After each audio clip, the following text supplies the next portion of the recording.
Getting lucky, being blessed, having the Midas touch. Why are such people so successful?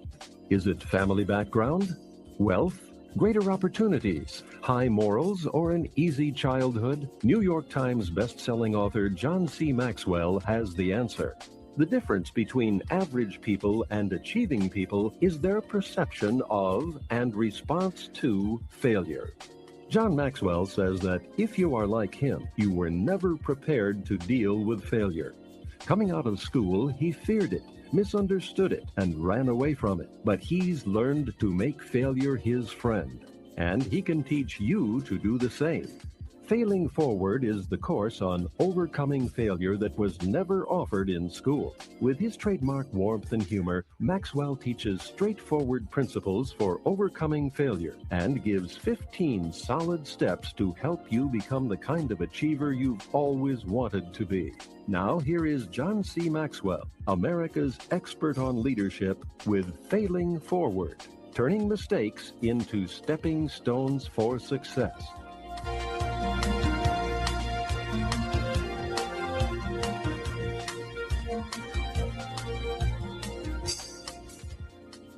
Chapter 1.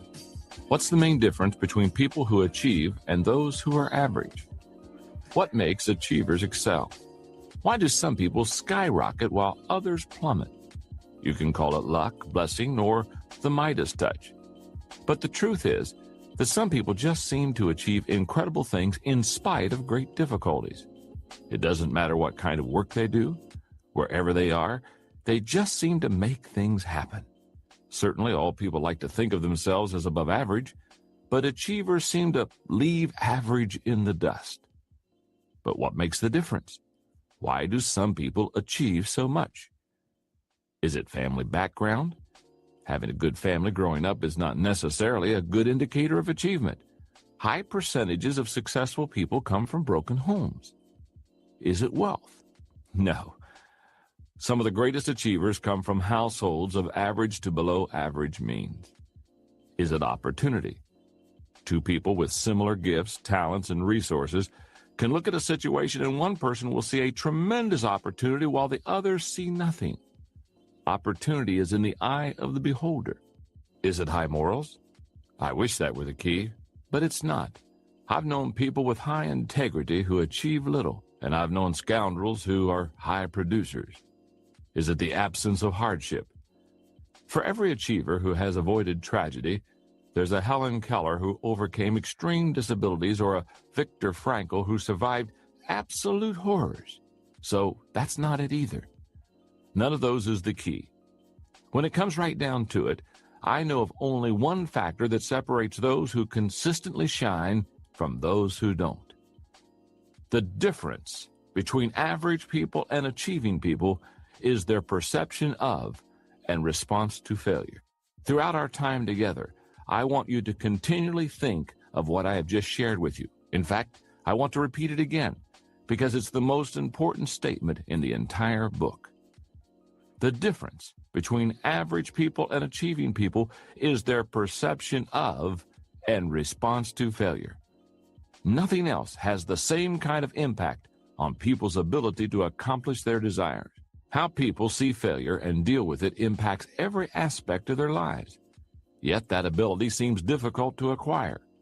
Most people don't know where to start looking to get it. I haven't always been good at failing forward. It's certainly not something they tried to teach me in school. Take a look at some of my previous attitudes toward failure and see if your experience was similar. First, I feared failure.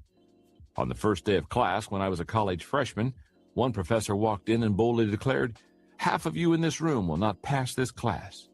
What was my first response? Fear. Up to that time, I'd never failed a class, and I certainly did not want to start. So the first question I asked myself was, what does the professor want? School became a game that I wanted to win. Second, I misunderstood failure. As a child, I thought failure was a percentage. 69 and lower was failure, 70 and above was success. But failure isn't a percentage or a test. It's not a single event. It is a process. Third, I was unprepared for failure. When I graduated from college with my bachelor's degree, I wasn't at all prepared for what was ahead of me. I found that out in my first job. As the pastor in a small rural church, I did everything the people might expect of me and then some. But to be honest, I was as concerned about getting everyone to like me as I was with helping people. In the type of church I led, each year the people vote to decide whether to allow the leader to keep his job. And the leaders I had met loved to brag about the unanimous affirming votes that they received from their people. So imagine my surprise when the votes came back 31 yeses, 1 no, and 1 abstention. It was at that moment that I realized what an unrealistic view I had of success and failure. And as I've helped leaders to grow and develop through the years, I've seen that most people are in the same boat. In Leadership magazine, J. Wallace Hamilton states, "Failure is far more common than success. Poverty is more prevalent than wealth, and disappointment more normal than arrival." Right now, you're getting the chance to sign up with me for a class you never got a chance to take in school, one on failure. Because in life, the question is not if you will have problems, but how you're going to deal with your problems. Are you going to fail forward or backward? When I think of people who are able to look trouble in the eye and forge ahead, one of the first who comes to my mind is Mary Kay Ash. I admire Mary Kay. She overcame a lot of obstacles in her career, and she never let failure get the better of her. Mary Kay's first career was in direct sales, and she was quite successful. But she also found that it was difficult for a woman to progress in a corporate world, especially in the 1950s and early 1960s. So after 25 years of success, she decided to retire. But that didn't last long. By the time a month passed, she was stir-crazy. She was ready to start her own business. She decided on a cosmetic business that would give every woman who worked in it unlimited opportunities. She purchased the formulas to the best beauty products she ever found, worked up a marketing plan, and prepared to set up her corporation. It didn't take long for her to hit her first obstacle.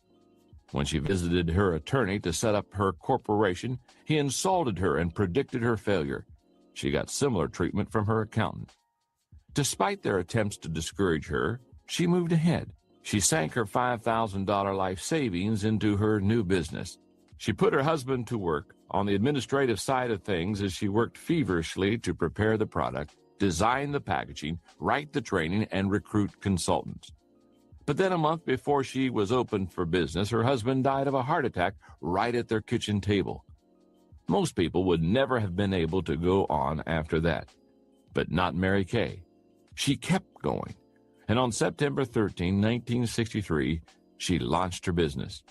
Today, the company has over $1 billion in annual sales, employs 3,500 people, and empowers 500,000 direct sales consultants in 29 markets worldwide. Despite circumstances, obstacles, and hardship, Mary Kay Ash failed forward. I don't know what kind of obstacles you're facing in your life right now, but whatever they are, it doesn't matter. What does matter is that your life can change if you're willing to look at failure differently. You have the potential to overcome any problems, mistakes, or misfortunes. All you have to do is learn to fail forward. If you are ready to do that, let's begin right now. Step 1 in failing forward is to realize there is one major difference between average people and achieving people.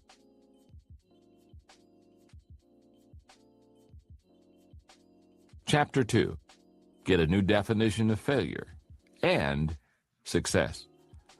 On August 6, 1999, a Major League Baseball player stepped up to home plate in Montreal and made another out, the 5,113th one of his professional career. If a player were to make all of those outs consecutively, he would play 8 seasons without ever reaching first base. Was the player discouraged that night? No. You see, earlier in the same game, that player had reached a milestone that only 21 other people in the history of baseball have ever achieved. He had made his 3,000th hit. That player was Tony Gwynn of the San Diego Padres. During that game, Tony got on base with hits 4 times in 5 tries. But that's not the norm for him. Usually he fails to get a hit 2 times out of every 3 attempts. Those results may not sound very encouraging, but if you know baseball, you recognize that Tony's ability to succeed consistently only 1 time in 3 tries has made him the greatest hitter of his generation. And Tony recognizes that to get your hits, you've got to make a lot of outs.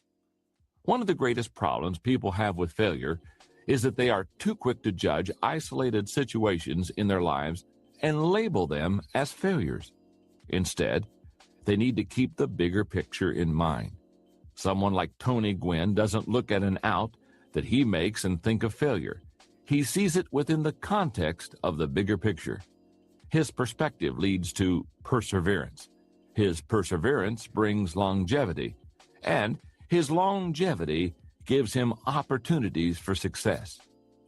If you can change your perspective on failure, it will help you to persevere and ultimately achieve your desires.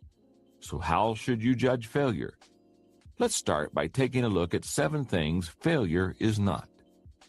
Number 1, people think failure is avoidable. It's not. You've heard the saying, to err is human, to forgive divine. Alexander Pope wrote that over 250 years ago, and he was only paraphrasing a saying that was common 2,000 years ago during the time of the Romans. Things today are the same as they were then. If you're a human being, you're going to make mistakes. Number 2, people think failure is an event. It's not. Growing up, I thought that success and failure came in a moment. The best example I can think of is taking a test. If you got an F, it meant you failed. But I've come to realize that failure is a process. If you flunk a test, it doesn't mean you just failed a one-time event. The F shows that you neglected the process leading up to the test. In 1997, I wrote a book called The Success Journey. The thesis of the book is that success is not a destination, not a place where you arrive one day. Instead, it is the journey you take. And whether or not you succeed comes from what you do day to day. In other words, success is a process. Failure works the same way. It's not some place you arrive. It's how you deal with life along the way. Truly, no one can conclude that he's failed until he breathes his last breath. Until then, he's still in process, and the jury is still out. Number 3, people think failure is objective. It's not. When you err, what determines whether that action was a failure? The real answer is that you are the only person who can really label what you do a failure. It's subjective. Your perception of and response to your mistakes determine whether your actions are a failure. Number 4, people think failure is the enemy. It's not. Most people try to avoid failure like a plague, but it takes adversity to create success. NBA coach Rick Pitino states it even more strongly. Failure is good, he says. It's fertilizer. Everything I've learned about coaching, I've learned from making mistakes. Number 5, people think failure is irreversible. It's not. There's an old saying in Texas, it doesn't matter how much milk you spill as long as you don't lose your cow. In other words, mistakes are not irreversible. The problems come when you see only the spilled milk and not the bigger picture. People who see failure correctly take it in stride. Number 6, people think failure is a stigma. It's not. Mistakes are not permanent markers. I love the perspective of Senator Sam Ervin Jr. He remarked, defeat may serve as well as victory to shake the soul and let the glory out. That's the way we need to look at failure. When you make mistakes, don't let them get you down, and don't let yourself think of them as a stigma. Make each failure a step to success. Number 7, people think failure is final. It's not. Even what may appear to be a huge failure doesn't need to keep you from achieving. Take a look at the story of Sergio Zyman. Zyman, who successfully introduced Diet Coke, was also the same person who introduced New Coke. That move was an abysmal failure that lasted 79 days and cost the company about $100 million. People hated New Coke, and it caused Simon to have to leave the company. But Simon's problems with New Coke didn't keep him down. Eventually, the return of Coca-Cola Classic made the company even stronger, and in 1993, Simon was hired back to the company. If you tend to focus on the extremes of success and failure and to fixate on particular events in your life, try to put things into perspective. When you do, you'll be able to share the philosophy of someone like the Apostle Paul, who was able to say, "I have learned in whatever state I am to be content." And that was saying a lot, considering that Paul was shipwrecked, whipped, beaten, stoned, and imprisoned. Throughout everything, his faith enabled him to maintain perspective. The terrible truth is that all roads to achievement lead through the land of failure. It has stood firmly between every human being who had a dream and the realization of that dream. The trouble many people have is that they believe the process is supposed to be easy. The great American inventor Thomas Edison observed that attitude among people. He said, "Failure is really a matter of conceit. People don't work hard because they imagine they'll succeed without ever making an effort.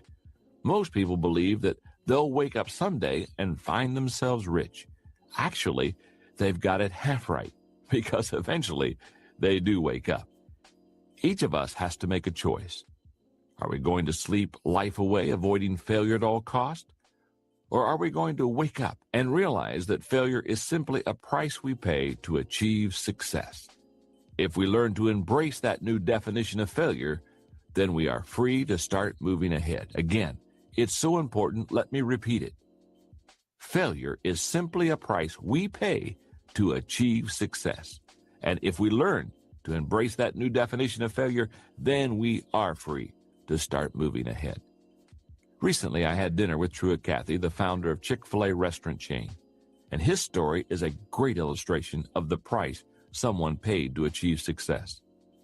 Like many young men of his era, Truett went into the Army. When he was discharged in 1945, he was ready to pursue opportunity. What appealed to him was a restaurant, and his dream was to work with Ben, one of his brothers. After learning a little about the business, they scraped together some money, located a site, and built and opened a restaurant. But it wouldn't be long before Truett faced the first of several major setbacks. The first came early, only 3 years after opening the restaurant. Truett's two brothers were in a small private plane that crashed on the way to Chattanooga, Tennessee. Both of them died. Truett was devastated. Once he got over the emotional shock, he went on alone. 2 years later, he opened a second restaurant. By then, things were going pretty well. Then one night, he received a phone call that woke him, telling him there was a fire at his second restaurant location. He dashed off to see what could be done, but when he arrived, he discovered that the fire had totally destroyed the operation. Worse was the fact that he had practically no insurance. It wasn't but a few weeks later that Truett faced another debilitating setback. He discovered that he had polyps in his colon that would have to be removed. The timing couldn't be worse. Instead of rebuilding his restaurant, he went in for surgery. One operation turned into two, and much to his dismay, he was out of action for several months. But the time Truett spent out of commission inspired him to begin playing with a new concept. What would happen, he wondered, if he took the chicken breast, which he had been selling in his restaurants, seasoned and fried it just right, and put it on a bun with the right condiments? The answer became the Chick-fil-A sandwich, and the start of one of the largest privately owned restaurant chains in the world. Today, Truett Cathy is credited with inventing the chicken sandwich in the fast food industry, and Chick-fil-A operates over 900 restaurants across the country. In the year 2000, it became a billion-dollar company. Yet it never would have come to pass if Truett Cathy had not experienced the setbacks he did, maintained his perspective, and realized that a few negative experiences don't make for failure. If you can change the way you see failure, you gain the strength to keep running the race. Get a new definition of failure. See it as the price you pay for progress. If you can do that, you will put yourself in a much better position to fail forward. Step number 2 to failing forward: learn a new definition of failure.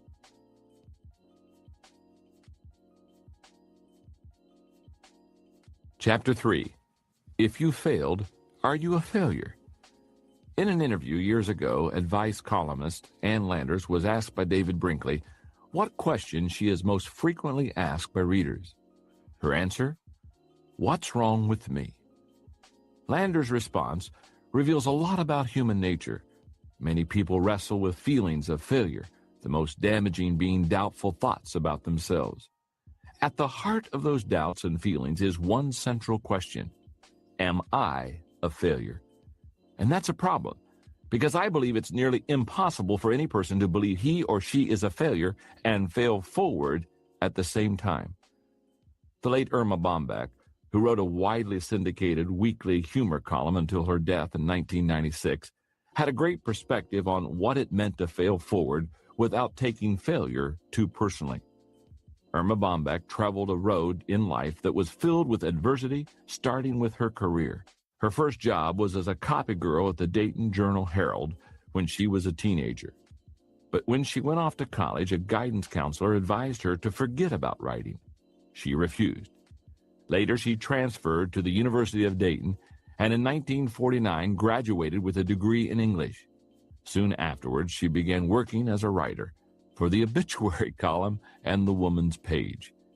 In 1964, Bombeck was able to convince the editor of a small neighborhood newspaper to let her write a weekly humor column, and that opened the door for her. By 1967, her column was syndicated and carried by over 900 newspapers. For just over 30 years, Irma Bombeck wrote her humor column. During that time, she published 15 books, received 15 honorary degrees, and was recognized as one of the 25 most influential women in America.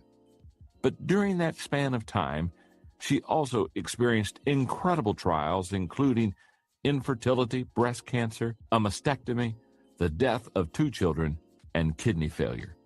But she wasn't shy about sharing her perspective on her life experiences. She said, "What you have to tell yourself is, I'm not a failure. I failed at doing something." Now, there's a big difference. Personally and career-wise, it's been a corduroy road. I've buried babies, lost parents, had cancer, and worried over kids. The trick is to put it all in perspective, and that's what I do for a living. That point of view kept Irma Bombeck going and writing through all the disappointments and pain. Every successful person is someone who failed yet never looked at himself as a failure. For example, Wolfgang Mozart was told by Emperor Ferdinand that his opera, The Marriage of Figaro, was far too noisy and contained far too many notes. Vincent van Gogh sold only 1 painting in his lifetime. Thomas Edison was considered unteachable, and Albert Einstein was told by a Munich schoolmaster that he would never amount to much. I think it's safe to say that all great achievers are given multiple reasons to believe they were failures. But in spite of that, they persevere. In the face of adversity, rejection, and failure, they continue believing in themselves and refuse to look at themselves as failures. There are 7 abilities achievers possess that enable them to fail, not take it personally, and keep moving forward. Number 1, achievers reject rejection. People don't give up trying because they don't base their self-worth on their performance. Instead, they have an internally based self-image. Rather than saying, "I am a failure," they say, "I missed that one," or "I made a mistake." To keep the right perspective, take responsibility for your actions, but don't take failure personally. Number 2, achievers see failure as temporary. For example, take the case of United States President Harry S. Truman. In 1922, he was 38 years old, in debt and out of work. In 1945, he was the most powerful leader of the free world, occupying the highest office in the land. If he had seen failure as permanent, he would have remained stuck and never would have kept trying and believing in his potential. Number 3, achievers see failures as isolated incidents. When achievers fail, they see it as a momentary event, not a lifelong epidemic. It's not personal. So if you want to succeed, don't let any one incident color your view of yourself. Number 4, achievers keep expectations realistic. Something that happened on baseball's opening day in 1954 illustrates this point well. The Milwaukee Braves and the Cincinnati Reds played one another, and a rookie for each team made their major league debuts during that game. The rookie who played for the Reds hit 4 doubles and helped his team win with a score of 9-8. The rookie for the Braves went 0 for 5. The Reds player was Jim Greengrass, a name that you may never have heard.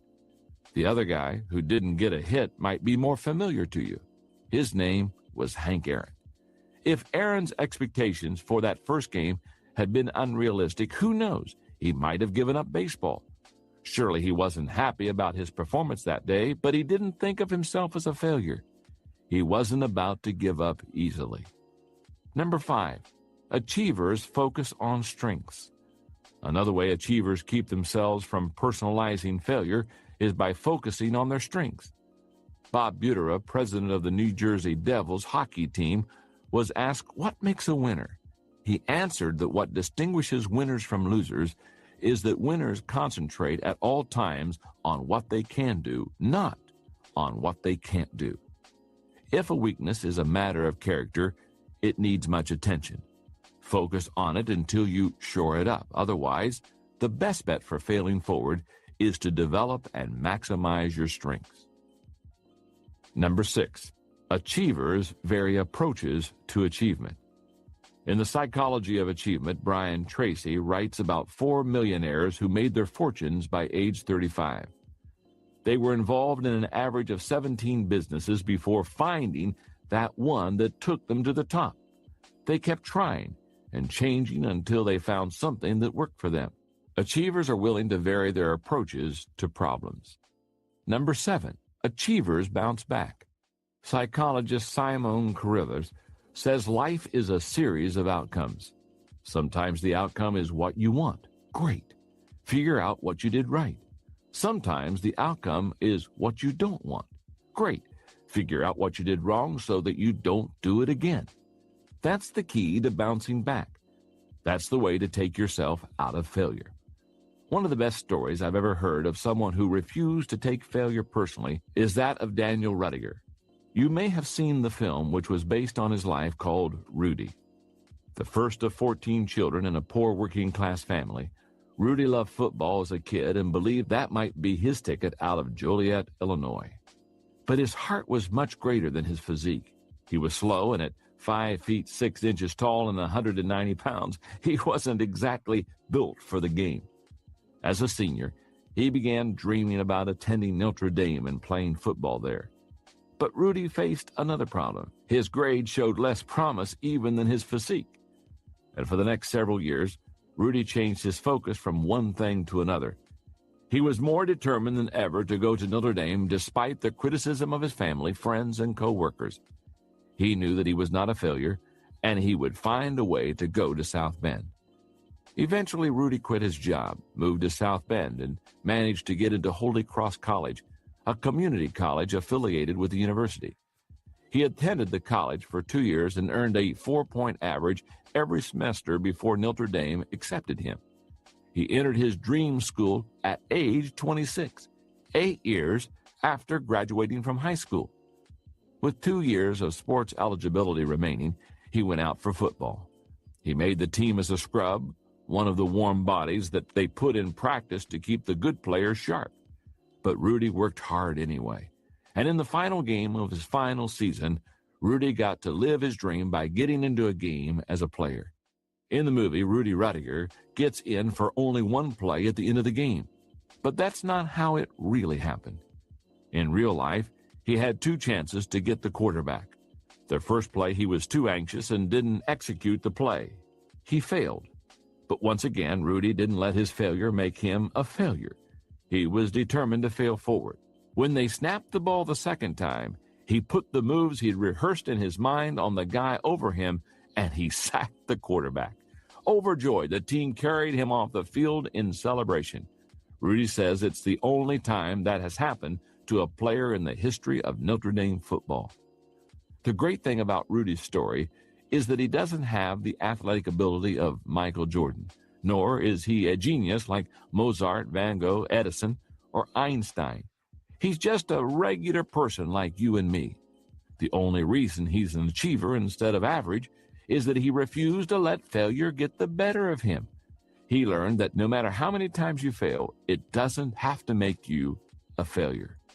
Step number 3 to failing forward: remove the you from failure.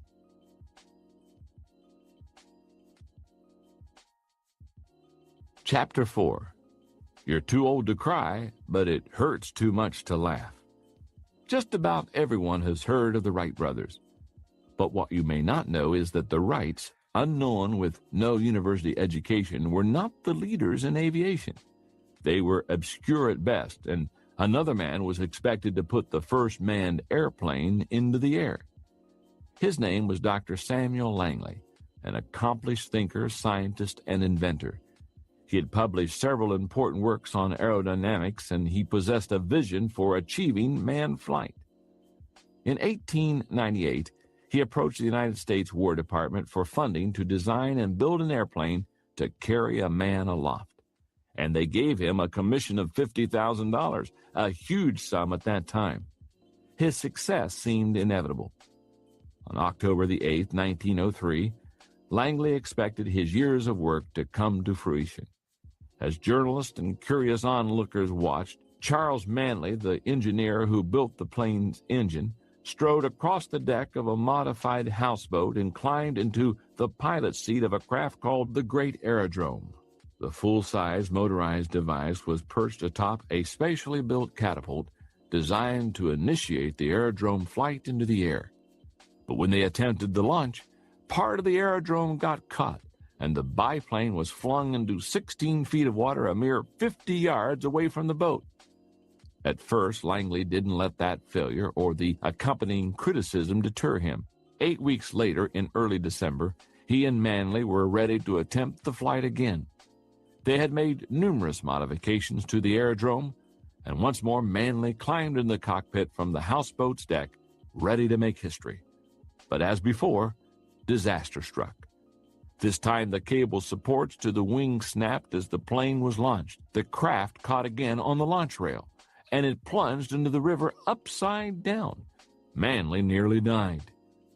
Langley said afterward, "I have brought to a close the portion of the work which seemed to be specifically mine." In other words, Langley had given up. Just 2 weeks later, Orville and Wilbur Wright, uneducated, unknown, and unfunded, flew their plane Kitty Hawk over the sand dunes of North Carolina. What happened in the life of Samuel Langley occurs in the lives of many people today. They allow failure to get the better of them emotionally, and it stops them from achieving their dreams.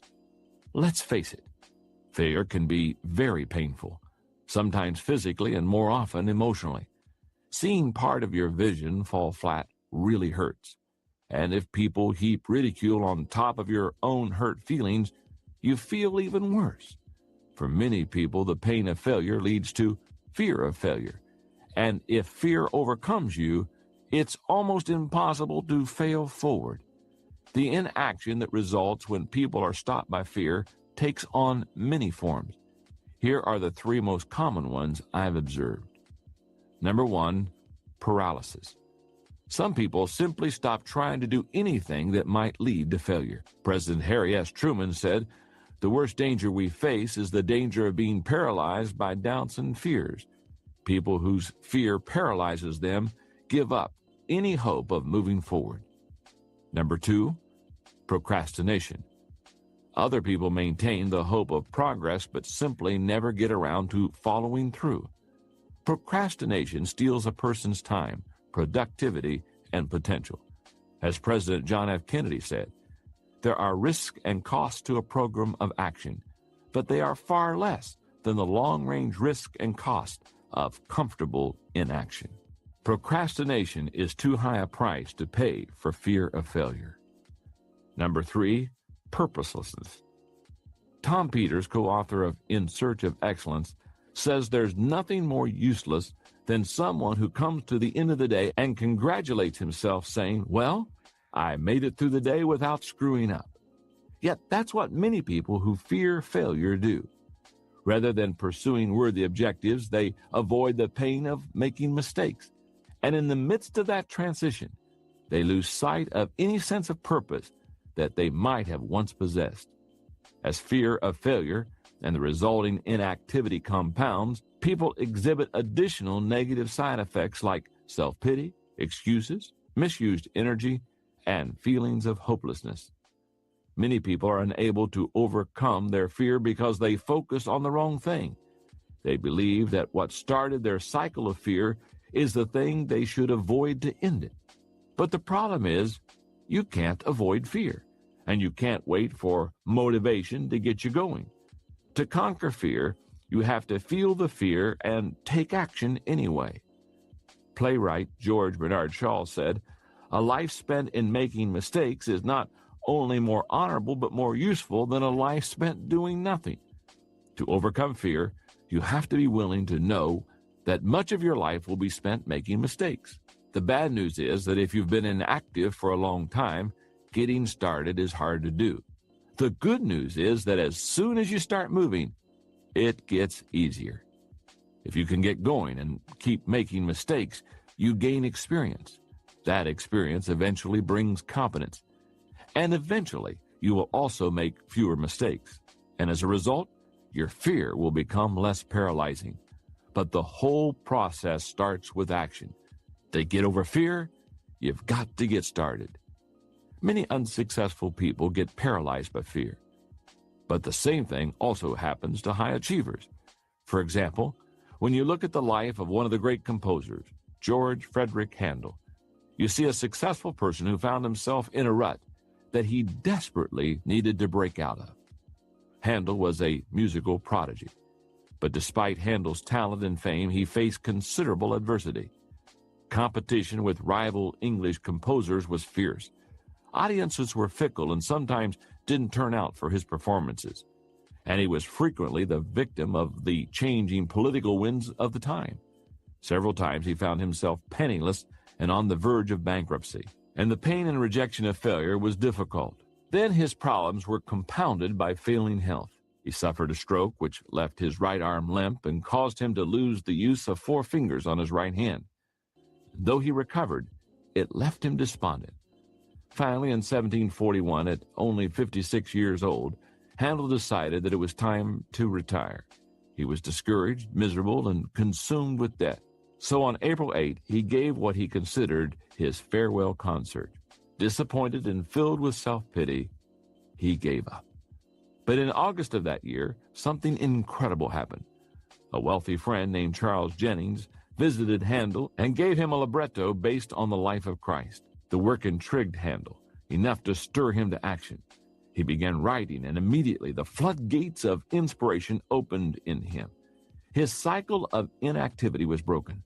For 21 days, he wrote almost nonstop. Then he spent another 2 days creating the orchestration. In 24 days, he had completed the 260-page manuscript. He called the piece Messiah. When it comes to getting over the emotional hurts of failure, it really doesn't matter how good or bad your personal history is. The only thing that matters is that you face your fear and get moving. Do that, and you give yourself the opportunity to learn how to fail forward. Step number 4 to failing forward: take action and reduce your fear.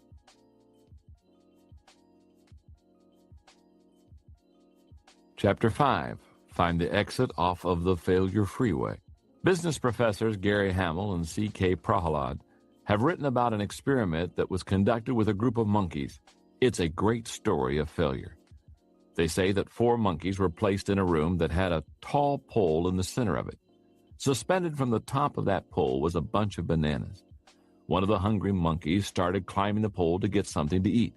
But just as he reached out to grab a banana, he was doused with a torrent of cold water.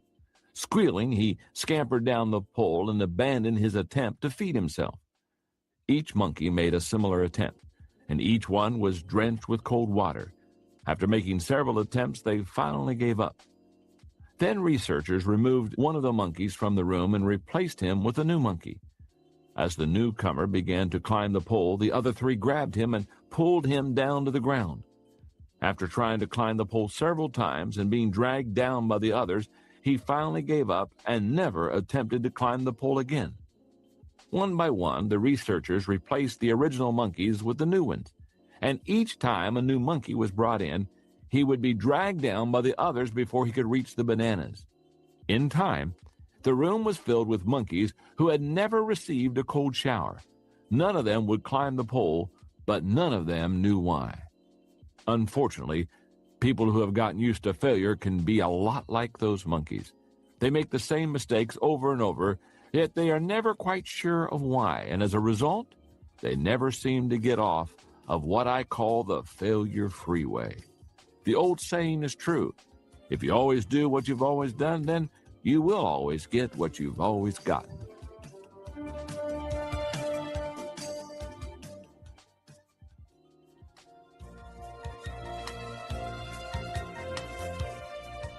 What starts people down the failure freeway is a common mistake, failure, or mess up. But people who stay on the failure freeway don't think that it's their fault. They see every obstacle or error as somebody else's fault. And as a result, they generally respond in one or more of the following ways. Number one, they blow up. One of the reactions to failure that keeps people driving on the failure freeway is anger. You've probably seen it. People make a minor mistake and angrily overreact to it, taking out their frustration on themselves or others around them. But if a person doesn't govern his temper, it will govern him. Number two, they cover up. People's desire to make sure others don't see their mistakes isn't always so humorous. For example, take the case of Nicholas Leeson. In 1995, the 28-year-old worked for the British bank Barings. He controlled huge amounts of money for the organization, which he tried to increase through what's called casino-style investing. When Leeson's dealings resulted in huge losses, he covered them up and made even riskier trades to try to recoup his losses. Ultimately, his actions cost Barings $1.3 billion. He single-handedly put one of the oldest banks in the world out of business. It's in the nature of people to try to cover up their mistakes. That tendency is as old as Adam and Eve in the Garden of Eden. But anyone who wants to get off the failure freeway needs to fess up rather than cover up. Number three, they speed up. People who are particularly stubborn will sometimes try to leave their troubles behind by working harder and faster, but without changing their direction. They're like the person trying to get the square peg into the round hole, who first tries to place the peg into the hole and then tries to shove it in, then takes a hammer and tries to pound it in. They're working hard, but getting nowhere. Number four, they back up. When my wife Margaret and I were raising our two children, we found that our son had a mind and a will of his own. When he did something wrong, his first move was to lie. Then he'd back up and try to cover it up. I can still picture his offended expression as he emphatically denied having eaten the chocolate candy, with his 9-year-old face smeared with chocolate. Margaret and I worked very hard to break him of that inclination. I'm relieved that today my boy Joel is a man, and when he's wrong, he admits it. And that's good, because nobody can exit off the failure freeway if he keeps backing up. Number five, they give up. If you stay on the failure freeway long enough, you eventually slow up. It's similar to what happens on the Interstate 285 loop around my hometown of Atlanta at rush hour gridlock. And that's when a lot of people simply give up. Personal growth expert Paul J. Meyer believes that 90% of all those who fail are not actually defeated, they simply quit. There's really only one solution to the gridlock you find on the failure freeway, and that's to wake up and find the exit. To leave the road of continual failure, a person must first utter the three most difficult words to say: I was wrong. He has to open his eyes, admit his mistakes, and accept complete responsibility for his current wrong actions and attitudes. Every failure you experience is a fork in the road. It's an opportunity to take the right action, learn from your mistakes, and begin again. The only way to exit the failure freeway and see the new territory of achievement is to take full responsibility for yourself and your mistakes. As Michael Korda, editor-in-chief of Simon & Schuster, says, success on any major scale requires you to accept responsibility. In the final analysis, the one quality that all successful people have is the ability to take on responsibility. The fight to take responsibility occurs within, and rarely does talent, intelligence, or opportunity make the difference in whether a person wins that battle. What it takes is character. That's why Stuart B. Johnson said that our business in life is not to get ahead of others, but to get ahead of ourselves. But unfortunately, not everyone learns the lesson of accepting responsibility for their actions. One of the most unusual stories I've ever encountered about someone on the failure freeway is that of Rosie Ruiz. Back in 1980, she was the first woman to cross the finish line of the Boston Marathon with the third fastest woman's time ever. But from the moment that she finished the race, people were suspicious of her victory. The person most shocked was Jacqueline Garrow. Though not favored to win the race, Garrow had been training to run it for 3 years. And during the course of the race, she had pulled ahead of all the other women. But about a mile from the finish line, another woman suddenly appeared, running ahead of her. And that other woman, Ruiz, finished before her and was declared the woman's winner. The race officials were suspicious, and they immediately began to investigate. They found that Ruiz had qualified for the Boston Marathon by obtaining a fraudulent qualifying finish for the New York Marathon. They surmised that in the Boston race, Ruiz had simply jumped into a group of runners a mile from the finish line, never suspecting that she was actually ahead of all the other women. The Boston Athletic Association disqualified her, and a week later, they awarded Garrow the winner's medal. What's most amazing that is even years later, Ruiz still hadn't learned from her mistake. At a 10-kilometer race in Miami, Garrow saw Ruiz and tried to talk to her to clear the air, but Ruiz denied ever cheating in Boston. 2 years after her appearance in the Boston Marathon, Ruiz was arrested and charged with stealing cash and checks from her employer. A year later, she was convicted for trying to sell 2 kilos of cocaine to an undercover police officer. As Sir Josiah Stamp said, "It is easy to dodge our responsibilities, but we cannot dodge the consequences." I don't know what Rosie Ruiz is doing today. Back then, Ruiz was doing a lot of moving, but she wasn't getting anywhere. Let's hope that she finally found the exit off of the failure freeway. Step number 5 to failing forward: change your response to failure by accepting responsibility.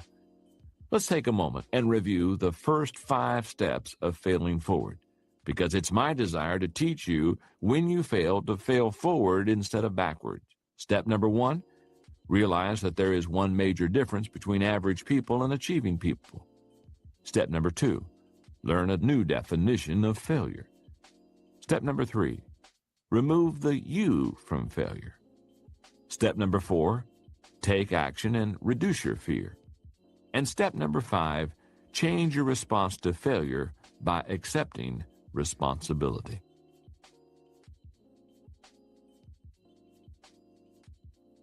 Chapter 6, no matter what happens to you, failure is an inside job.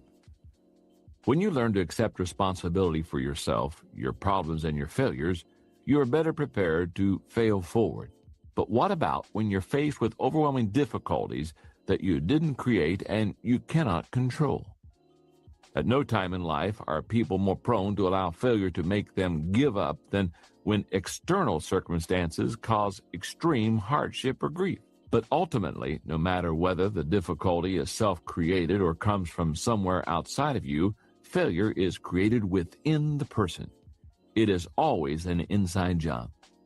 Many people desire to control the circumstances of their lives, but the truth is that we cannot determine what will come our way. We can't control the hands we're dealt, only how we play the cards. South African General Jan Christian Smuts said, "A man is not defeated by his opponents, but by himself." That's true. No matter how daunting the circumstances of your life may be, the greatest battle you wage against failure occurs on the inside, not the outside. How do you fight that battle? You start by cultivating the right attitude. You're probably familiar with Murphy's Law, which says, If anything bad can happen, it will, and at the worst possible time. And then there's the Peter principle, which says people always rise to the level of their incompetence. There's another saying similar to those called the law of human behavior. It says, sooner or later, we get just what we expect. I have a question to ask you. Is the law of human behavior optimistic or pessimistic? Stop and think about your answer. I say that because your response reveals your attitude. If you expect the worst out of a life, then you probably said the law was written by a pessimist. If you have a positive outlook, then you probably answered optimist, because the prospect of getting what you expect is very encouraging to you. Your attitude determines your outlook. The first element in winning the internal battle against failure is to maintain a positive outlook. University of Pennsylvania psychology professor Martin Seligman, who has studied employees in 30 different industries, observes that people who bounce back are optimists. Let's face it, not everyone is naturally optimistic. Some people are born seeing the glass half empty rather than half full. But no matter what your natural bent is, you can become a more optimistic person. How do you cultivate optimism? By learning the secret of contentment. If you can learn that, then no matter what happens to you, you can weather the storm and build on the good that you find in any situation. There are a lot of misconceptions about contentment. Let's talk about what it's not. Number one, it's not containing your emotions. We all experience negative emotions, and while you don't want to let your emotions run amok, you shouldn't try to stuff them either. Denial doesn't help you become content. In fact, your emotions will come out eventually, even if you try to bury them. Number two, it's not maintaining your current situation. My dad, who was a pastor for many years, used to tell the story about a farmer in one of his churches who refused to improve himself. Dad would try to encourage and cajole him, but he said the old man just wouldn't change. His response to my father was always the same. I'm not making much progress, but I'm well established. One day my father was driving past that man's farm, and he saw that the old farmer's tractor was stuck in the mud. No matter what the man did, mud just flew and the tractor stayed put. After the old farmer gave it one more try and was no better off than he had been before, he started cussing up a storm. At that point, my dad rolled down his window and hollered out to the man, "Well, you're not making much progress, but you certainly are well established." Being content doesn't mean being satisfied with a bad situation. It simply means having a good attitude as you work your way out of it. Number three, it's not attaining position, power, or possessions. In our culture, too many people believe that contentment comes from attaining material possessions or positions of power. But they aren't the keys of contentment either. If you are tempted to believe that they are, remember the words of John D. Rockefeller. When a journalist asked him how much wealth was enough, the millionaire, who was at that time one of the richest and most powerful men in the world, answered, "Just a little more." True contentment comes from having a positive attitude. It means expecting the best in everything, not the worst, remaining upbeat even when you get beat up, seeing solutions in every problem, not problems in every solution, believing in yourself even when others don't, and holding on to hope even when others say it's hopeless. No matter what happens to you, a positive attitude comes from within. Your circumstances and your contentment are unrelated. Failure is an inside job, and so is success. If you want to achieve, you have to win the war in your own thinking first. You can't let failure outside of you get inside of you. You certainly can't control the length of your life, but you can control its width and depth. You can't control the contour of your face, but you can control its expression. You can't control the weather, but you can control the atmosphere of your mind. Why worry about things you can't control when you can keep yourself busy controlling the things that depend on you? Right now you may be saying, "That's all well and good for you, John. You haven't experienced what I have."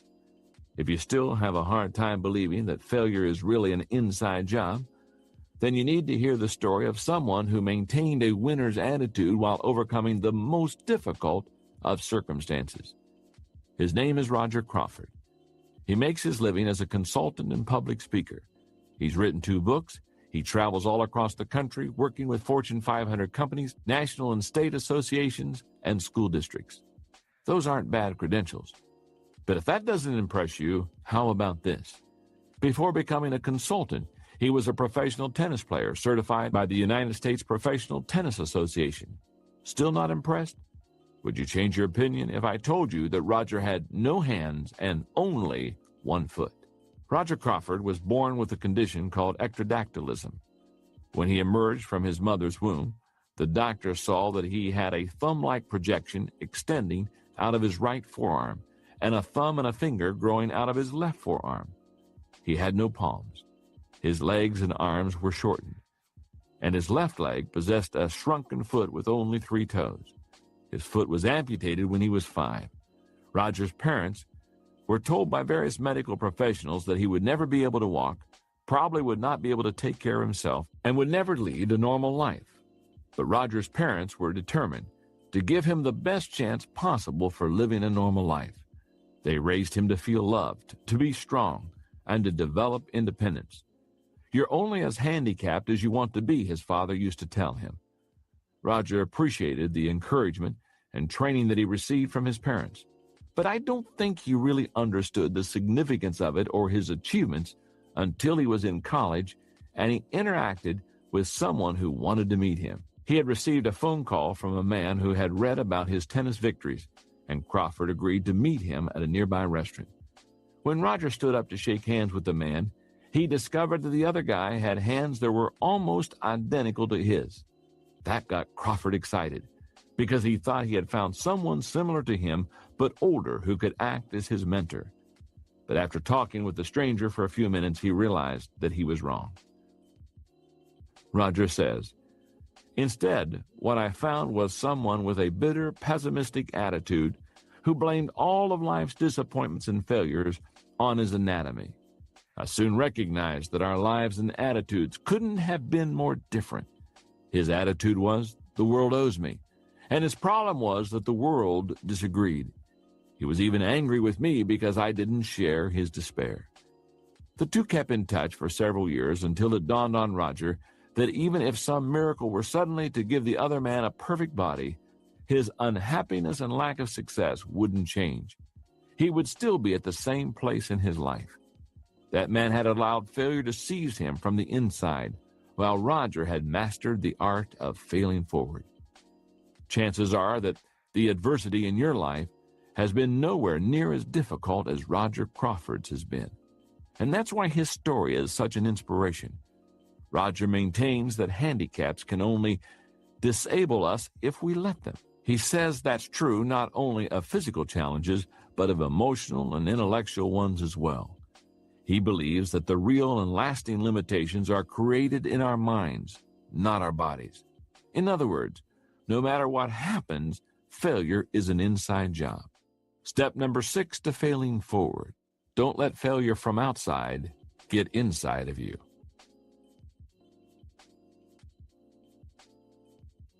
Chapter 7. Is the past holding your life hostage? When I get a bit of time off, one of the things I like to do is play golf.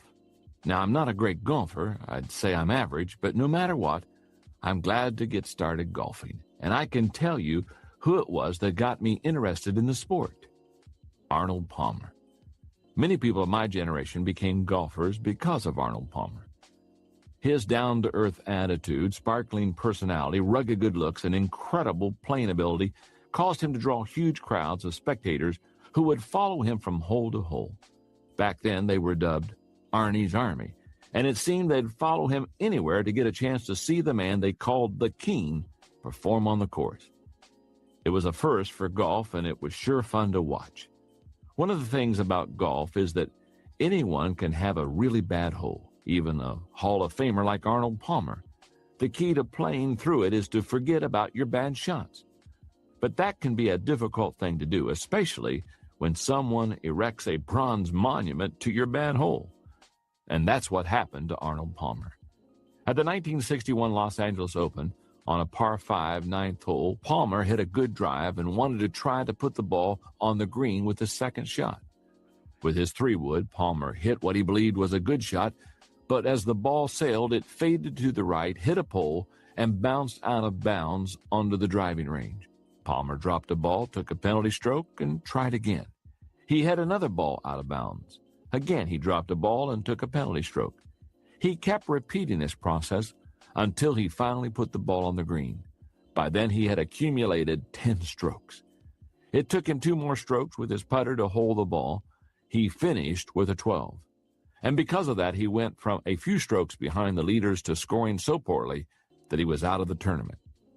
Today, nearly 40 years later, if you go to the 9th hole at the Rancho Park Golf Course in Los Angeles, you will find a bronze plaque that states, "On Friday, January 6, 1961, the first day of the 35th Los Angeles Open, Arnold Palmer, voted Golfer of the Year and Pro Athlete of the Year, took a 12 on this hole." However, good golfers don't dwell on bad performances, not if they want to remain good golfers. And that has always been true of Arnold Palmer.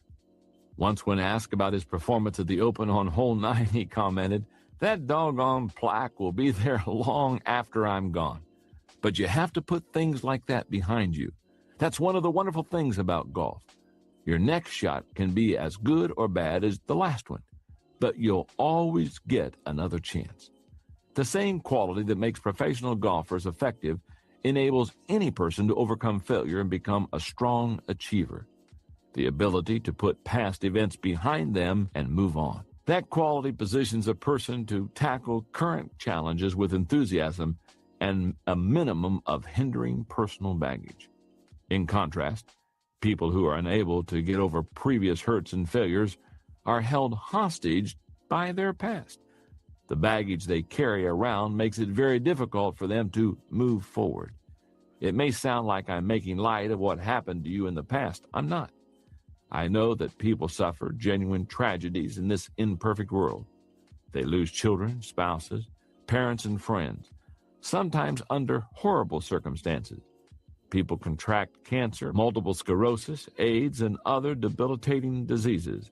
They suffer unspeakable abuses at the hands of others. All of those things are true. But tragedies don't have to stop a person from possessing a positive outlook, being productive, and living life to the fullest. One man is born with severe handicaps and decides the world owes him, while another, such as Roger Crawford, goes on to become a tennis pro. One person who contracts AIDS bitterly gives up on life, while another, such as basketball's Magic Johnson, builds his business and enjoys his family life. One woman experiences rape and withdrawals into herself, while another, such as Kelly McGillis, overcomes the experience and becomes a successful actress in Hollywood. No matter how dark a person's past is, it need not color his or her present permanently. In my experience, the problems of people's past impact them in one of two ways. They experience either a breakdown or a breakthrough. Listen to the following 5 characteristics. They are signs that a person hasn't gotten over past difficulties. Number 1, comparison. If you hear people continually talk about how much harder they've had it than anyone else, chances are they are allowing themselves to be held hostage by their past. Their motto is similar to something Quentin Crisp once said: "Never keep up with the Joneses. Drag them down to your level. It's cheaper." Number 2, rationalization. Another characteristic of people trapped by their past is believing that there are good reasons not to get over past difficulties. The problem is that rationalizing creates a fog that hinders people from finding solutions to their problems. Excuses, no matter how strong, never lead to achievement. Number 3, isolation. Some people withdraw due to their past hurts. For many, it's like a natural reflex that kicks in for self-protection. It is especially sad when people who are naturally outgoing isolate themselves due to their past, because they become especially miserable. Number 4, regret. One of the greatest hindrances to living life in the present is regret. It saps a person's energy and leaves little that enables him or her to do anything positive. Number 5, bitterness. Anyone who doesn't get past the problem or the pain of the past eventually becomes bitter.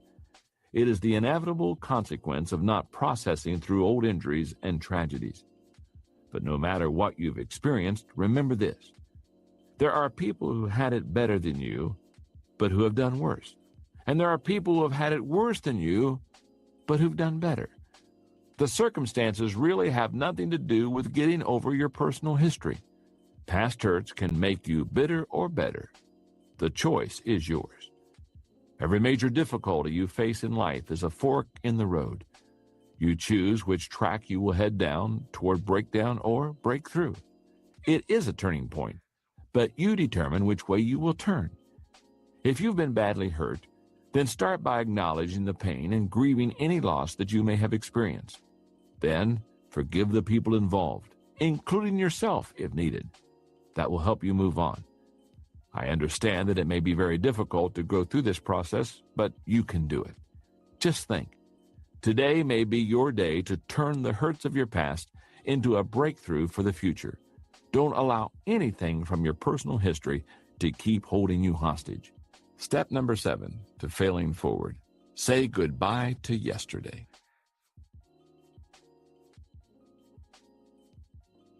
Chapter 8.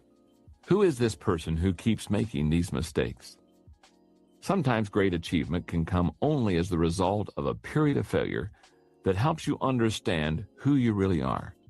That was the case of John James Audubon, the man for whom the National Audubon Society was named.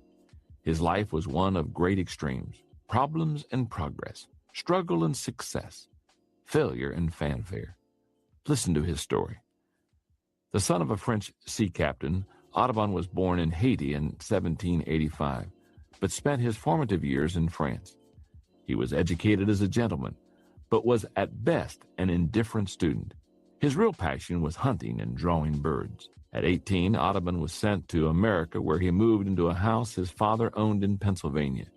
There he honed his skills as a woodsman. He continued hunting and drawing wildlife, and it wasn't long before he met and developed a relationship with a neighboring family named the Bakewells.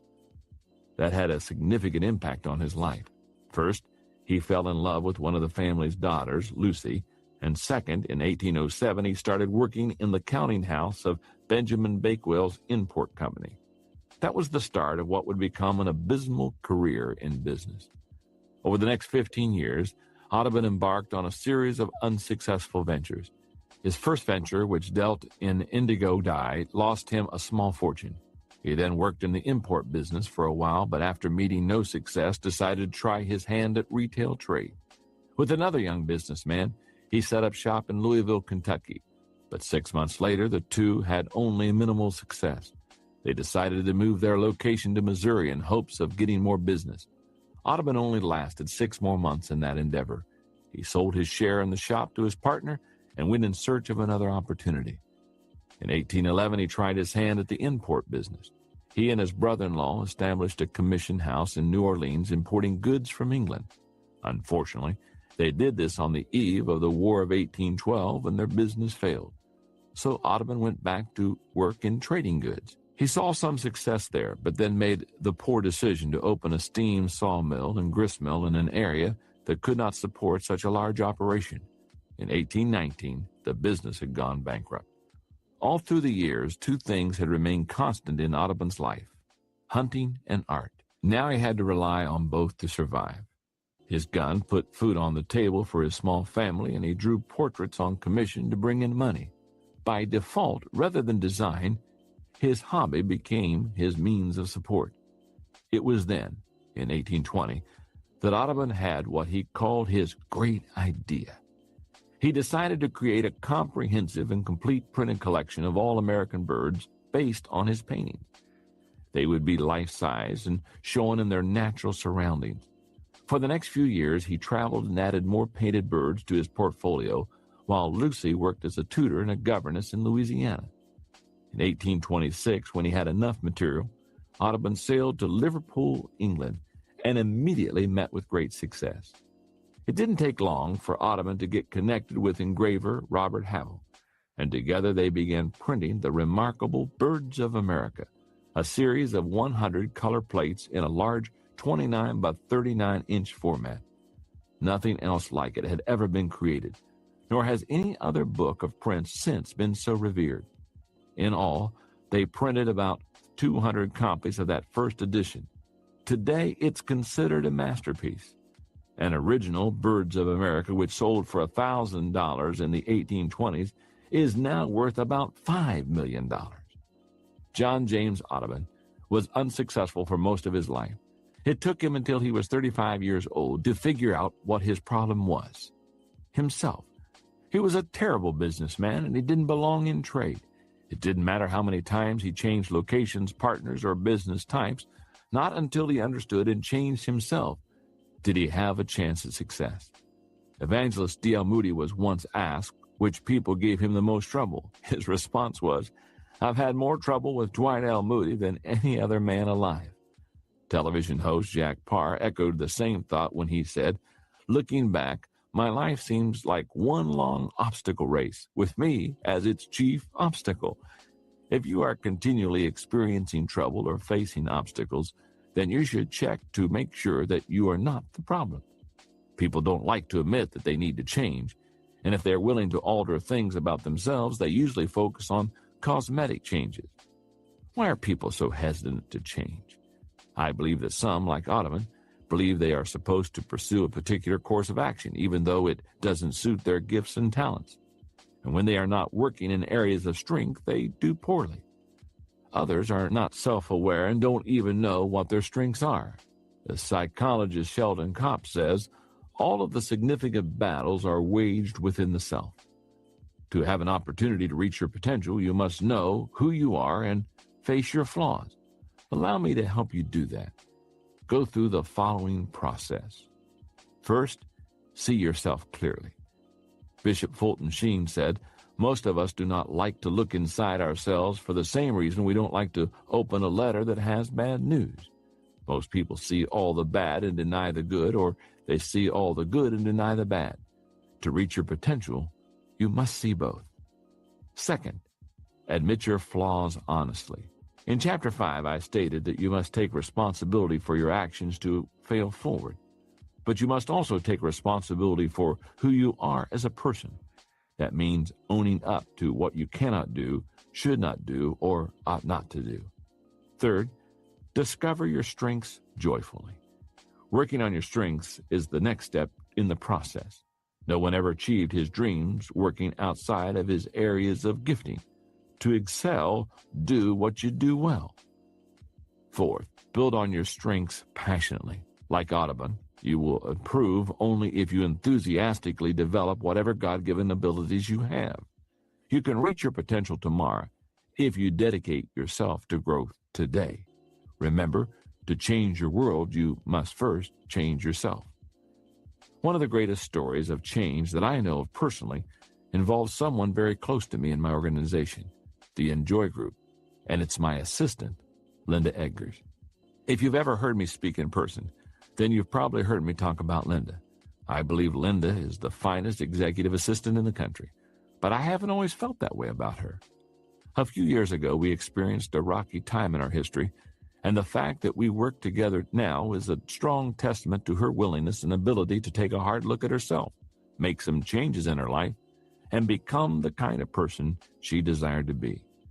Linda first began working for me in the mid-1980s when I was leading Skyline Church in San Diego. She began working in the church's financial office. When she attended a conference of mine on leadership, Linda realized that she felt called to work full-time with me at Enjoy. She approached me after the conference and shared her thoughts with me.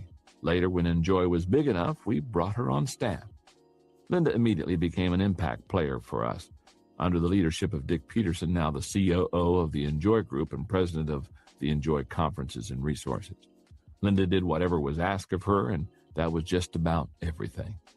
As we grew, she took on greater and greater responsibility, and by the early 1990s, she was Dick's right hand.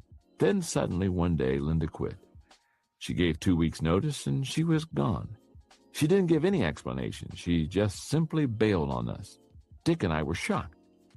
A few weeks later, I found out that Linda had gone to work for an accountant friend of mine as his secretary. I was amazed because she had always been passionate about the kind of work we did.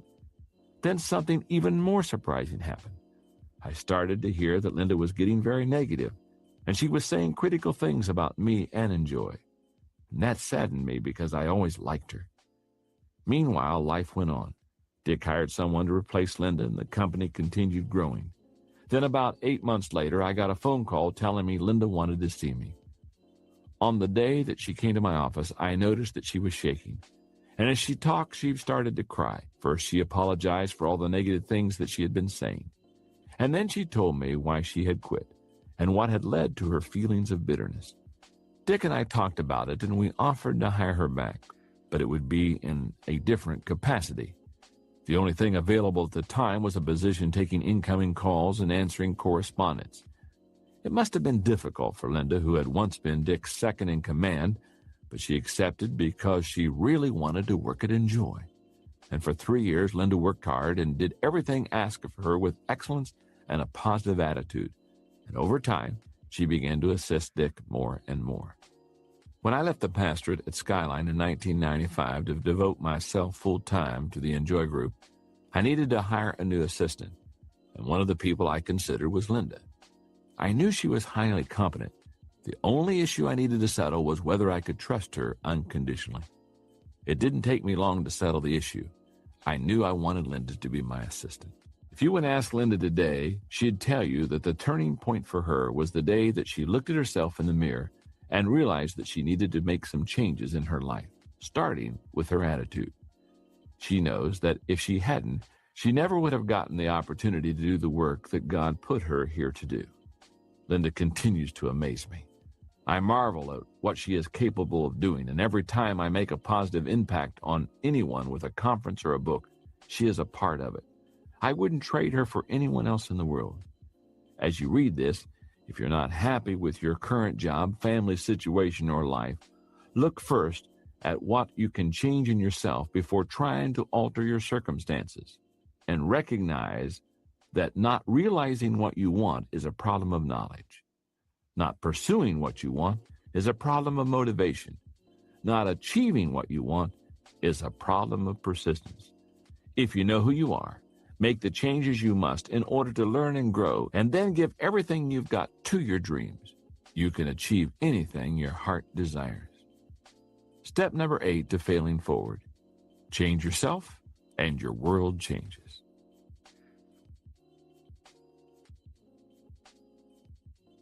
Chapter 9.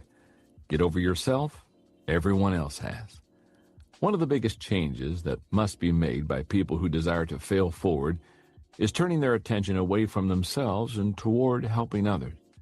You could call that process getting over yourself.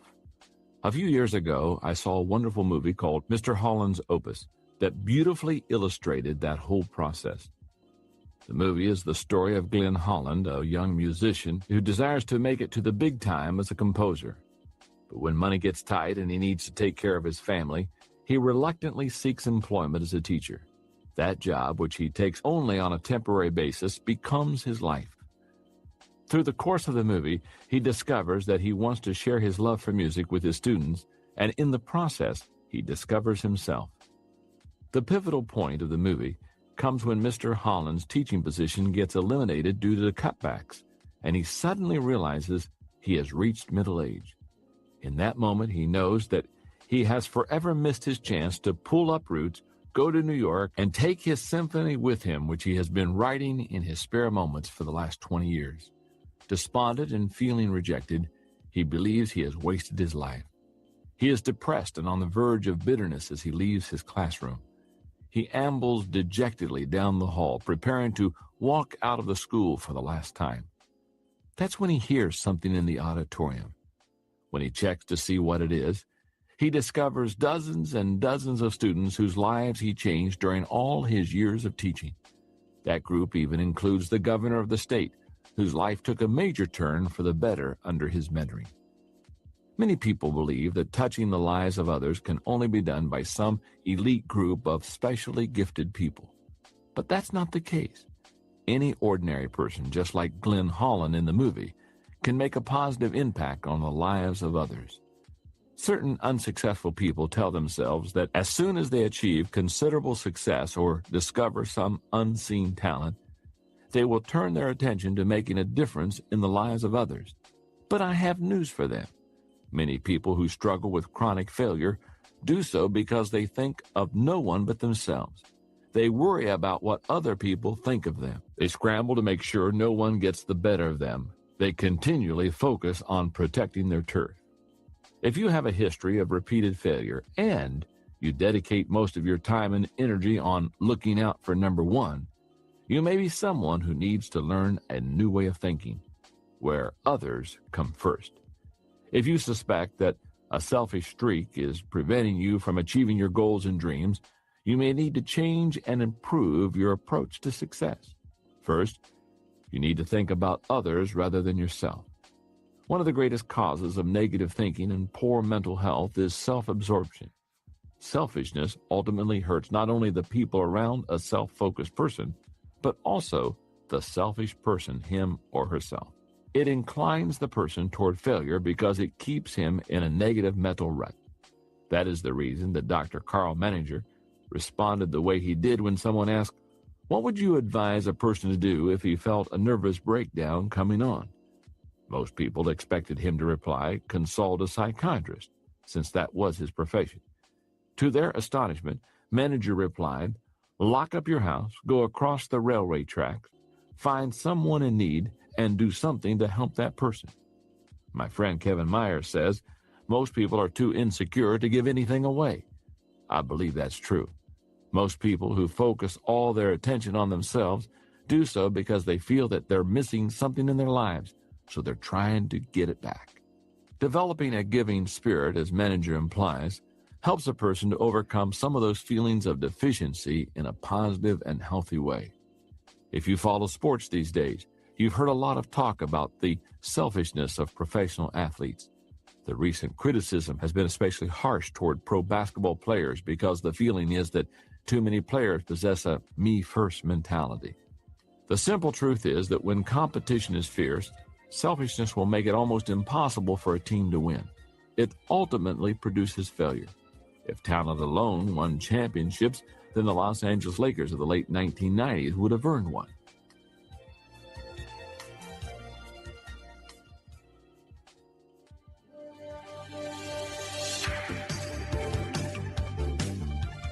Fortunately, all the stories out of the NBA aren't about selfishness and failure. If you look at the 1999 NBA champs, the San Antonio Spurs, you can see that their victory came because the man who had been their best player for a decade knew the importance of getting over himself. The person I'm referring to is David Robinson, the 7 feet 1 inch tall center for the Spurs. In his 10 years in the NBA, Robinson has earned just about every type of award that there is for a professional basketball player. He has also been named one of the 50 greatest players in the NBA history. Despite all of Robinson's personal achievements, the one thing he had never won was an NBA championship until the 1999 season. How did he do it? By giving up the ball offensively and allowing another player, Tim Duncan, to be the hero. During the 1999 playoffs, teammate Avery Johnson commented, "What we have in David Robinson is the ultimate team player, the ultimate winner. He threw his ego out and became a totally different player for the good of the team." In 1999, Robinson put up the lowest averages of his career, but the result of Robinson's unselfishness was success for everyone on the team. If you want to win and overcome failure, you've got to get over yourself and begin helping others. How can you turn your focus from yourself and start adding value to others? You can do it by, number one, putting others first in your thinking. When you meet people, is your first thought about what they'll think of you or how you can make them feel more comfortable? At work, do you try to make your coworkers or employees look good? Or are you more concerned about making sure that you receive your share of credit? When you interact with family members, whose best interest do you have in mind? Your answers show where your heart is. In order to add value to others, you need to start putting others ahead of yourself in your mind and heart. If you can do it there, you will be able to put them first in your actions. Number two, finding out what others need. How can anyone add value to others if he or she doesn't know what they care about? Listen to people, ask them what matters to them, and observe them. If you can discover how people spend their time and money, you'll know what they value. And when you know people's values, you can add value to them. Number 3, meeting the needs of others with excellence and generosity. The final step requires concrete action. Once you know what matters to people, do your best to meet their needs with excellence and generosity. Offer your best with no thought toward what you might receive in return. When I think of some of the great figures in history who were able to minister to people's needs and perform great service, one of the first who comes to my mind is John Wesley, the 18th century Briton who founded the Methodist movement. He was a great leader and served God unselfishly his entire life. But there's someone else in his family whom I consider to have been more selfless than he, and in fact, made his achievements possible through her service. That person was John's mother, Susanna Wesley. At age 19, she married Samuel Wesley, a young clergyman who came to be regarded as one of the finest scholars of his day. They set up their household and they began their life together. Before long, Susanna bore them their first child, and then many more followed. Unfortunately, their hopes were greater than their prospects, and they spent nearly 50 years of marriage together, barely scraping by financially. In those days, middle-class women didn't work outside of the home. But Susanna had more than a full-time job nonetheless. She dedicated herself selflessly to caring for her family. She ran the household, managed the finances, and oversaw their modest farming efforts. And she did this while continuing to have numerous children. Over the course of 21 years, she gave birth to 19 children, and 10 of them survived. Despite all the work that Susanna Wesley performed for her family, the most important thing she did was educate her children. For 6 hours every day except Sunday, she dedicated herself to the moral and intellectual instruction of her 3 sons and 7 daughters. She made it the object of her life. Her acts were incredibly selfless, and in the process she had given up a lot. But the results found in her children speak for themselves. Charles was an influential clergyman and has been called one of the greatest hymn writers of all time. And John is considered by many to have shaped England more than any other person of his generation. In our current times, you may not be able to give your family the kind of time Susanna Wesley did. But that's not important. What matters is that you give all you can to the people who are important to you. And you can only do that if you learn to get over yourself.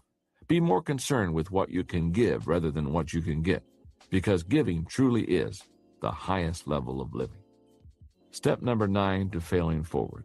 Get over yourself and start giving yourself.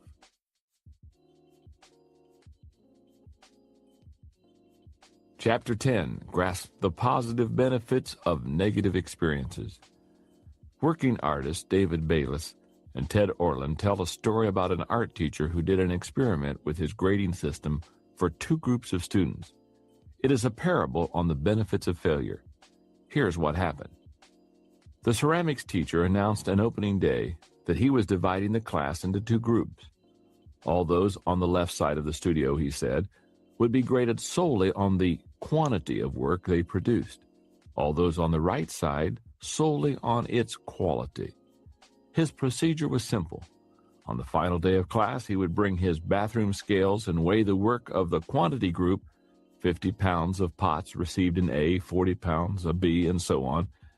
And those being graded on quality, however, needed to produce only 1 pot, albeit a perfect one, to get an A.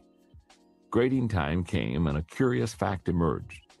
The works of the highest quality were all produced by the group being graded for quantity. It seems that while the quantity group was busily churning out piles of work and learning from their mistakes, the quality group had sat theorizing about perfection, and in the end had little more to show for their efforts than the grandiose theories of a pile of dead clay. It doesn't matter whether your objectives are in the area of art, business, ministry, sports, or relationships. The only way you can get ahead is to fail early, fail often, and fail forward. I teach leadership to thousands of people each year at numerous conferences. And one of my greatest concerns is always that some people will go home from the event and nothing will change in their lives.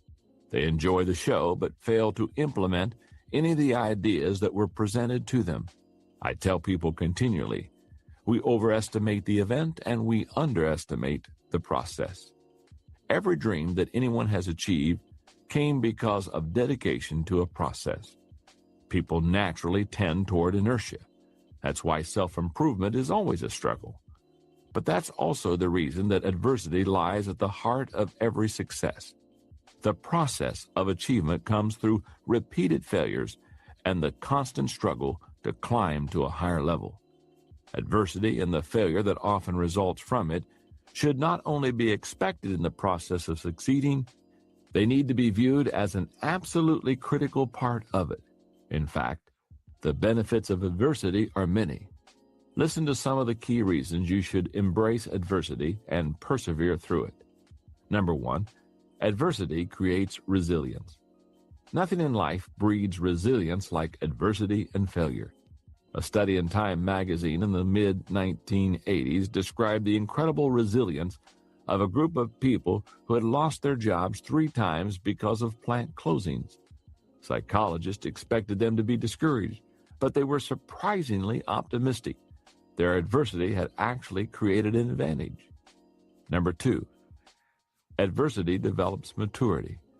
As the world continues to change at a faster and faster rate, maturity with flexibility becomes increasingly important. Those qualities come from weathering difficulties. Harvard Business School professor John Cotter says, I could imagine a group of executives 20 years ago discussing a candidate for a top job and saying, this guy had a big failure when he was 32. Everyone else would say, yep, that's a bad sign. I can imagine that same group considering a candidate today and saying, what worries me about this guy is that he's never failed. The problems we face and overcome prepare our hearts for future difficulties. Number 3, adversity pushes the envelope of accepted performance. Lloyd Ogilvy says that a friend of his who was a circus performer in his youth described his experience learning to work on the trapeze. He said, once you know that the net below will catch you, you stop worrying about falling. You actually learn to fall successfully. What that means is you can concentrate on catching the trapeze swinging towards you and not on falling because repeated falls in the past have convinced you that the net is strong and reliable when you fall. The result of falling and being caught by the net is a mysterious confidence and daring on the trapeze. You fall less. Each fall makes you able to risk more. Number 4, adversity provides greater opportunities. I believe that eliminating problems limits our potential. Just about every successful entrepreneur I've met has numerous stories of adversity and setbacks that open doors to greater opportunity. For example, in 1978, Bernie Marcus was fired from Handy Dan, a do-it-yourself hardware retailer. That prompted Marcus to team with Arthur Blank to start their own business. In 1979, they opened their first store in Atlanta, Georgia. It was called Home Depot. Today, Home Depot has over 760 stores employing more than 150,000 people. And each year they do more than $30 billion in business. I'm sure that Bernie Marcus wasn't very happy about getting fired from his job back at Handy Dan. But if he hadn't been, who knows whether he would have achieved the success he has today. Number 5, adversity prompts innovation. Early in the 20th century, a boy whose family had immigrated from Sweden to Illinois sent 25 cents to a publisher for a book on photography. What he received instead was a book on ventriloquism. What did he do? He adapted and learned ventriloquism. His name was Edgar Birkin, and for over 40 years he entertained audiences with the help of a wooden dummy named Charlie McCarthy. If you want to succeed, you have to learn to make adjustments to the way you do things and try again. Adversity helps to develop that ability. Number 6, adversity brings unexpected benefits. The average person makes a mistake and automatically thinks that it's a failure. But some of the greatest stories of success can be found in the unexpected benefits of mistakes. For example, most people are familiar with the story of Edison and the phonograph. He discovered it while trying to invent something entirely different. But did you also know that Kellogg's cornflakes resulted when boiled wheat was left in a baking pan overnight? Or that ivory soap floats because a batch was left in the mixer too long and had a large volume of air whipped into it? Or that Scout towels were launched when a toilet paper machine put too many layers of tissues together?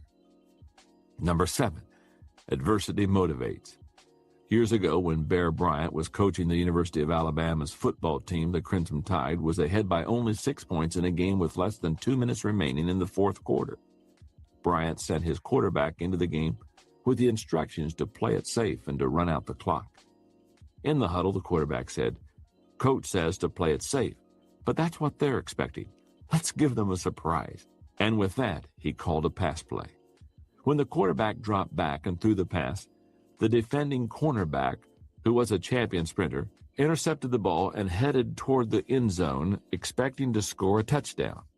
The quarterback, who was not known as a good runner, took off after the cornerback and ran him down from behind, tackling him on the 5-yard line.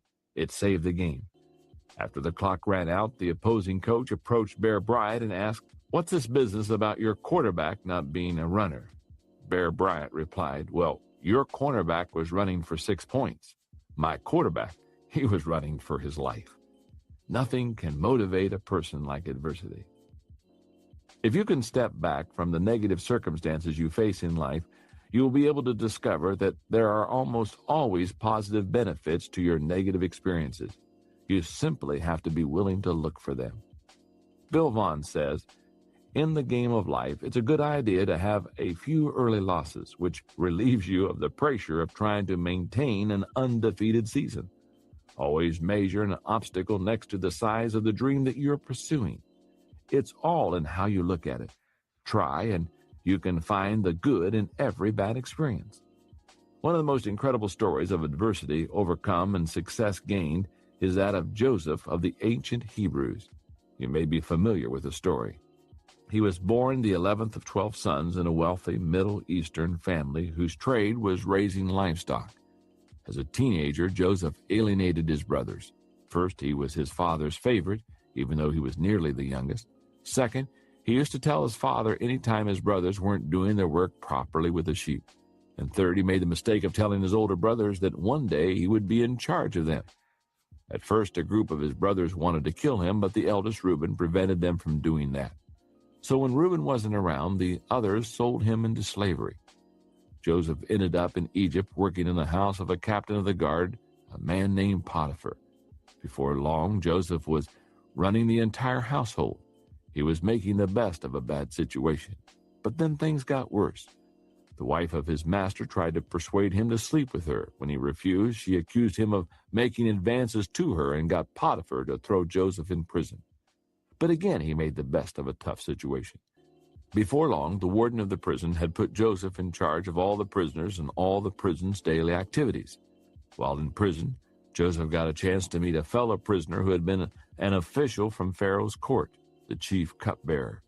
And Joseph was able to do him a favor by interpreting a dream the man had. And when he saw that the official was grateful, Joseph made a request of him in return, that he would convince Pharaoh to let him out of prison.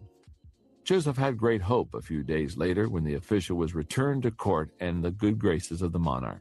He expected any minute to receive word that Pharaoh was setting him free.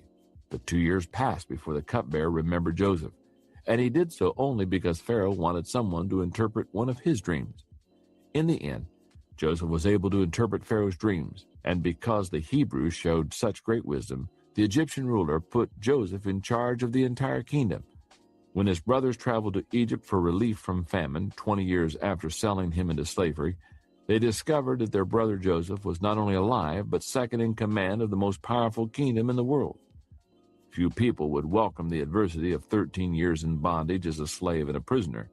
But as far as we know, Joseph never gave up hope and never lost his perspective, nor did he hold a grudge against his brothers. After their father died, he told them, "You intended to harm me, but God intended it for good to accomplish what is now being done, the saving of many lives."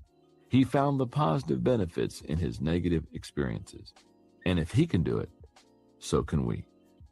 Step number 10 to failing forward. Find the benefit in every bad experience. Let's review now for a moment the first 10 steps to failing forward. Number 1, realize there is only one major difference between average people and achieving people.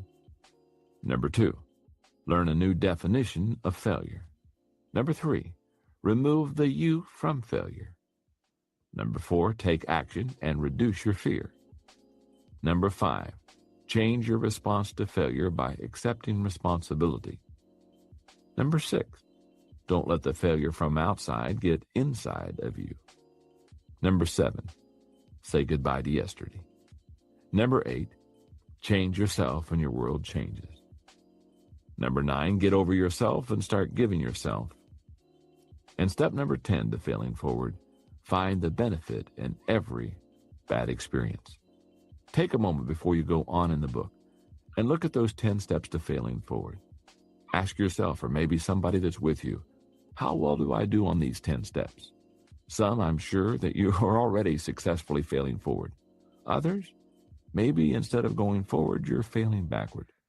Take a moment, evaluate yourself, work on the weak areas, evaluate these 10 steps so that you can confidently fail forward.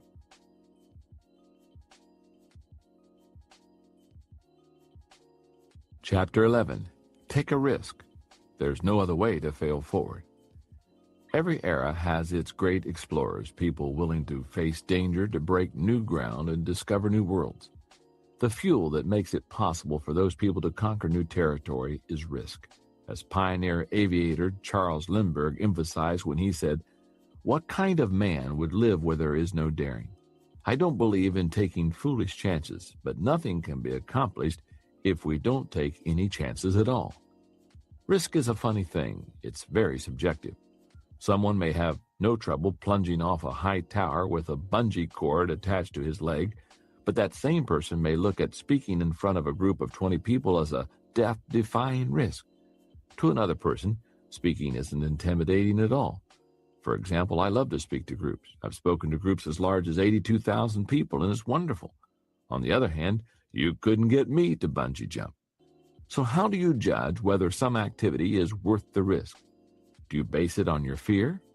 No, you should do some things that scare you. Should you base it on the probability of success? No, I don't think that's the answer either. Risk must be evaluated not by the fear it generates in you or the probability of your success, but by the value of the goal. Allow me to tell you the story of someone who pushed the envelope of risk in order to achieve goals that had great value to her. Her name was Amelia Earhart. She grew up in the Midwest and had a very ordinary childhood. While in her early 20s, she took her first plane ride at Doherty Field in Long Beach, California. She was hooked. She said, "As soon as we left the ground, I knew I myself had to fly."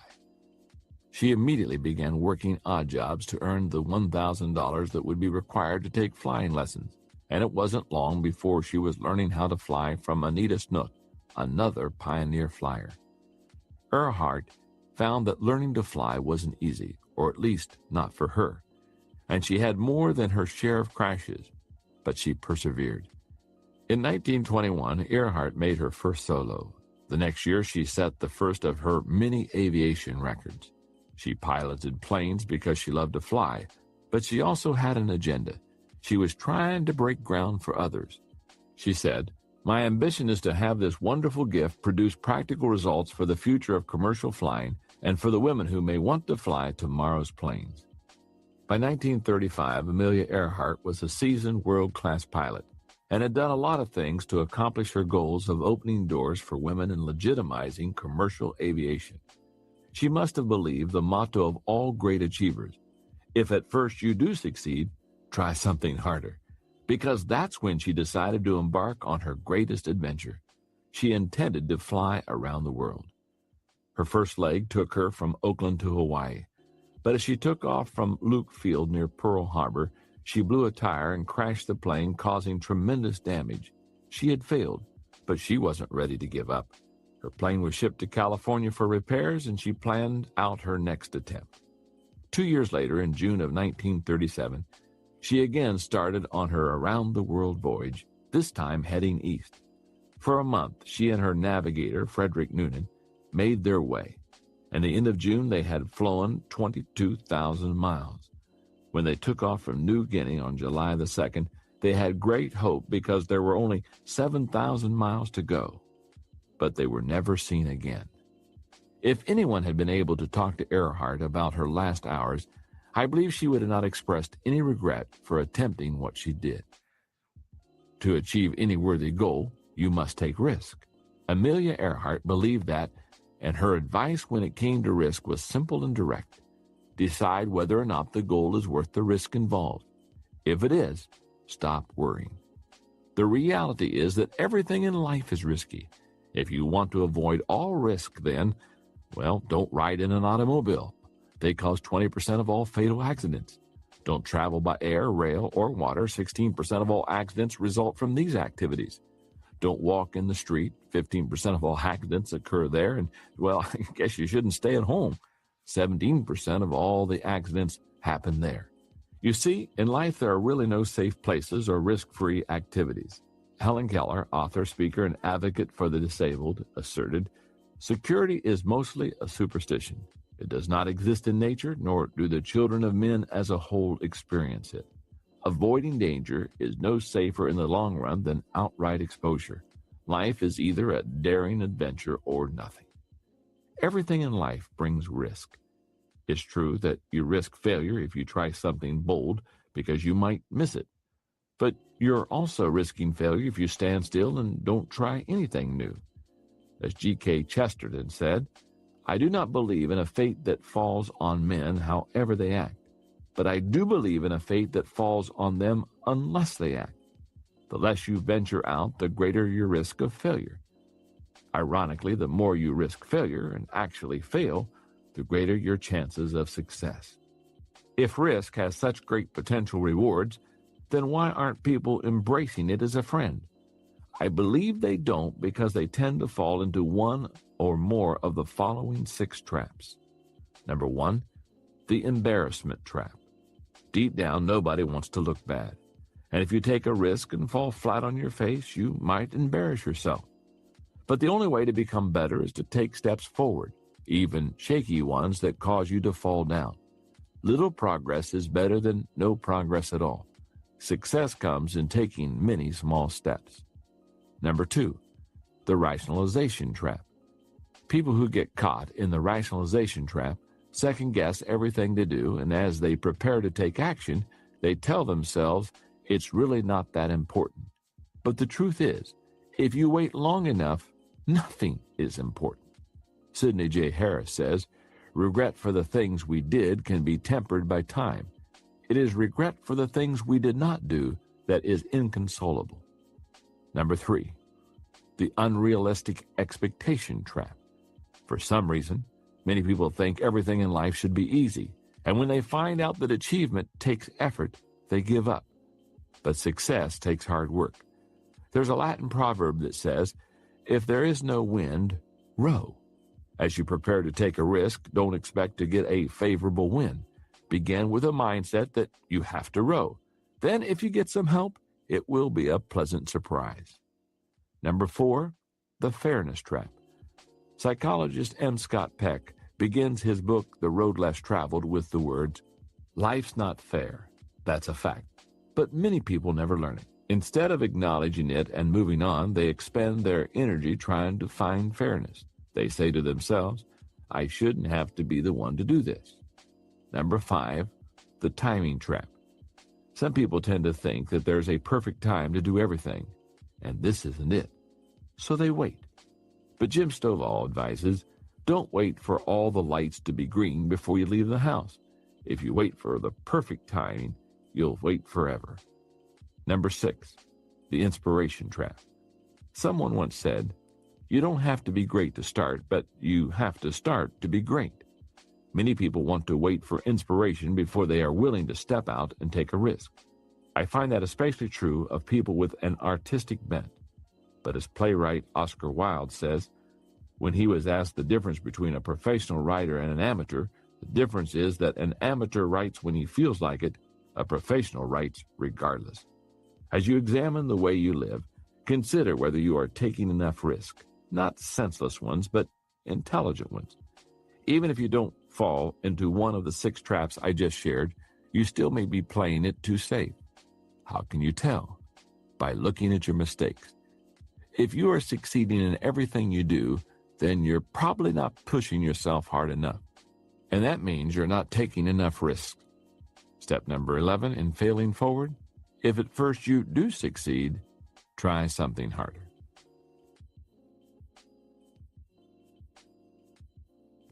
Chapter 12. Make failure your best friend. The idea that you can make failure your best friend may seem very odd to you, but the truth of the matter is that failure is either your friend or your enemy, and you are the one who chooses which. If you play a dirge every time you fail, then failure will remain your enemy. But if you determine to learn from your failures, then you actually benefit from them, and that makes failure your friend. If you repeatedly use your failures as springboards to success, then failure can become your best friend. And here's what I mean. How would you feel about an incident in your life that cost you your nose, half your right arm, and all the fingers on your left hand? I'm guessing that you wouldn't look at it as positive. But that's what happened to Dr. Beck Weathers, and he sees that loss as the defining event in his life, the event that turned everything around for him. What event would cause a man to willingly embrace such a drastic disability? The answer can be found on Mount Everest.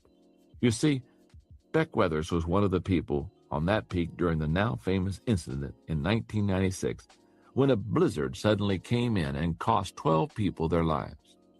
Weathers was 49 years old when he ascended Everest. At that point, he had been a mountain climber for 10 years, and it consumed him, so much that it took much time away from his family. For the Everest climb, Weathers signed on with an expedition led by New Zealander Rob Hall. Before the team got to the high camp at 26,000 feet, Weathers was doing fine. But as he ascended the peak on May 10th, Weathers realized that he was in trouble. As he went up the mountain, the altitude caused the lenses in his eyes to flatten out, and that made him blind. At the time, it seemed that the best decision would be for Weathers to wait where he was, then rejoin the crew as they came back down from the summit. While disappointing, it seemed to be the wisest choice. But it turned into a nightmare. A freak blizzard rapidly enveloped the mountain, dropping the temperature to about 50 degrees below zero and increasing winds to 70 miles per hour. Weathers got left behind on the mountain, and as hours passed, he lapsed into a hypothermic coma. Fellow climbers searched for Weathers for hours, and early in the morning on May 11th, they actually found him. But he was covered with ice and barely breathing. They knew he would die, so they left him where he was and radioed to his wife that he was dead. No person has ever recovered out of a hypothermic coma and survived except Beck Weathers. Somehow he revived, got up, found his way, and staggered back into camp. His jacket was open. His face was black beyond recognition with frostbite, and his exposed right arm was marble white and frozen upright in front of him. Even after his miraculous return to camp, nobody thought Weathers would survive, but he kept pulling through. Back home in Dallas, he received medical attention. He underwent 10 surgeries where they amputated the fingers on his left hand, amputated his right arm near the elbow, and reconstructed a new nose using tissue from other parts of his body. Through it all, Weathers went through a radical learning process. He believes he traded his hands for something more valuable: lessons about himself, his values, and life. Beck Weathers' attitude reflects more than just gratitude for surviving a great tragedy that should have killed him. He displays a teachability that has allowed him to change his life for the better. He has failed forward by making hardship his best friend. Fortunately, you don't have to be left for dead on top of the world's highest mountain to become teachable and learn how to make failure your friend. You can do it from the safety of your own home. All it requires is the right attitude. Your attitude toward failure determines your altitude after failure. Some people never understand that. As Louis Armstrong once quipped, there are some people that if they don't know, you can't tell them. Teachability is a mindset that says no matter how much I know or think I know, I can learn from this situation. That kind of thinking can help you turn adversity into advantage. Anyone can make failure a friend by maintaining a teachable attitude and using a strategy for learning from failure.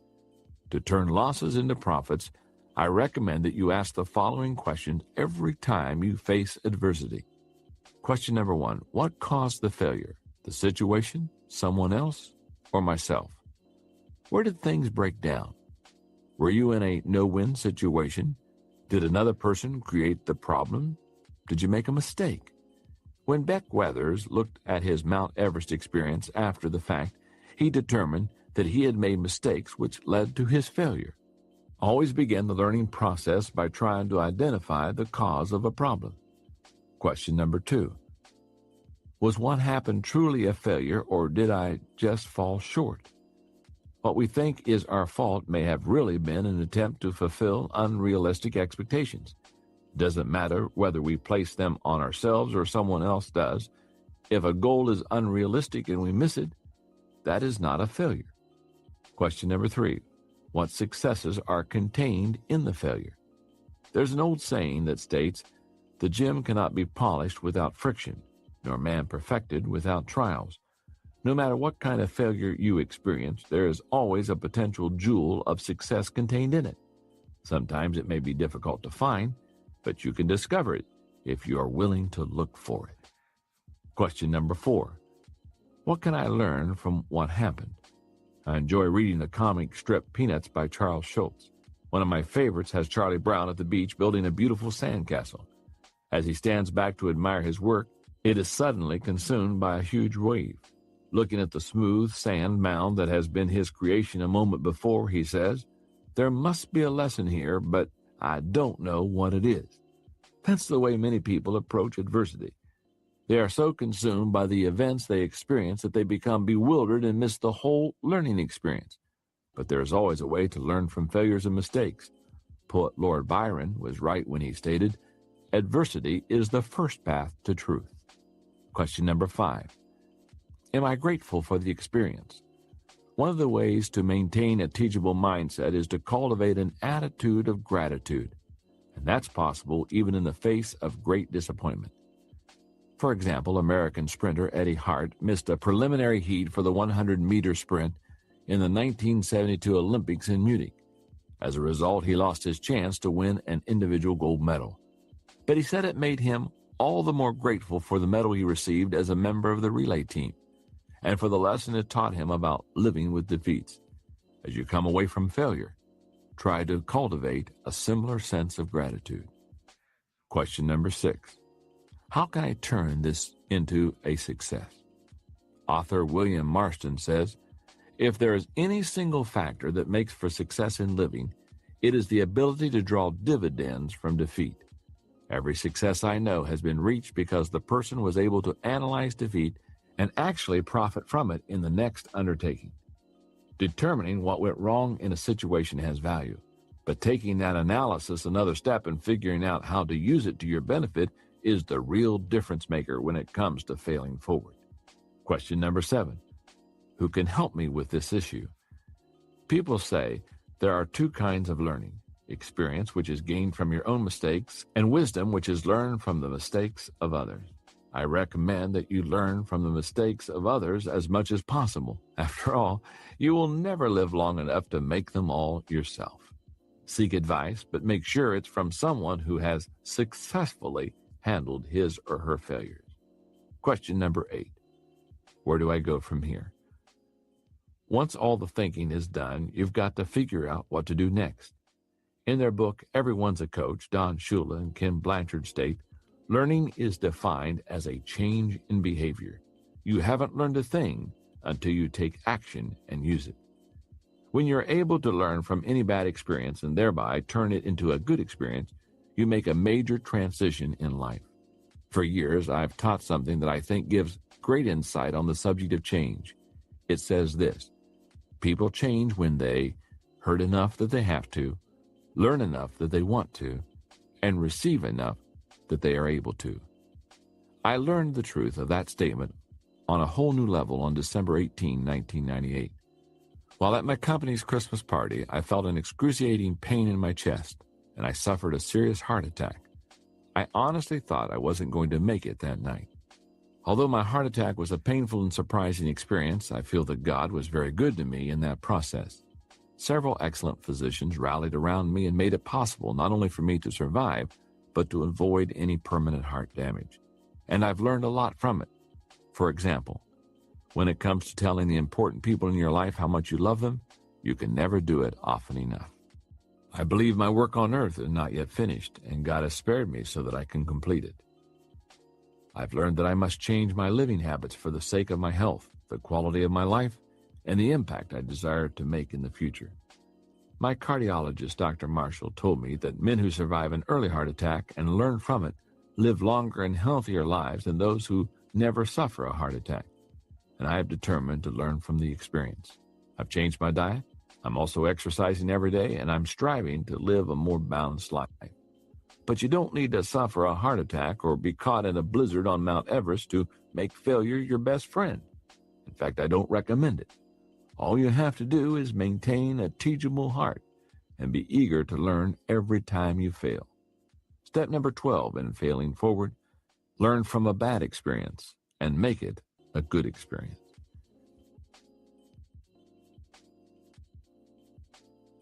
Chapter 13, avoid the top 10 reasons people fail.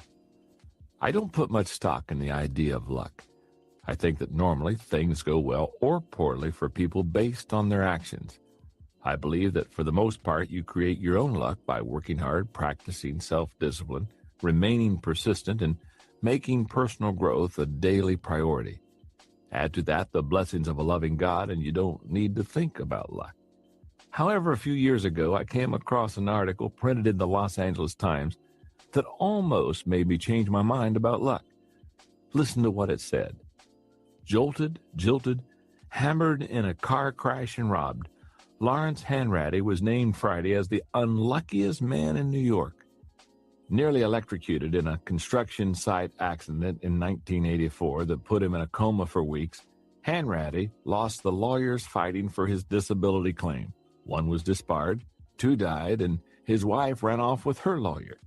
Hanratty, who was spent years fighting heart and liver disease, had his car wrecked in a crash last year. And when police left the scene of the accident, he was held up and robbed. As if he hasn't tolerated enough hardship, 38-year-old Hanratty of Mount Vernon, New York, said an insurance company now wants to cut off his workers' compensation benefits, and his landlord has threatened to kick him out of his apartment. Depressed and suffering from agoraphobia, a fear of open spaces, Hanratty uses a canister of oxygen and takes 42 pills a day for his heart and liver ailments. Hearing that story kind of makes you want to find poor Lawrence to see if you can help him out in some way, doesn't it? But I think the experiences of Lawrence Hanratty are not typical of most people who continually fail or experience continual ongoing adversity. Why? Because most of the time, the trouble we face is the result of our own negative actions. It's usually our own fault. Many people possess blind spots when it comes to knowing about themselves. Sometimes those blind spots apply to strengths, but more often people fail to see their own weaknesses, and that causes trouble. If you don't know you have a problem, then you can't work to fix it. I'd like to acquaint you with what I have observed to be the top 10 reasons people fail. As you listen, be open-minded and try to see yourself and your shortcomings in the descriptions that I give.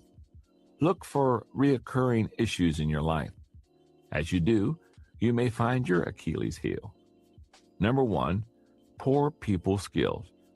By far the greatest single obstacle to success that I see in others is a poor understanding of people. A while back, the Wall Street Journal printed an article on the top reasons that executives fail. At the top of the list was a person's inability to effectively relate to others. How are you when it comes to working with people? Are you genuine and authentic, or do you continually put up a front? Do you listen carefully to others, or do you spend most of your time doing the talking when you're with people? Do you expect everyone else to conform to your wishes, your schedule, and your agenda? Or do you look for ways to meet people on their terms? If you haven't learned how to get along with people, you will always be fighting a battle to succeed. However, If you can make people skills a strength, it will take you farther than any other skill you develop.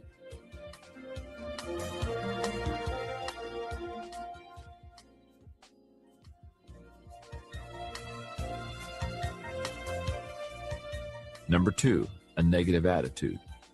How you react to circumstances of your life has everything to do with your well-being and your success. W. Clement Stone tells a story about a young bride who traveled with her husband to the California desert during World War II. Because she had grown up in the East, the desert seemed remote and desolate to her. The only housing they could find was a shack near a village of Native Americans, none of whom spoke English. She spent a lot of time there alone, waiting out the sweltering heat each day. When her husband was gone for a long period, she wrote her mother to say that she was returning home. A few days later, she received a reply that said, "Two men looked from prison bars. One saw mud, the other stars." Those words helped the young woman to see things more clearly. She made friends with her Native American neighbors. She began working with them on weaving and pottery, and she took time to explore the desert and discover its natural beauty. All of a sudden, she was living in a new world, and the only thing that had changed was her attitude. If your circumstances constantly get you down, then maybe it's time for a change, not of your situation, but in your attitude. Number 3, a bad fit. Though we should always first examine our attitudes when we don't enjoy our circumstances, sometimes a change in situation also is in order. Sometimes a case of mismatched abilities, interests, personality, or values can be a major contributor to chronic failure. Few things in life are more frustrating than being stuck in a profession or organization that doesn't suit you. Evaluate yourself and your situation. If there is a poor fit, think about making a change. Number 4, lack of focus. Bad things happen when a person doesn't focus. Anybody can make an honest mistake when things get hectic, but people lacking focus have trouble not because they're too busy, but because their priorities are out of whack. And that wastes their time and resources. If you find yourself going from task to task without making any progress, or you can't seem to reach a goal no matter how much effort you give it, examine your focus. No one can move forward without it. Number 5, weak commitment. For a long time, it seemed that apathy was chic, but effort and commitment seemed to be coming back into style. And that's a good thing, because without commitment, you cannot accomplish anything of value. The last time you failed, did you stop trying because you failed, or did you fail because you stopped trying? What was your level of commitment? If you're committed, then when you fail, it doesn't mean that you'll never succeed. It just means that it will take you longer. Commitment makes you capable of failing forward until you reach your goals. Number 6, unwillingness to change. Perhaps the greatest enemy to achievement, personal growth, and success is inflexibility. Some people seem to be so in love with the past that they can't deal with the present. You don't have to love change in order to be successful, but you do need to be willing to accept it. Change is the great catalyst for personal growth. It gets you out of a rut, it gives you a fresh start, and it affords you an opportunity to reevaluate your direction. If you resist change, you're really resisting success. Learn flexibility, or learn to like living with your failures. Number 7, a shortcut mindset. One of the most common obstacles to success is the desire to cut corners and take the short road to success. But shortcuts never pay off in the long run. As Napoleon said, victory belongs to the most persevering. Most people tend to underestimate the time it takes to achieve something of value, but to be successful, you have to be willing to pay your dues. James Watt spent 20 years laboring to perfect his steam engine. William Harvey labored night and day for 8 years to prove how blood circulated in the human body. And it took another 25 years for the medical profession to acknowledge that he was right. Cutting corners is really a sign of impatience and poor self-discipline. If you are willing to follow through, you can achieve a breakthrough. That's why Albert Gray says, the common denominator of success lies in forming the habit of doing things that failures don't like to do. Number 8, relying on talent alone. Talent is overrated, not because it doesn't have value, but because talent alone isn't enough to take a person through the multiple failures that life brings. Adding a strong work ethic to talent is like pouring gasoline on a fire. It's explosive. But the greater your talent, the more likely you are to lean heavily on it and skip the hard day-to-day work of improving it. If you possess this negative tendency, put yourself on a growth plan so that you can make the most of whatever God-given talent you have. Number 9, acting on poor information. One of the things that successful executives have in common is the ability to make weighty decisions based on limited amounts of information. But they also have in common the ability to gather reliable information to use as they evaluate things. General Douglas MacArthur knew this. He asserted, expect only 5% of an intelligence report to be accurate. The trick of a good commander is to isolate the 5%. Number 10, not having any goals. Don Marquis says, ours is a world where people don't know what they want and are willing to go through hell to get it. Many people don't have goals because they haven't allowed themselves to dream. As a result, they don't possess a desire. If that describes you, then you've got to look deep within yourself and try to determine why you're on this planet. Once you've discovered that, you'll know what to shoot for. If you can discover the weakness that weakens you, then you can start doing something about it. And that can change your life. I've seen that happen over and over again in people who desire success. Let me tell you about one of them. One of the people I rely on most at the Enjoy Group is my good friend Dan Ryland. He and I have worked together for 16 years. He is highly organized and he goes after a goal with a vengeance. But when I first met him, let's just say that because he was purpose-driven, he was not the most relational guy in the world. When Dan started working with me, he was an intern. I remember one day at the office, soon after he started working at the church, I was standing in the lobby having a conversation with a group of people, and Dan came in from a parking lot with his carefully arranged briefcase. He walked right through the group of us and didn't say a word. I excused myself from the group and I followed him. Dan set his briefcase down on his desk, and when he turned around, he was surprised to see that I was standing there. I asked him why he had walked by the group of us without saying a word. He replied that he had lots of work to do. Then I looked him straight in the eye and said, "You just passed your work." Over the next few years, Dan and I worked together on his relationships with people. Today, if you were to meet Dan, you would think that his ability to work with people is a natural strength because he is so good at it. And if I have a tricky assignment that requires someone with exceptional people skills to carry it out, do you know who my first choice is? Dan. And that has become possible because of his willingness to grow and change. He has taken a weakness and turned it into a strength. If you are dedicated to overcoming failure and achieving lasting success, then you need to be willing to do the same. Work on that weakness that weakens you, and there is no telling how far you will go. Step number 13 to failing forward, work on the weakness that weakens you.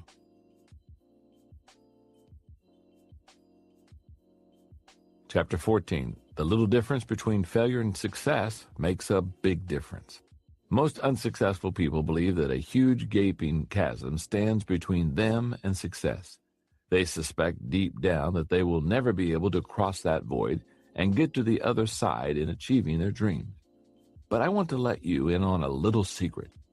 There's not much difference between failure and success. And the little difference there is makes a big difference. What creates that difference? Let me share a story with you, and you will be able to guess what the difference maker is. I think everybody in the United States has heard of Macy's department store, thanks to their famous Thanksgiving Day parade and the movie Miracle on 34th Street. But fewer people know about the man who founded the store in 1858. His name was R.H. Macy. The son of a sea captain, Macy was born in Nantucket at a time when whaling was keen.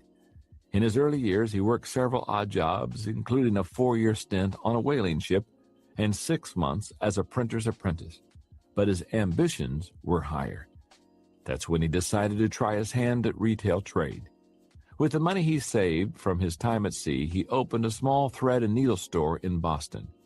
His hopes were high and his work ethic was strong, but the business failed within a year. For the next several years, Macy tried various endeavors, but all of them eventually ended in failure. For example, he opened 2 more retail stores in Boston, but failed to make a profit each time. He traveled to California in the gold rush, but failed to strike it rich. He sold supplies to the miners of the gold rush, but when the gold ran out, so did his business. Twice more, he opened up dry goods stores in Boston, but twice he struggled to keep up with the competition, and eventually he declared bankruptcy. He worked as a stockbroker, but only achieved minimal success in the difficult economy. He tried real estate, but again had little success. Finally, following a real estate investment disaster, a friend convinced Macy to return to the retail trade. This time he decided to try his luck in Manhattan, and that was to make a tremendous difference. In 1858, R.H. Macy opened a fancy dry goods store. After only 12 months, he was grossing $80,000 a year. By the 1870s, the store averaged over $1 million in sales per year. In 1877, Macy died while on a buying trip in Europe. However, his business lived on, and it continued to bring innovation to retail trade. Today, the company continues to serve customers with 191 Macy's stores. Those stores exist because of one man who simply refused to give up. As you have no doubt guessed, the quality that took Macy through failure after failure after failure was his persistence. That is the little difference that makes a big difference when it comes to failing forward. It separates those who achieve success from those who only dream about it. Nothing worth achieving comes easily. The only way to fail forward and achieve your dreams is to cultivate tenacity and persistence. But to begin cultivating those qualities, you need a strategy. And that's what I want to share with you now. A 4-point plan for approaching achievement that will encourage stamina and resilience in the face of failures. Number 1, find a purpose.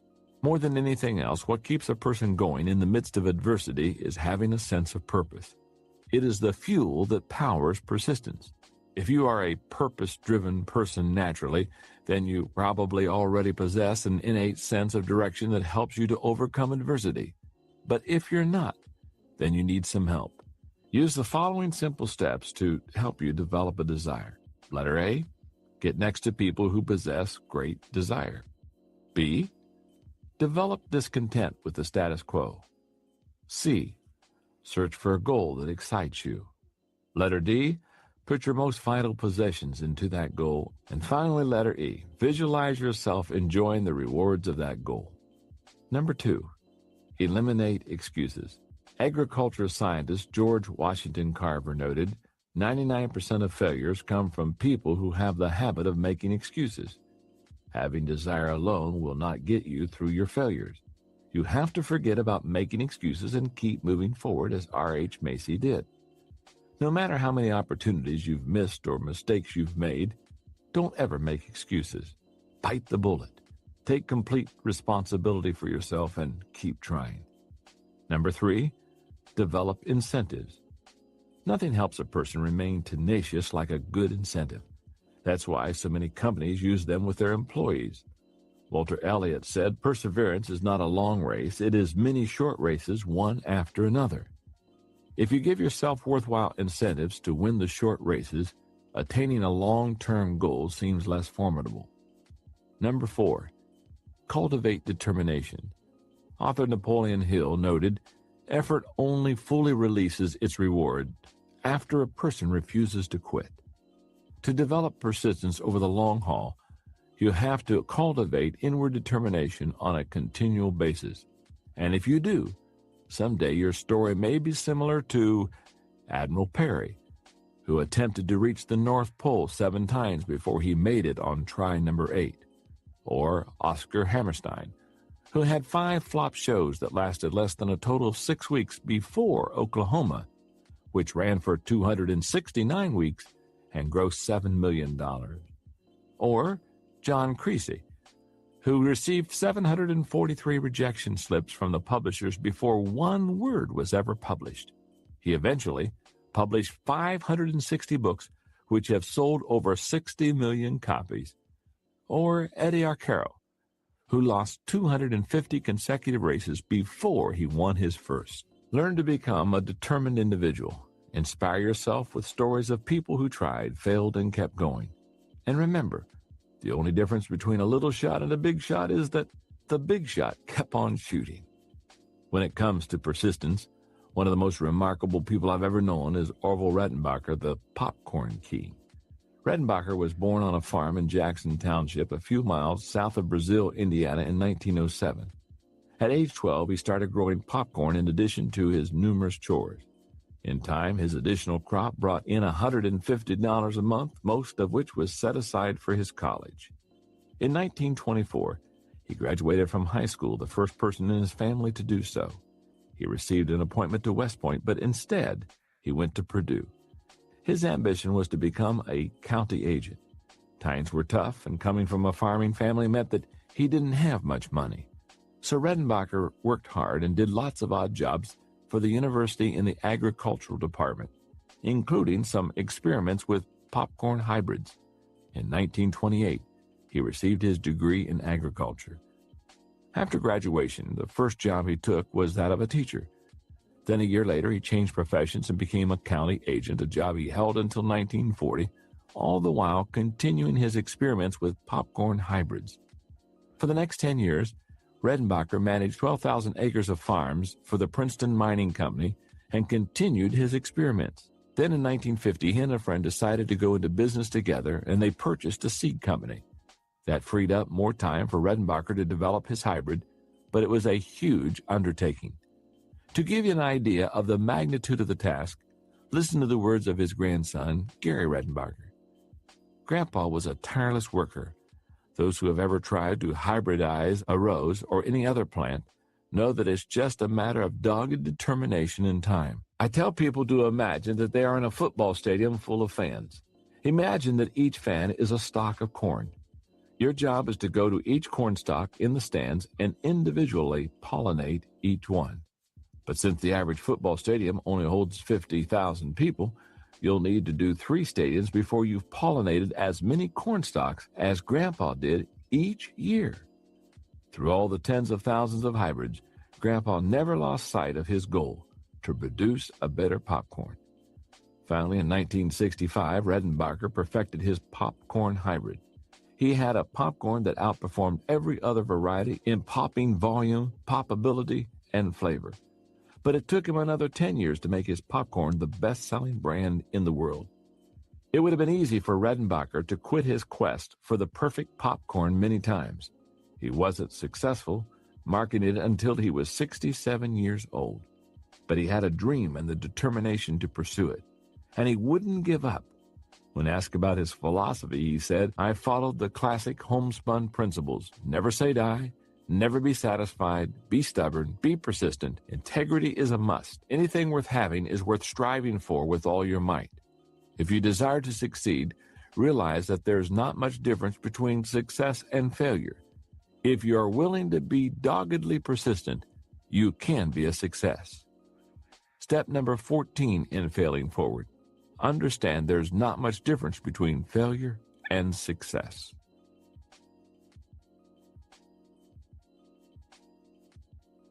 Chapter 15. It's what you do after you get back up that counts. Although persistence is important, it isn't the only key to success. I think you need persistence plus something more. It's just like the old saying about boxers, that a champion gets up one more time than he gets knocked down. While that may be true, if that's the only thing he does, he may finally win, but not before getting his brains beat out. Who wants that? He's much better off if he needs to get up off of the mat only a few times. He does that by figuring out how to knock out his opponent. That's what Milton Bradley did, in a manner of speaking. He figured out what to do so that he wouldn't continue falling down. He started out his career at age 20 as a draftsman. That was in 1856. By 1860, he had earned enough money to buy a printing press and go into business for himself as a lithographer. His first great product idea was to lithograph the newly elected President Abraham Lincoln. As soon as he offered the print for sale, the orders started flooding in. And he would have kept making money except for one problem. His print was of a clean-shaven Lincoln, but the new president had grown a beard. It nearly ruined Bradley. While he was trying to cope with his first major setback, he decided to try selling something different, a game. He had a concept for a game he called the checkered game of life, which taught moral values. He designed the game himself and printed up copies, and the game sold well. In fact, that first year he sold 40,000 copies. That first success gave him a new direction in life. He turned his attention to producing games and other materials that instructed people while entertaining them. Primarily, that meant games. But it wasn't long before he wanted to expand more intentionally into educational resources. A new concept to America had come across the Atlantic Ocean from Germany called kindergarten, and Bradley became very excited by it. Bradley saw the great educational potential of kindergarten for children and the potential market for materials to teach them. In time, Bradley became one of kindergarten's chief proponents. He produced numerous materials and even published the influential journal, Kindergarten Review. He made a difference in the lives of thousands upon thousands of children. Maybe you're someone who has developed the persistence and resilience to keep getting up when you get knocked down. But you're getting weary of dragging yourself back onto your feet again and again without making any progress. You may be physically and emotionally exhausted.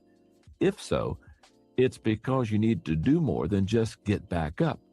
What you need is a plan that will help you determine what to do after you've gotten back up. Try using these 7 simple steps based on the acronym FORWARD. The letter F stands for Finalize Your Goal. In the last chapter, I wrote about the importance of having purpose in developing a desire. The next step is to settle on a definite goal you may want to reach. The boxer in the ring who gets back up has as his goal knocking out his opponent. Milton Bradley had his, to produce educational products for kindergarten students. You need to determine what your goal is. Recognize that the goal shapes the plan shapes the action. The action achieves the results bring success. The letter O stands for Order Your Plans. The saying is old, but it's true. By failing to prepare, you are preparing to fail. There is no guarantee that what you plan will be carried out in the way that you envision it. But if you neglect the plan, your chances of success are very slim. The letter R stands for Risk Failing by Taking Action. Planning alone won't bring success. The other half of the battle is taking action. Conrad Hilton said, "Success seems to be connected with action. Successful people keep moving." Moving forward on a plan and actually doing it always involves risk. And that's good, because nothing of value is achieved without risk. The letter W stands for Welcome Mistakes. By now you realize that mistakes are not to be avoided but embraced. They are signals that you're moving into new territory, breaking new ground, making progress. As the old English proverb states, he who makes no mistakes never makes anything. The letter A stands for Advance Based on Your Character. Every time you face mistakes, an attempt to move forward in spite of them is a test of character. That's because there always comes a time when giving up is easier than standing up, when giving in looks more attractive than digging in. And in those moments, character may be the only thing you have to draw on to keep you going.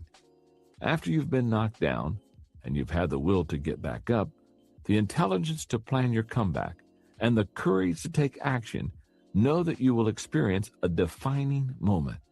And it will define you, as an achiever or as someone who quit. The letter R stands for Reevaluate Your Progress Continually. The value of fighting through the difficult times and overcoming mistakes is that you have the opportunity to learn and adjust.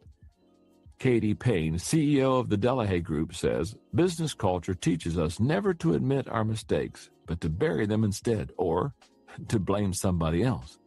and most personal and project reviews don't really do much to uncover mistakes. If we wait until we've finished a project to conduct a post-mortem, people will forget the mistake, or they'll build up a grudge against the coworker. Either way, we lose a learning opportunity. The letter D stands for Develop New Strategies to Succeed. Lester Thurlow said, "A competitive world has two possibilities for you. You can lose, or if you want to win, you can change." Once you develop a plan and put it into action, you're not done. In fact, if you want to succeed, you're never done. Success is in the journey, the continual process. And no matter how hard you work, you will not create the perfect plan nor execute it without error. You will never get to the point where you no longer make mistakes, but that's okay. Failures are milestones on the success journey. Each time you plan, risk, fail, reevaluate, and adjust, it gives you another opportunity to begin again, only better than the last time. As 67-year-old Thomas Edison said after he watched his laboratory burn to the ground, "Thank goodness all our mistakes were burned up. Now we can start again fresh." Starting over usually isn't easy, to say the least, but it sure can bring incredible results. I was reminded of that on a trip I took to Asia in the fall of 1999. My favorite stop on that trip was in Singapore. It's incredible. It's the most modern country in the world. Our tour guide, Susanna Fu, told us that Singapore was part of the British Empire for more than a century. After World War II, as the British granted independence to more and more members of their former empire, the people of Singapore began to think about their own independence, but the British were skeptical. Singapore had no natural resources and no experience in government. In 1959, when Singapore was granted its independence, the country didn't do well. That's when they decided that their best hope was to attach themselves to Malaysia, which they did in 1963. But the Malaysians didn't get along well with the people of Singapore, and after 2 years, Malaysia severed ties with them. The country's leader, Prime Minister Lee Kuan Yew, felt that the country had been cast adrift with few prospects and little hope. There was only one thing to do: work themselves out of the horrible situation that they were in. Yew wrestled with the problems until he had a plan. Number 1, bring in industry. His first objective was to bring in industries that would employ many low-skilled workers so that the people would have jobs. 2, create public housing. He wanted the people's quality of living to improve and to inspire them. They would move into better housing, but they would pay for it themselves. Number 3, send people to school. The only way for the country to improve was for the people to improve themselves. He would make education affordable for everyone. Number 4, set up a banking system. The goal was nothing short of making Singapore the financial center of Asia. Number 5, encourage international travel. Singapore would become a business and tourist destination with a world-class airport. Prime Minister Yew's goal was lofty and his plan was ambitious, but the people of Singapore persevered. First, they received hundreds of millions of dollars in loans from the World Bank and the countries of England and Japan. Next, they started bringing in experts from around the world to help them, carefully selecting representatives from countries who led their fields. From Japan and Germany, technical advisors to set up factories.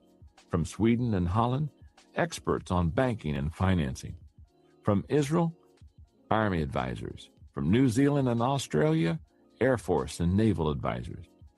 Then they brought in 1,200 companies from the United States and Japan, including General Electric, IBM, Hewlett-Packard, Philips, Sony, Mitsubishi, Caterpillar, Texas Instruments, Mobil Oil, and others. As our guide Susanna Fu told us the story, she fought back the tears. She had been one of the struggling, uneducated people that the country had helped to make a better life. As a teenager in the 1960s, she had dropped out of high school. But as the country got on track, so did she. She went back to night school and improved herself. Today, now in her 50s, she understands the incredible distance she and her country have traveled. She has seen Singapore City go from a land of swamp and scrub to a great international city. And she has seen the people go from ignorant and helpless to a rugged, disciplined group of achievers. I'm not sure when I will get back to Singapore, but as I left, I realized that I would not forget Susanna Fu or her beautiful city. In all the countries and cities I've ever been, no place better exemplified what it means to fail forward. Step number 15 in failing forward: get up, get over it, and get going.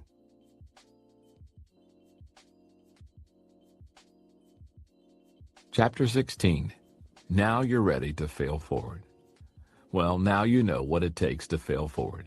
I believe wholeheartedly in what I've shared with you. Let's review all 15 steps to failing forward. Number 1, realize there's one major difference between average people and achieving people. Number 2, learn a new definition of failure.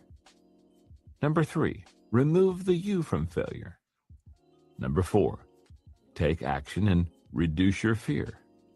Number 5, change your response to failure by accepting responsibility. Number 6, don't let failure from outside get inside of you. Number 7, say goodbye to yesterday. Number 8, change yourself and your world changes. Number 9, get over yourself and start giving yourself. Number 10, find the benefit in every bad experience. Number 11, if at first you do succeed, try something harder. Number 12, learn from a bad experience and make it a good experience. Number 13, work on the weakness that weakens you. Number 14, understand there's not much difference between failure and success. And number 15, get up, get over it, and get going. Those are the steps. But I have to say that they may not really hit home with you until you see them in the life of somebody you consider to be a lot like you. Let me tell you about a friend of mine named Dave Anderson. Dave is an entrepreneur that I met at a leadership conference that I recently taught in Kenosha, Wisconsin. When you hear a little bit about him, you may think that everything he touches turns to gold. Dave's net value, $30 million.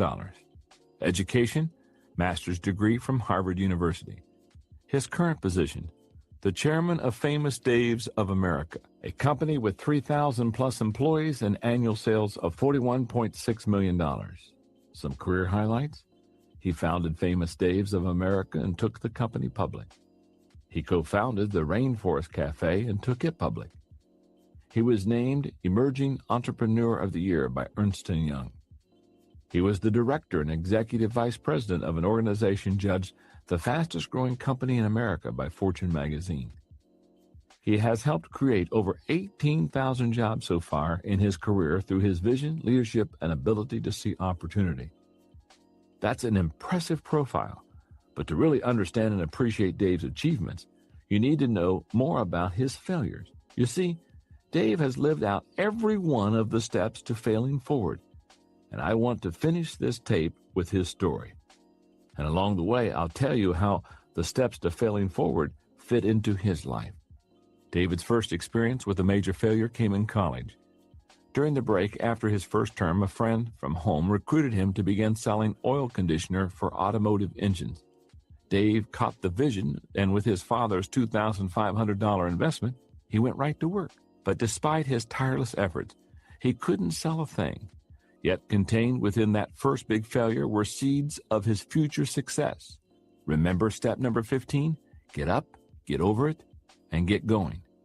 First, Dave believed that he could be successful. Now, that's step number 6. Don't let failure from outside get inside of you.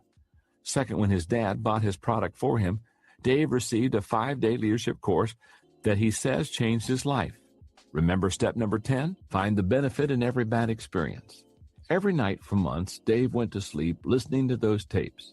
Step number 8, change yourself and your world changes.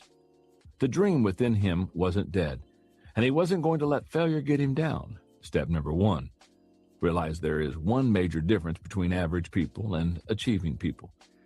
It was in 1972 that Dave got the idea for another business. Though the oil additive opportunity didn't work for him, it encouraged him to start thinking like an entrepreneur. Step number 2, learn a new definition of failure. His idea was to create and sell miniature dish gardens.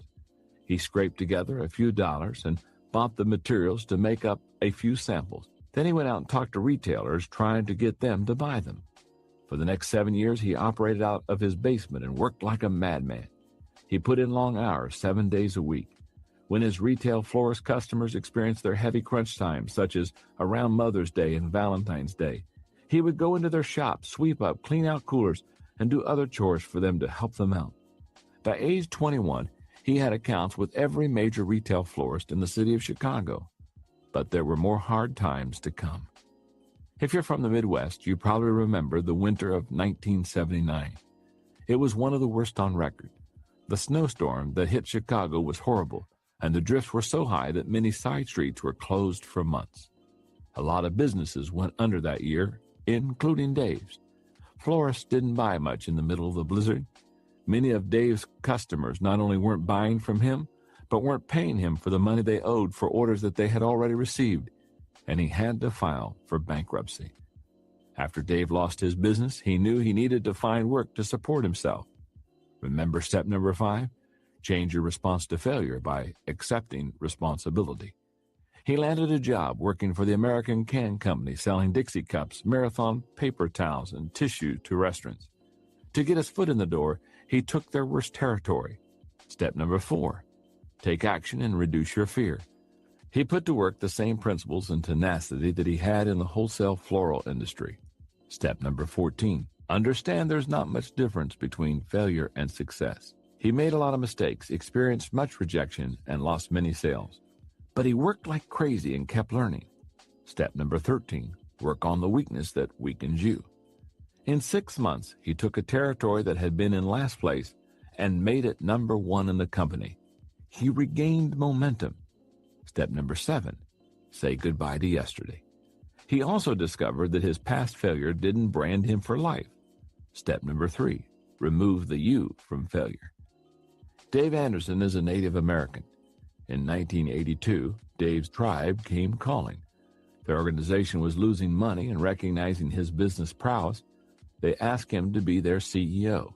Step number 11, if at first you do succeed, try something harder. He led the tribe's concerns for 3 years. During that time, gross revenue increased from $3.9 million to over $8 million. He also was honored by various state and local government and business organizations, and asked to sit on numerous councils for areas such as tourism and minority business development. In time, Dave was helping so many people that he was granted a Bush Leadership Fellowship for a lifetime of outstanding achievement by the Bush Foundation in St. Paul, Minnesota. Although Dave had achieved success in a variety of businesses over a relatively short period of time, he had not yet done anything related to his true passion, food. In 1994, Dave helped co-found a highly successful restaurant company called the Rainforest Cafe, and it made him wealthy. Step number 11, if at first you do succeed, try something harder. He used some of the money he made to purchase a small resort in Hayward, Wisconsin.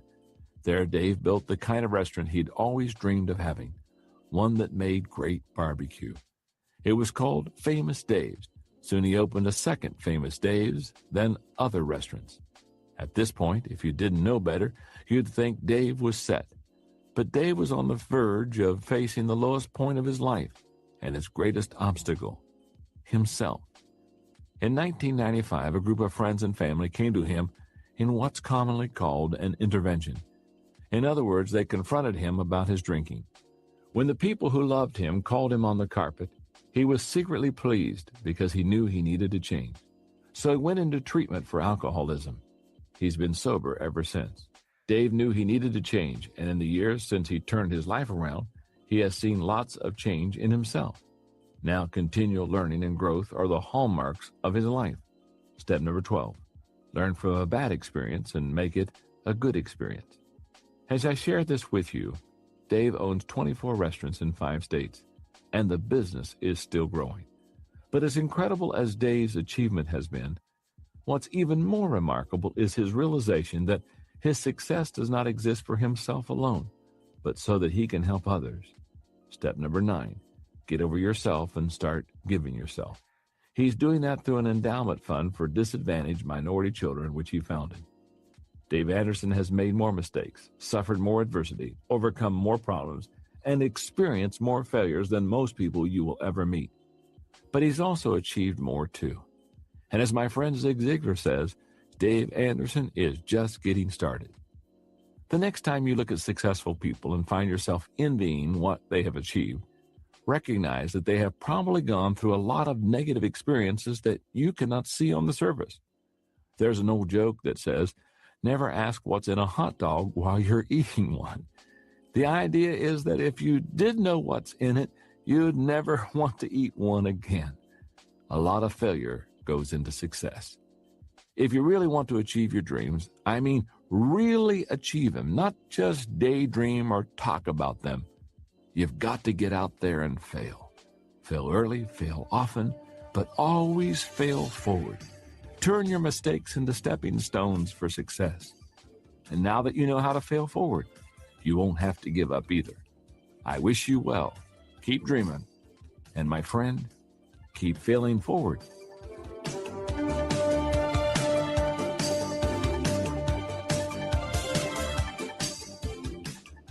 That concludes Failing Forward, Turning Mistakes into Stepping Stones for Success by John C. Maxwell.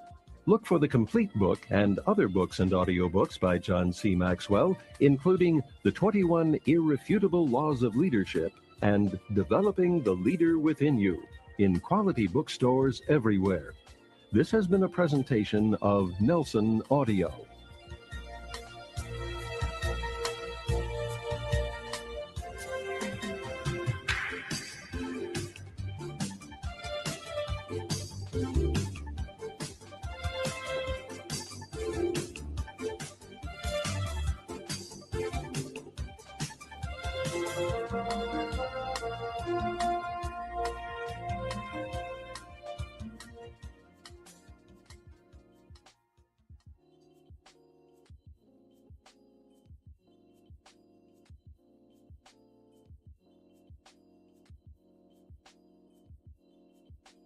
Preface.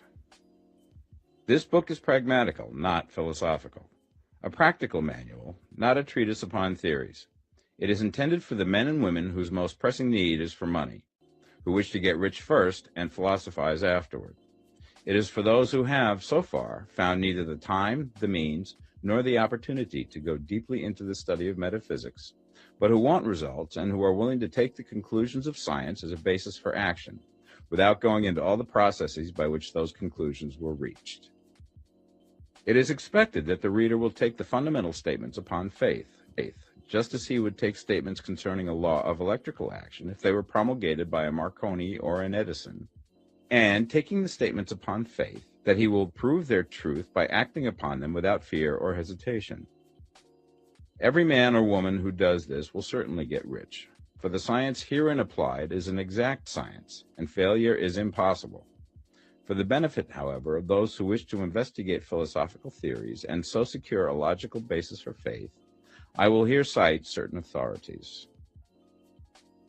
The monistic theory of the universe, the theory that one is all and that all is one, that one substance manifests itself as the seeming many elements of the material world, is of Hindu origin and has been gradually winning its way into the thought of the Western world for 200 years.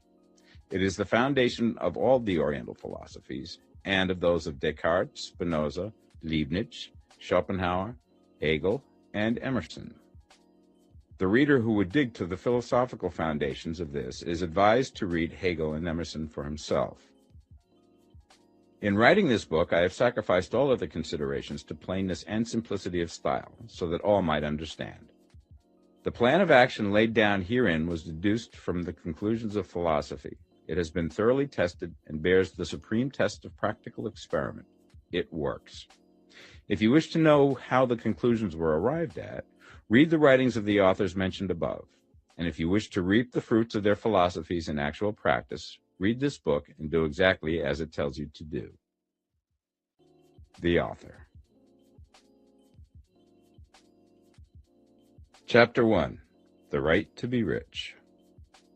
Whatever may be said in praise of poverty, the fact remains that it is not possible to live a really complete or successful life unless one is rich. No man can rise to his greatest possible height in talent or soul development unless he has plenty of money. For to unfold the soul and to develop talent, he must have many things to use, and he cannot have these things unless he has money to buy them with.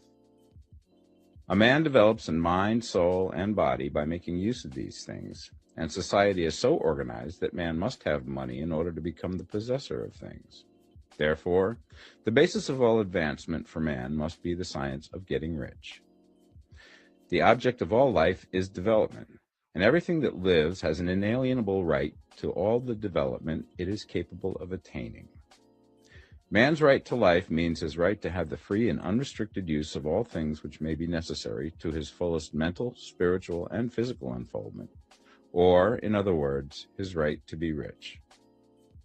I shall not speak of riches in a figurative way. To be really rich does not mean to be satisfied or contented with a little. No man ought to be satisfied with little if he is capable of using and enjoying more.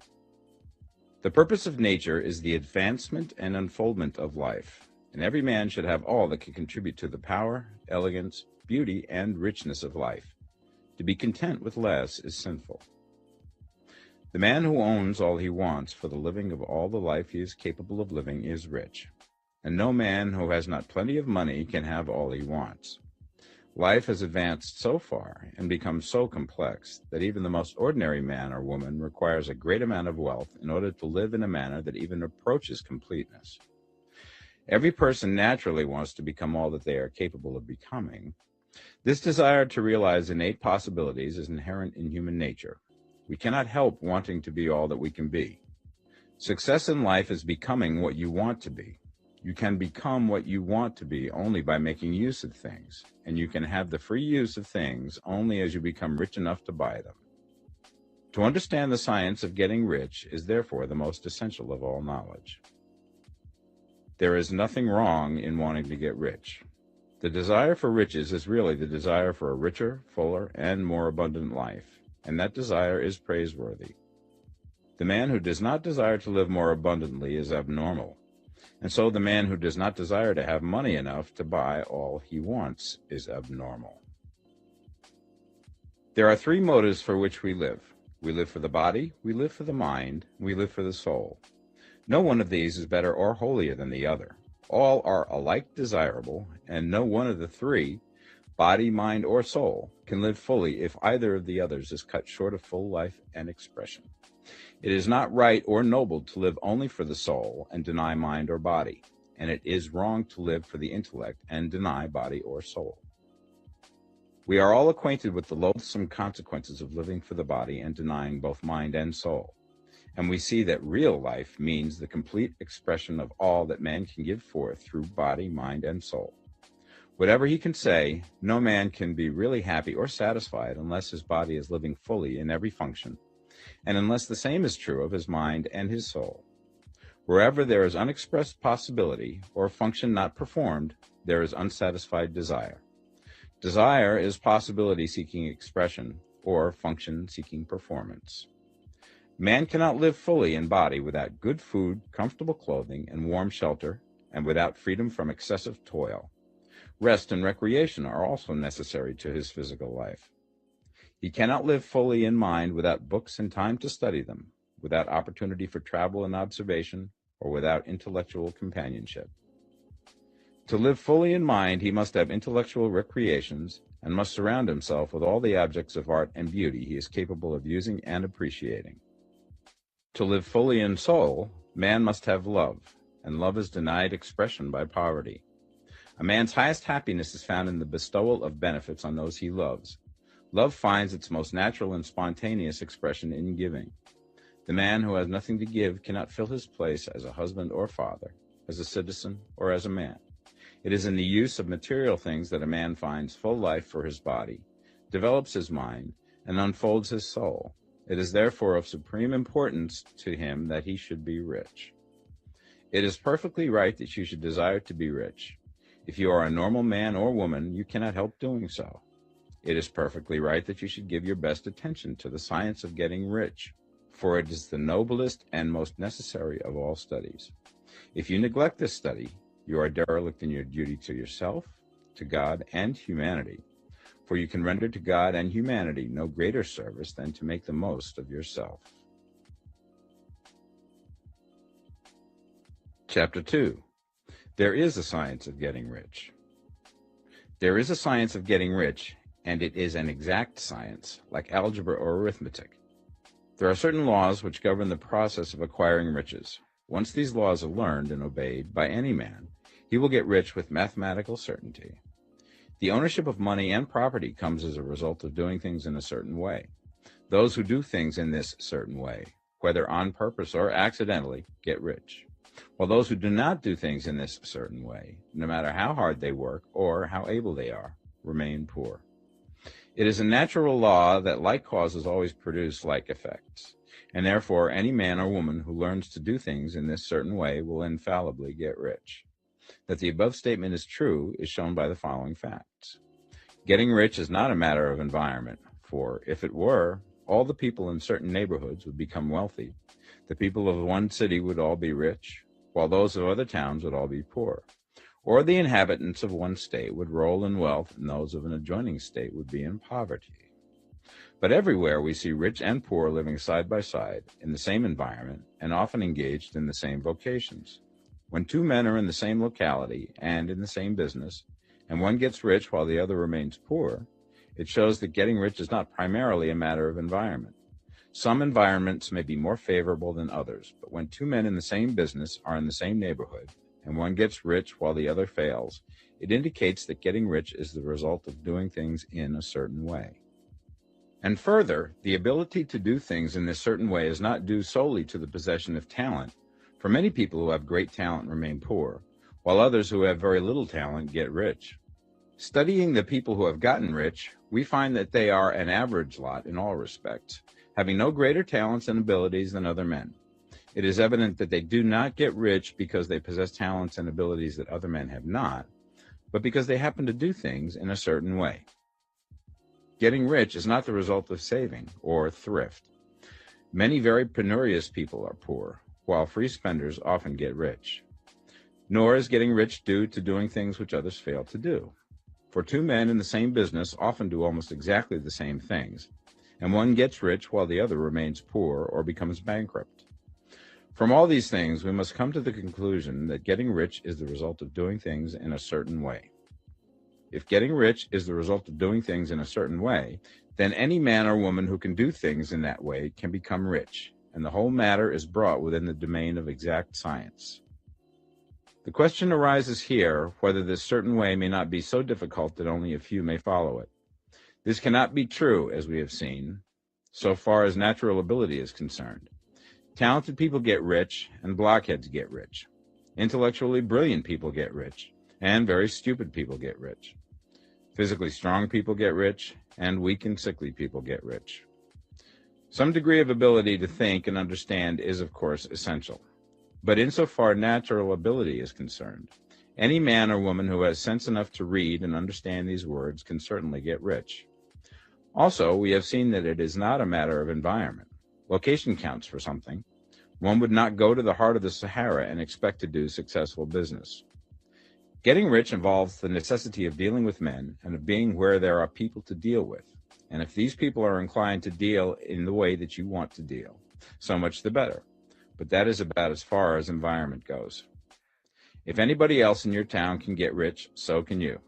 And if anybody else in your state can get rich, so can you. Again, it is not a matter of choosing some particular business or profession. People get rich in every business and in every profession, while their next-door neighbors in the same vocation remain in poverty. It is true that you will do best in a business which you like and which is congenial to you. And if you have certain talents which are well developed, you will do best in a business which calls for the exercise of those talents. Also, you will do best in a business which is suited to your locality. An ice cream parlor would do better in a warm climate than in Greenland, and a salmon fishery will succeed better in the Northwest than in Florida, where there are no salmon.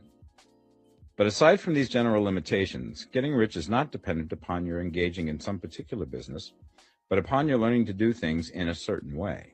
If you are now in business and anybody else in your locality is getting rich in the same business, while you are not getting rich, it is because you are not doing things in the same way that the other person is doing them. No one is prevented from getting rich by lack of capital. True, as you get capital, the increase becomes more easy and rapid, but one who has capital is already rich and does not need to consider how to become so. No matter how poor you may be, if you begin to do things in a certain way, you will begin to get rich, and you will begin to have capital.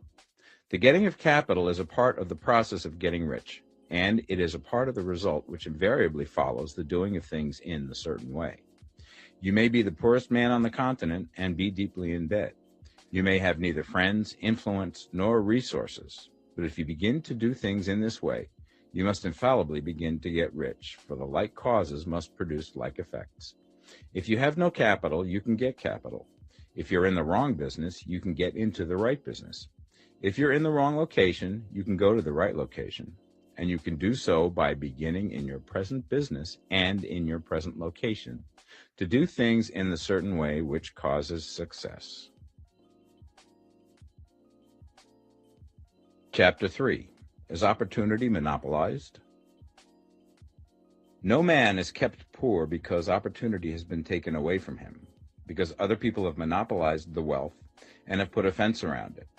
You may be shut off from engaging in business in certain lines, but there are other channels open to you. Probably it would be hard for you to get control of any of the great railroad systems. That field is pretty well monopolized, but the electric railway business is still in its infancy and offers plenty of scope for enterprise. And it will be but a very few years until traffic and transportation through the air will become a great industry, and in all its branches will give employment to hundreds of thousands and perhaps to millions of people. Why not turn your attention to the development of aerial transportation instead of competing with J.J. Hill and others for a chance in the steam railway world? It is quite true that if you are a working man in the employ of the Steel Trust, you have very little chance of becoming the owner of the plant in which you work. But it is also true that if you will commence to act in a certain way, you can soon leave the employ of the Steel Trust. You can buy a farm from 10 to 40 acres and engage in business as a producer of foodstuffs. There is great opportunity at this time for men who will live upon small tracts of land and cultivate the same intensively. Such men will certainly get rich.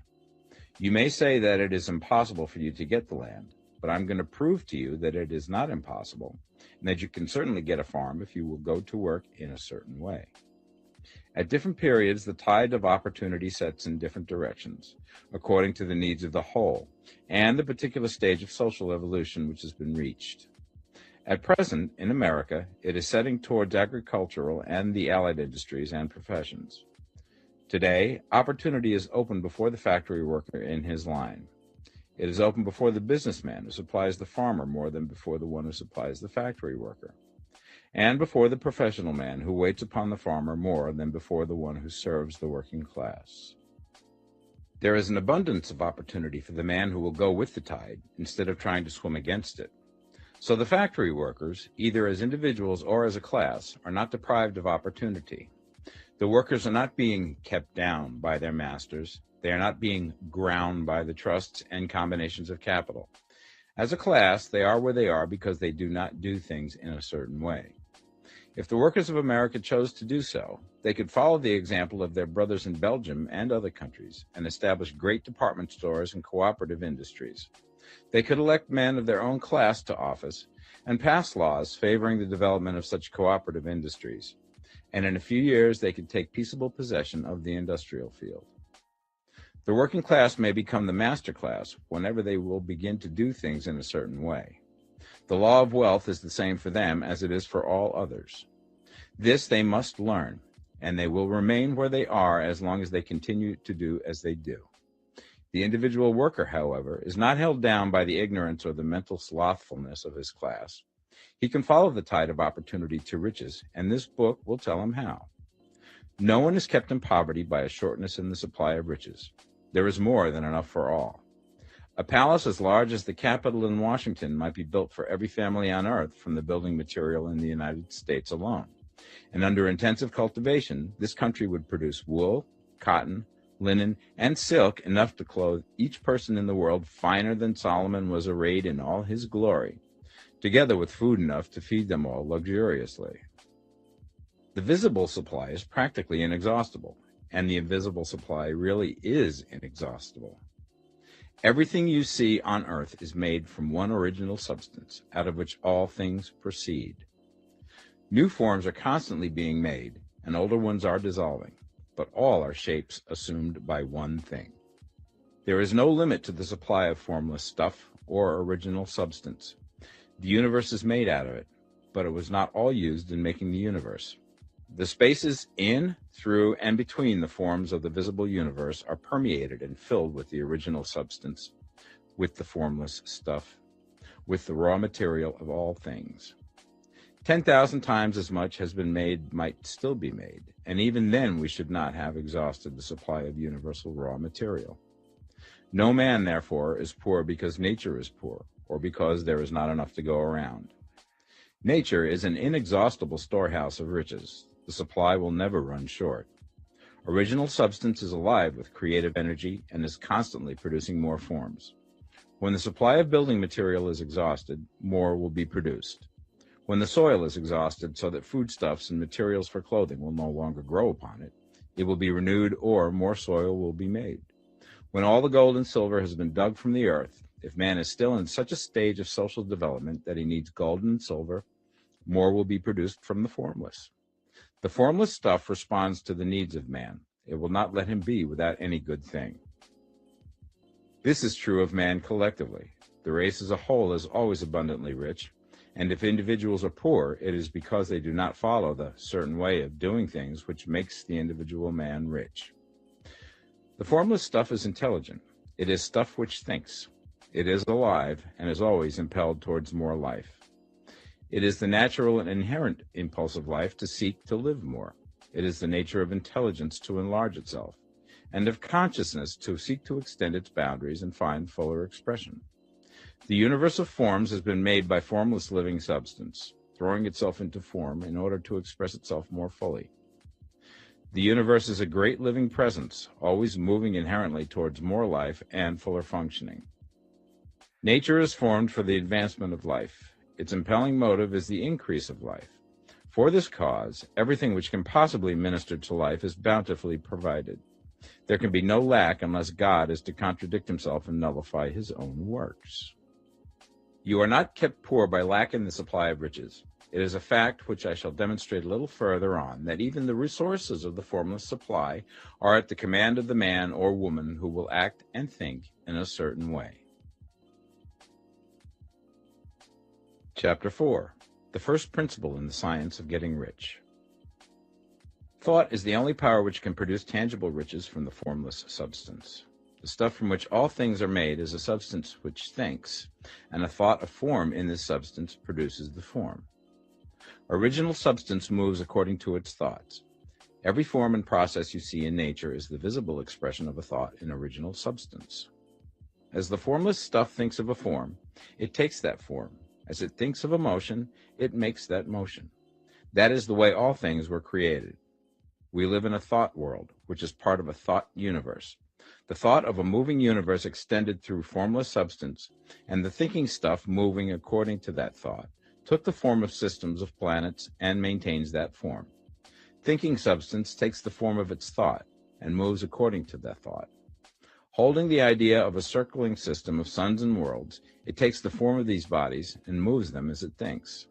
Thinking the form of a slow-growing oak tree, it moves accordingly and produces the tree, though centuries may be required to do the work. In creating, the formless seems to move according to the lines of motion it has established. The thought of an oak tree does not cause the instant formation of a full-grown tree, but it does start in motion the forces which will produce the tree, along established lines of growth. Every thought of form held in thinking substance causes the creation of the form, but always, or at least generally, along lines of growth and action already established. The thought of a house of a certain construction, if it were impressed upon formless substance, might not cause the instant formation of the house, but it would cause the turning of creative energies already working in trade and commerce into such channels as to result in the speedy building of the house. And if there were no existing channels through which the creative energy could work, then the house would be formed directly from primal substance, without waiting for the slow processes of the organic and inorganic world. No thought of form can be impressed upon original substance without causing the creation of the form. Man is a thinking center and can originate thought. All the forms that man fashions with his hands must first exist in his thought. He cannot shape a thing until he has thought that thing. And so far, man has confined his efforts wholly to the work of his hands. He has applied manual labor to the world of forms, seeking to change or modify those already existing. He has never thought of trying to cause the creation of new forms by impressing his thoughts upon formless substance. When man has a thought form, he takes material from the forms of nature and makes an image of the form which is in his mind. He has so far made little or no effort to cooperate with formless intelligence, to work with the Father. He has not dreamed that he can do what he seeth the Father doing. Man reshapes and modifies existing forms by manual labor. He has given no attention to the question whether he may not produce things from formless substance by communicating his thoughts to it. We propose to prove that he may do so, to prove that any man or woman may do so, and to show how. As our first step, we must lay down the three fundamental propositions. First, we assert that there is one original formless stuff or substance from which all things are made. All the seemingly many elements are but different presentations of one element. All the many forms found in organic and inorganic nature are but different shapes made from the same stuff. And this stuff is thinking stuff. A thought held in it produces the form of the thought. Thought, in thinking substance, produces shapes. Man is a thinking center, capable of original thought. If a man can communicate his thought to original thinking substance, he can cause the creation or formation of the thing he thinks about.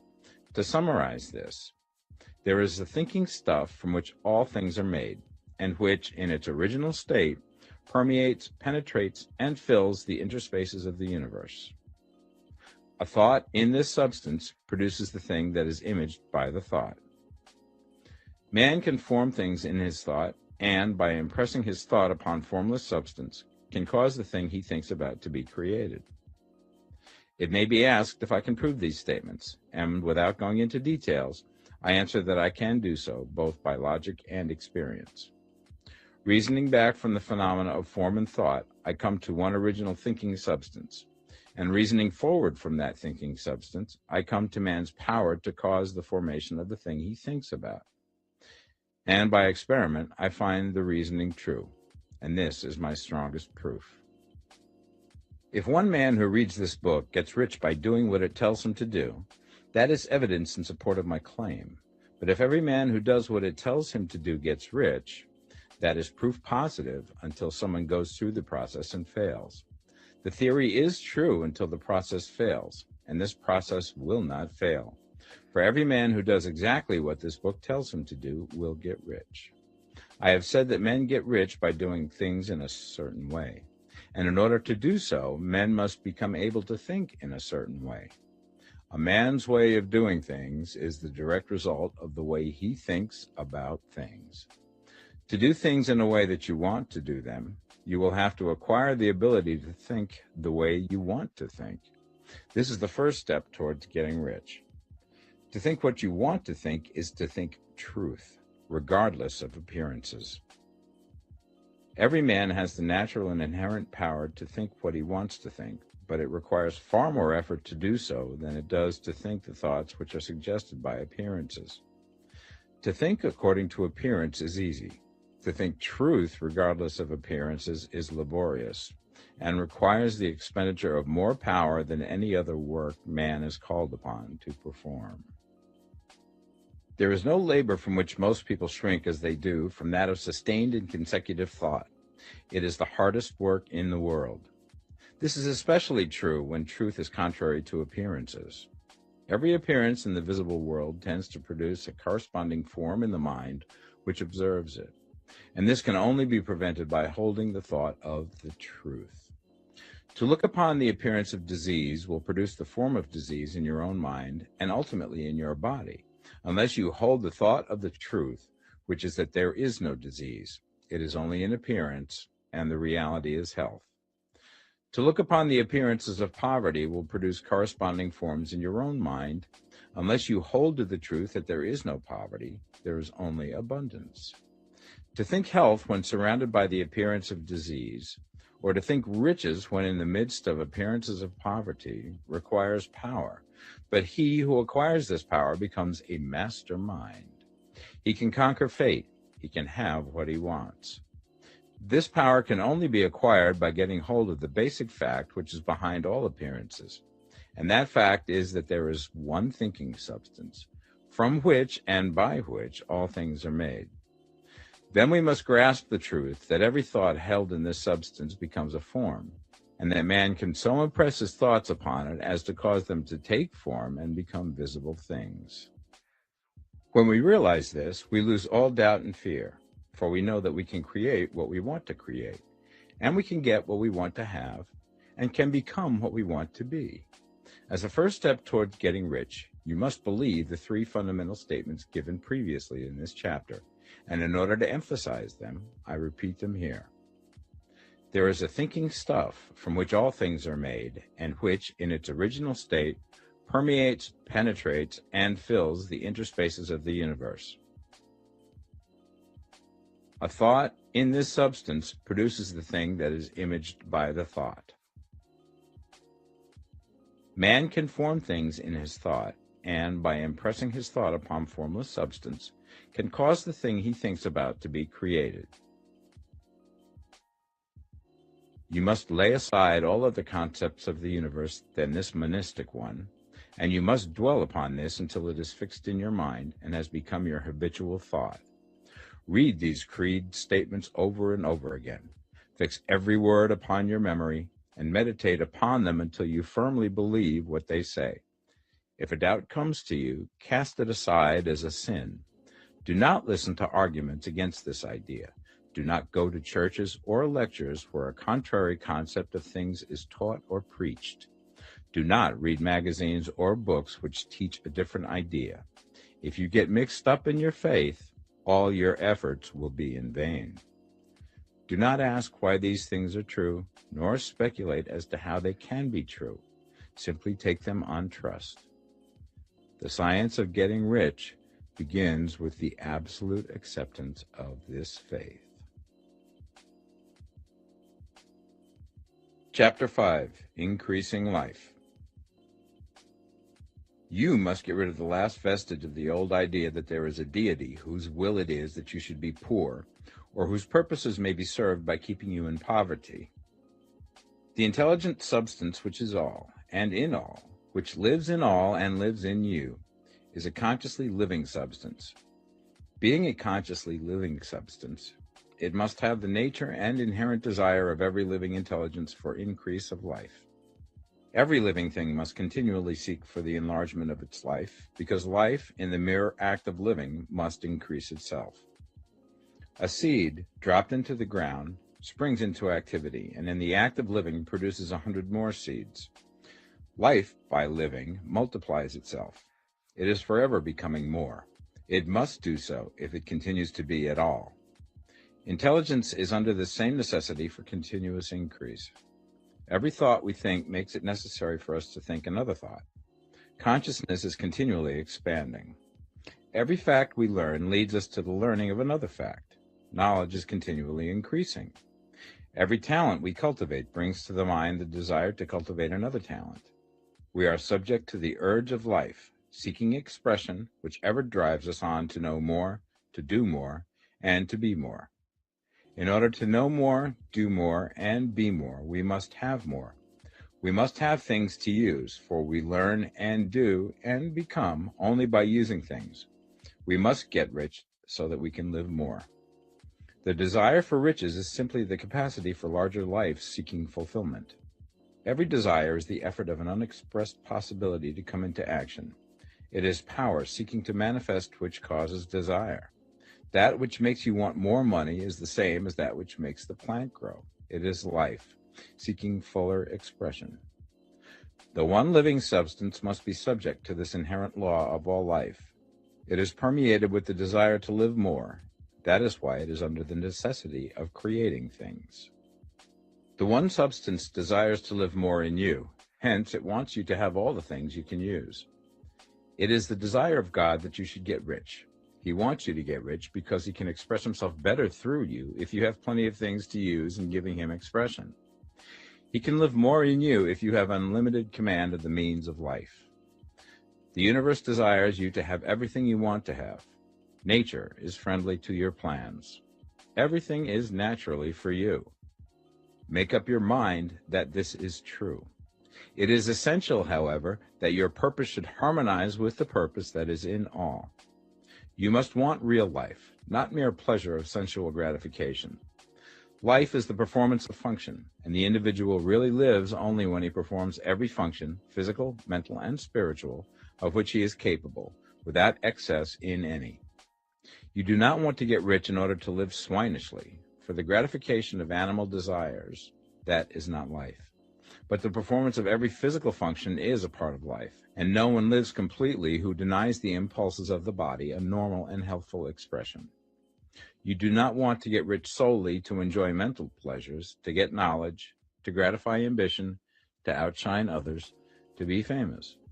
All these are a legitimate part of life, but the man who lives for the pleasures of the intellect alone will only have a partial life, and he will never be satisfied with his lot. You do not want to get rich solely for the good of others, to lose yourself for the salvation of mankind, to experience the joys of philanthropy and sacrifice. The joys of the soul are only a part of life, and they are no better or nobler than any other part.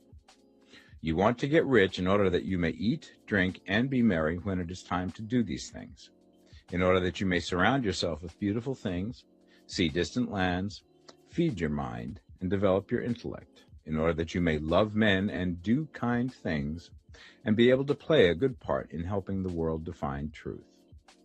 But remember that extreme altruism is no better and no nobler than extreme selfishness. Both are mistakes. Get rid of the idea that God wants you to sacrifice yourself for others, and that you can secure his favor by doing so. God requires nothing of the kind. What he wants is that you should make the most of yourself, for yourself and for others, and you can help others more by making the most of yourself than in any other way. You can make the most of yourself only by getting rich, so it is right and praiseworthy that you should give your first and best thought to the work of acquiring wealth. Remember, however, that the desire of substance is for all, and its movements must be for more life to all. It cannot be made to work for less life to any, because it is equally in all, seeking riches and life. Intelligent substance will make things for you, but it will not take things away from someone else and give them to you. You must get rid of the thought of competition. You are to create, not to compete for what is already created. You do not have to take anything away from anyone. You do not have to drive sharp bargains. You do not have to cheat or to take advantage. You do not need to let any man work for you for less than he earns. You do not have to covet the property of others or to look at it with wishful eyes. No man has anything of which you cannot have the like, and that without taking what he has away from him. You are to become a creator, not a competitor. You are going to get what you want, but in such a way that when you get it, every other man will have more than he has now. I am aware that there are men who get a vast amount of money by proceeding in direct opposition to the statements in the paragraph above, and may add a word of explanation here. Men of the plutocratic type who become very rich do so sometimes purely by their extraordinary ability on the plane of competition, and sometimes they unconsciously relate themselves to substance and its great purposes and movements for the general racial upbuilding through industrial evolution. Rockefeller, Carnegie, Morgan, et al. Have been the unconscious agents of the supreme in the necessary work of systematizing and organizing productive industry, and in the end, their work will contribute immensely towards increased life for all. Their day is nearly over. They have organized production, and will soon be succeeded by the agents of the multitude, who will organize the machinery of distribution. The multimillionaires are like the monster reptiles of the prehistoric eras. They play a necessary part in the evolutionary process, but the same power which produced them will dispose of them, and it is well to bear in mind that they have never been really rich. A record of the private lives of most of this class will show that they have really been the most abject and wretched of the poor. Riches secured on the competitive plane are never satisfactory and permanent. They are yours today and another's tomorrow. Remember, if you are to become rich in a scientific and certain way, you must rise entirely out of the competitive thought. You must never think for a moment that the supply is limited. Just as soon as you begin to think that all the money is being cornered and controlled by bankers and others, and that you must exert yourself to get laws passed to stop this process, and so on, in that moment you drop into the competitive mind, and your power to cause creation is gone for the time being. And what is worse, you will probably arrest the creative movements you have already instituted. Know that there are countless millions of dollars worth of gold in the mountains of the earth, not yet brought to light, and know that if there were not, more would be created from thinking substance to supply your needs.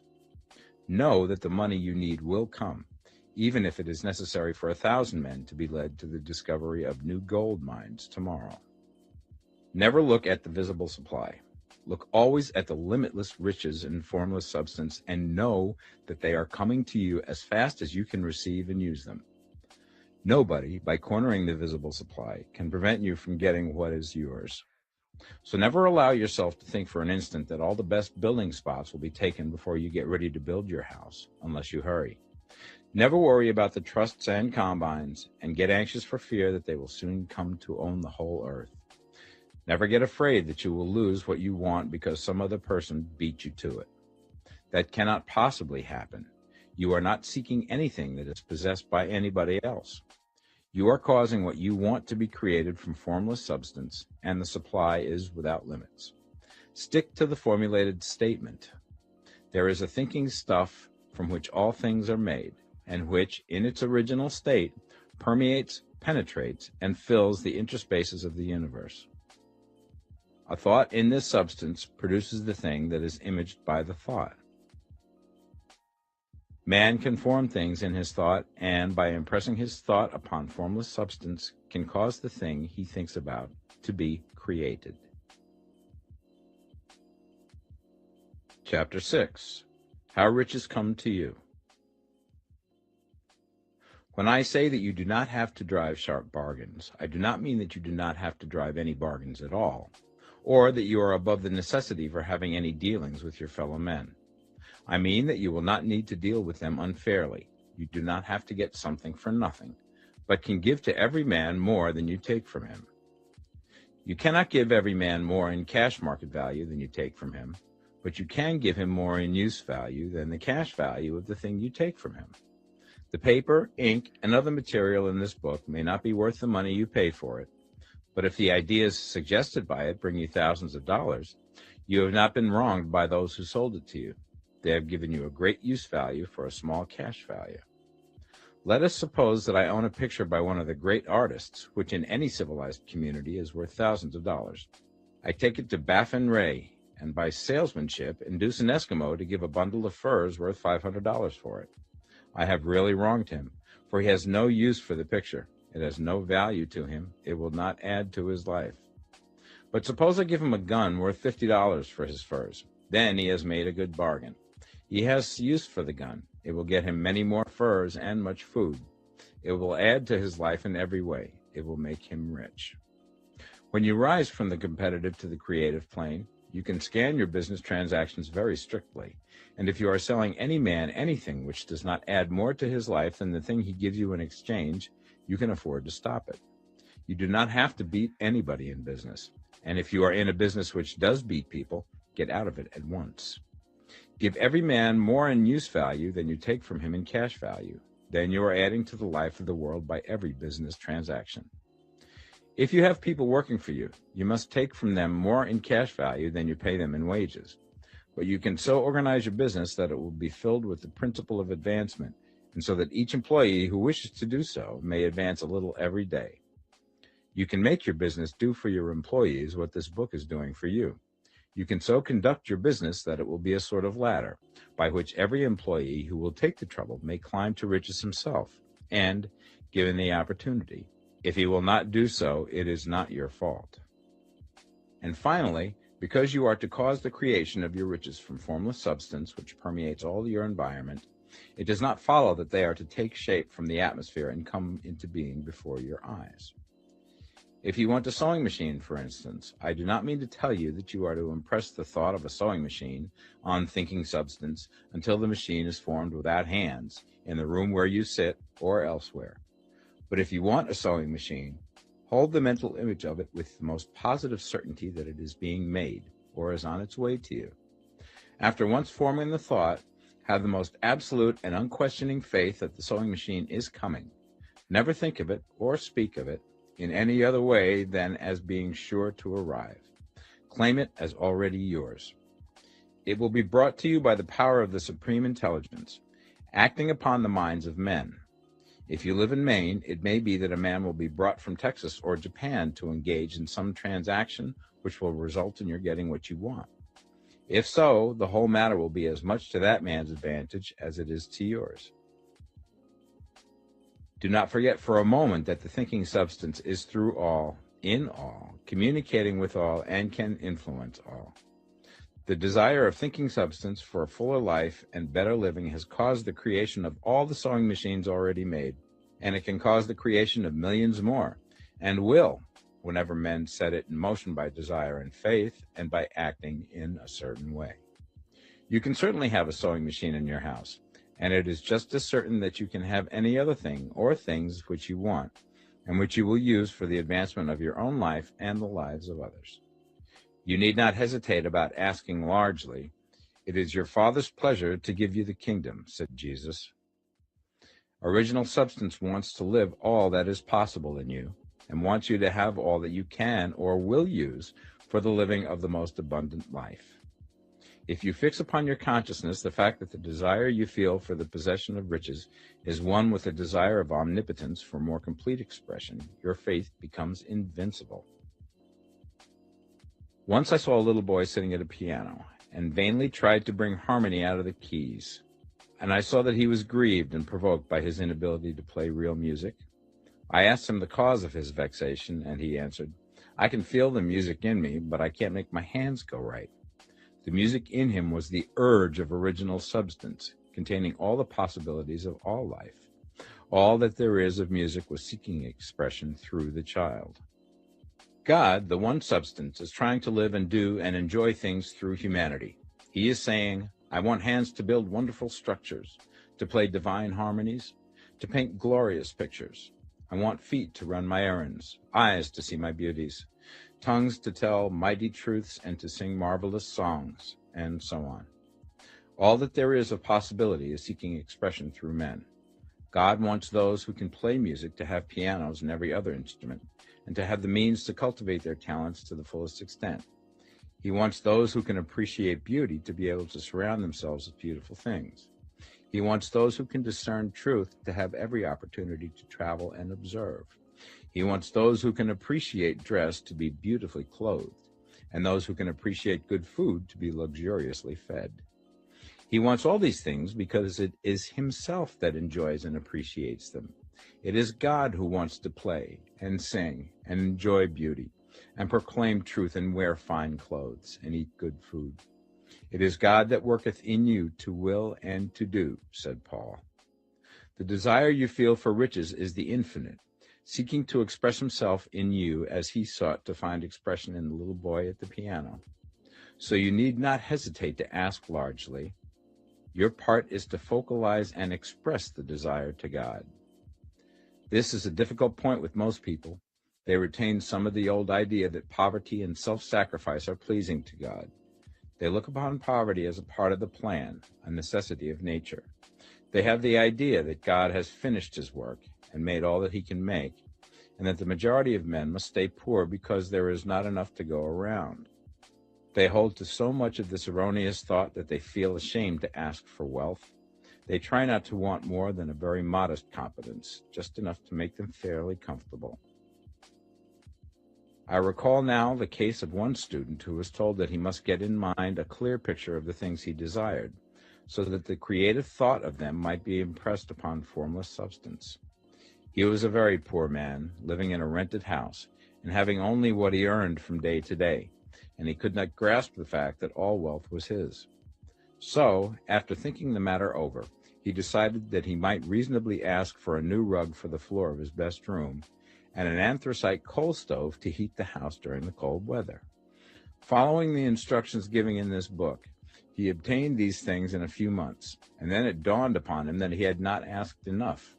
He went through the house in which he lived, and planned all the improvements he would like to make in it.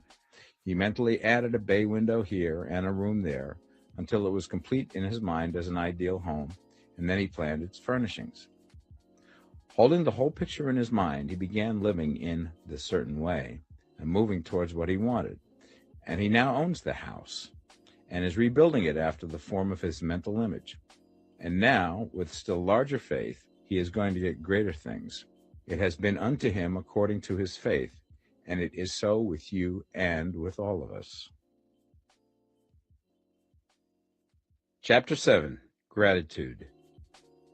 The illustrations given in the last chapter will have conveyed the fact that the first step towards getting rich is to convey the idea of your wants to the formless substance. This is true, and you will see that in order to do so, it becomes necessary to relate yourself to the formless intelligence in a harmonious way. To secure this harmonious relation is a matter of such primary and vital importance that I shall give some space to its discussion here, and give you instructions which, if you will follow them, will be certain to bring you into perfect unity of mind with God. The whole process of mental adjustment and atonement can be summed up in one word: gratitude. First, you believe that there is one intelligent substance from which all things proceed. Second, you believe that this substance gives you everything you desire. And third, you relate yourself to it by a feeling of deep and profound gratitude. Many people who order their lives rightly in all other ways are kept in poverty by their lack of gratitude. Having received one gift from God, they cut the wires which connect them with Him by failing to make acknowledgement. It is easy to understand that the nearer we live to the source of wealth, the more wealth we shall receive. And it is easy also to understand that the soul that is always grateful lives in closer touch with God than the one which never looks to Him in thankful acknowledgement. The more gratefully we fix our minds on the Supreme when good things come to us, the more good things we will receive, and the more rapidly they will come. And the reason simply is that the mental attitude of gratitude draws the mind into closer touch with the source from which the blessings come. If it is a new thought to you that gratitude brings your whole mind into closer harmony with the creative energies of the universe, consider it well, and you will see that it is true. The good things you already have come to you along the line of obedience to certain laws. Gratitude will lead your mind out along the ways by which things come, and it will keep you in close harmony with creative thought and prevent you from falling into competitive thought. Gratitude alone can keep you looking towards the all and prevent you from falling into the error of thinking of the supply as limited, and to do that would be fatal to your hopes. There is a law of gratitude, and it is absolutely necessary that you should observe the law if you are to get the results you seek. The law of gratitude is the natural principle that action and reaction are always equal and in opposite directions. The grateful outreaching of your mind in thankful praise to the Supreme is a liberation or expenditure of force. It cannot fail to reach that to which it is addressed, and the reaction is an instantaneous movement towards you. Draw nigh unto God, and He will draw nigh unto you. That is a statement of psychological truth. And if your gratitude is strong and constant, the reaction in formless substance will be strong and continuous. The movement of the things you want will always be towards you. Notice the grateful attitude that Jesus took. How He always seemed to be saying, "I thank Thee, Father, that Thou hearest me." You cannot exercise much power without gratitude, for it is gratitude that keeps you connected with power. But the value of gratitude does not consist solely in getting you more blessings in the future. Without gratitude, you cannot long keep from dissatisfied thought regarding things as they are. The moment you permit your mind to dwell with dissatisfaction upon things as they are, you begin to lose ground. You fix attention upon the common, the ordinary, the poor, and the squalid and mean, and your mind takes the form of these things. Then you will transmit these forms or mental images to the formless, and the common, the poor, the squalid, and mean will come to you. To permit your mind to dwell upon the inferior is to become inferior and to surround yourself with inferior things. On the other hand, to fix your attention on the best is to surround yourself with the best and to become the best. The creative power within us makes us into the image of that to which we give our attention. We are thinking substance, and thinking substance always takes the form of that which it thinks about. The grateful mind is constantly fixed upon the best. Therefore, it tends to become the best. It takes the form or character of the best and will receive the best. Also, faith is born of gratitude. The grateful mind continually expects good things, and expectation becomes faith. The reaction of gratitude upon one's own mind produces faith, and every outgoing wave of grateful thanksgiving increases faith. He who has no feeling of gratitude cannot long retain a living faith. And without a living faith, you cannot get rich by the creative method, as we shall see in the following chapters. It is necessary, then, to cultivate the habit of being grateful for every good thing that comes to you, and to give thanks continuously. And because all things have contributed to your advancement, you should include all things in your gratitude.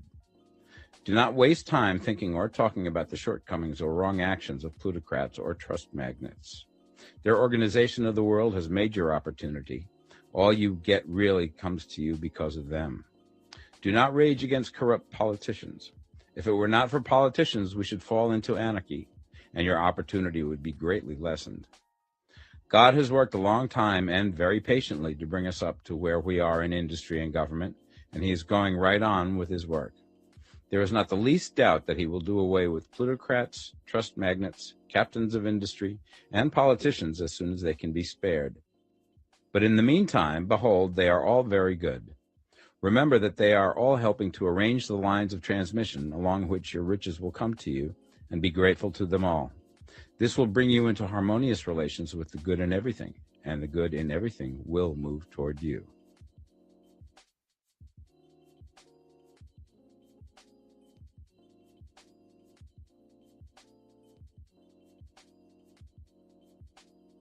The Science of Getting Rich, Part 2.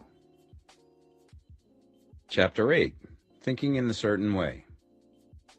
You must form a clear and definite mental picture of what you want. You cannot transmit an idea unless you have it yourself. You must have it before you can give it, and many people fail to impress thinking substance because they have themselves only a vague and misty concept of the things they want to do, to have, or to become. It is not enough that you should have a general desire for wealth to do good with. Everybody has that desire. It is not enough that you should have a wish to travel, see things, live more, etc. Everybody has those desires also. If you were going to send a wireless message to a friend, you would not send the letters of the alphabet in their order and let him construct the message for himself, nor would you take words at random from the dictionary. You would send a coherent sentence, one which meant something. When you try to impress your wants upon substance, remember that it must be done by a coherent statement. You must know what you want and be definite. You can never get rich or start the creative power into action by sending out unformed longings and vague desires. Go over your desires just as the man I have described went over his house. See just what you want and get a clear mental picture of it as you wish it to look when you get it. That clear mental picture you must have continually in mind, as the sailor has in mind the port towards which he is sailing the ship. You must keep your face towards it all the time. You must no more lose sight of it than the steersman loses sight of the compass. It is not necessary to take exercises in concentration, nor to set apart special times for prayer and affirmation, nor to go into the silence, nor to do occult stunts of any kind. There things are well enough, but all you need is to know what you want, and to want it badly enough so that it will stay in your thoughts. Spend as much of your leisure time as you can in contemplating your picture, but no one needs to take exercises to concentrate his mind on a thing which he really wants. It is the things you do not really care about which require effort to fix your attention upon them. And unless you really want to get rich, so that the desire is strong enough to hold your thoughts directly to the purpose, as the magnetic pole holds the needle of the compass, it will hardly be worthwhile for you to try to carry out the instructions given in this book. The methods herein set forth are for people whose desire for riches is strong enough to overcome mental laziness and the love of ease, and make them work. The more clear and definite you make your pictures then, and the more you dwell upon it, bringing out all of its delightful details, the stronger your desire will be. And the stronger your desire, the easier it will be to hold your mind fixed upon the picture of what you want. Something more is necessary, however, than merely to see the picture clearly. If that is all you do, you are only a dreamer and will have little or no power for accomplishment. Behind your clear vision must be the purpose to realize it, to bring it out in tangible expression. And behind this purpose must be an invincible and unwavering faith that the thing is already yours, that it is at hand, and you have only to take possession of it. Live in the new house mentally until it takes form around you physically. In the mental realm, enter at once into full enjoyment of the things you want. Whatsoever things ye ask for when ye pray, believe that ye receive them, and ye shall have them, said Jesus. See the things you want as if they were actually around you all the time. See yourself as owning and using them. Make use of them in imagination, just as you will use them when they are your tangible possessions.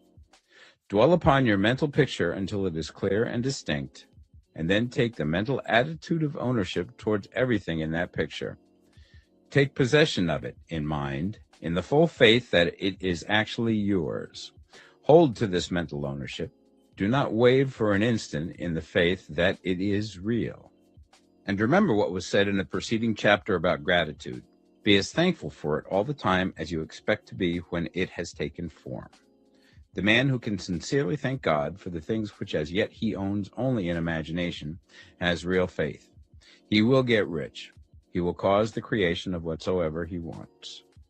You do not need to pray repeatedly for things you want. It is not necessary to tell God about it every day. Use not vain repetitions as the heathens do, said Jesus to his pupils. For your Father knoweth that ye have need of these things before ye ask him. Your part is to intelligently formulate your desires for the things which make for a larger life, and to get these desires arranged into a coherent whole, and then to impress this whole desire upon the formless substance, which has the power and the will to bring you what you want. You do not make this impression by repeating strings of words. You make it by holding the vision with unshakable purpose to attain it, and with steadfast faith that you do attain it. The answer to your prayer is not according to your faith while you are talking, but according to your faith while you are working. You cannot impress the mind of God by having a special Sabbath day set apart to tell him what you want, and then forgetting him during the rest of the week. You cannot impress him by having special hours to go into your closet and pray, if you then dismiss the matter from your mind until the hour of prayer comes again. Oral prayer is well enough and has its effect, especially upon yourself, in clarifying your vision and strengthening your faith. But it is not your oral petitions which get you what you want. In order to get rich, you do not need a sweet hour of prayer. You need to pray without ceasing. And by prayer, I mean holding steadily to your vision, with the purpose to cause its creation into solid form, and the faith that you are doing so. Believe that ye receive them. The whole matter turns on receiving, once you have clearly formed your vision. When you have formed it, it is well to make an oral statement, addressing the Supreme in reverent prayer. And from that moment you must, in mind, receive what you ask for. Live in the new house, wear the fine clothes, ride in the automobile, go on the journey, and confidently plan for greater journeys. Think and speak of all things you have asked for in terms of actual present ownership. Imagine an environment and a financial condition exactly as you want them, and live all the time in that imaginary environment and financial condition. Mind, however, that you do not do this as a mere dreamer and castle builder. Hold to the faith that the imaginary is being realized, and to the purpose to realize it. Remember that it is faith and purpose in the use of imagination which makes the difference between the scientist and the dreamer. And having learned this fact, it is here that you must learn the proper use of the will. Chapter 9. How to use the will. To set about getting rich in a scientific way, you do not try to apply your willpower to anything outside of yourself. You have no right to do so anyway. It is wrong to apply your will to other men and women in order to get them to do what you wish done. It is as flagrantly wrong to coerce people by mental power as it is to coerce them by physical power. If compelling people by physical force to do things for you reduces them to slavery, compelling them by mental means accomplishes exactly the same thing. The only difference is in methods. If taking things from people by physical force is robbery, then taking things by mental force is robbery also. There is no difference in principle. You have no right to use your willpower upon another person, even for his own good, for you do not know what is for his good. The science of getting rich does not require you to apply power or force to any other person in any way whatsoever. There is not the slightest necessity for doing so. Indeed, any attempt to use your will upon others will only tend to defeat your purpose. You do not need to apply your will to things in order to compel them to come to you. That would simply be trying to coerce God and would be foolish and useless, as well as irreverent. You do not have to compel God to give you good things, any more than you have to use your willpower to make the sun rise. You do not have to use your willpower to conquer an unfriendly deity, or to make stubborn and rebellious forces do your bidding. Substance is friendly to you, and is more anxious to give you what you want than you are to get it. To get rich, you need only to use your willpower upon yourself. When you know what to think and do, then you must use your will to compel yourself to think and do the right things. That is the legitimate use of the will in getting what you want, to use it in holding yourself to the right course. Use your will to keep yourself thinking and acting in the certain way. Do not try to project your will or thoughts or your mind out into space to act on things or people. Keep your mind at home. It can accomplish more there than elsewhere. Use your mind to form a mental image of what you want and to hold that vision with faith and purpose, and use your will to keep your mind working in the right way. The more steady and continuous your faith and purpose, the more rapidly you will get rich, because you will make only positive impressions upon substance, and you will not neutralize or offset them by negative impressions. The picture of your desires, held with faith and purpose, is taken up by the formless and permeates it to great distances throughout the universe, for all I know. As this impression spreads, all things are set moving towards its realizations. Every living thing, every inanimate thing, and the things yet uncreated are stirred towards bringing into being that which you want. All forces begin to be exerted in that direction. All things begin to move towards you. The minds of people everywhere are influenced towards doing the things necessary to the fulfilling of your desires, and they work for you unconsciously. But you can check all this by starting a negative impression in the formless substance. Doubt or unbelief is as certain to start a movement away from you as faith and purpose are to start one toward you. It is by not understanding this that most people who try to make use of mental science in getting rich make their failure. Every hour and moment you spend in giving heeds to doubts and fears. Every hour you spend in worry, every hour in which your soul is possessed by unbelief, sets a current away from you in the whole domain of intelligent substance. All the promises are unto them that believe, and unto them only. Notice how insistent Jesus was upon this point of belief, and now you know the reason why. Since belief is all important, it behooves you to guard your thoughts, and as your beliefs will be shaped to a very great extent by the things you observe and think about, it is important that you should command your attention. And here the will comes into use, for it is by your will that you determine upon what things your attention shall be fixed. If you want to become rich, you must not make a study of poverty. Things are not brought into being by thinking about their opposites.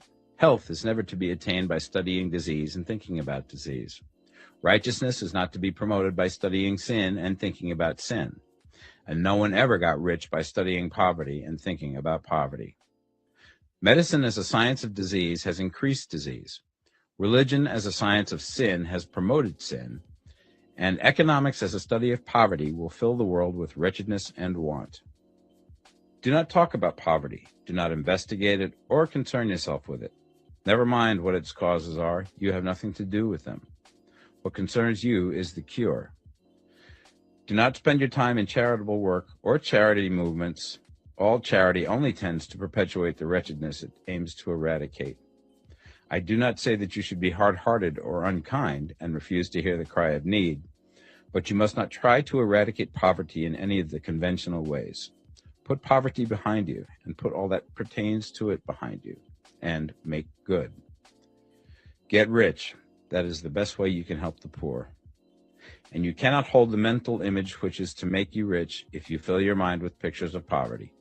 Do not read books or papers which give circumstantial accounts of the wretchedness of the tenement dwellers, of the horrors of child labor, and so on.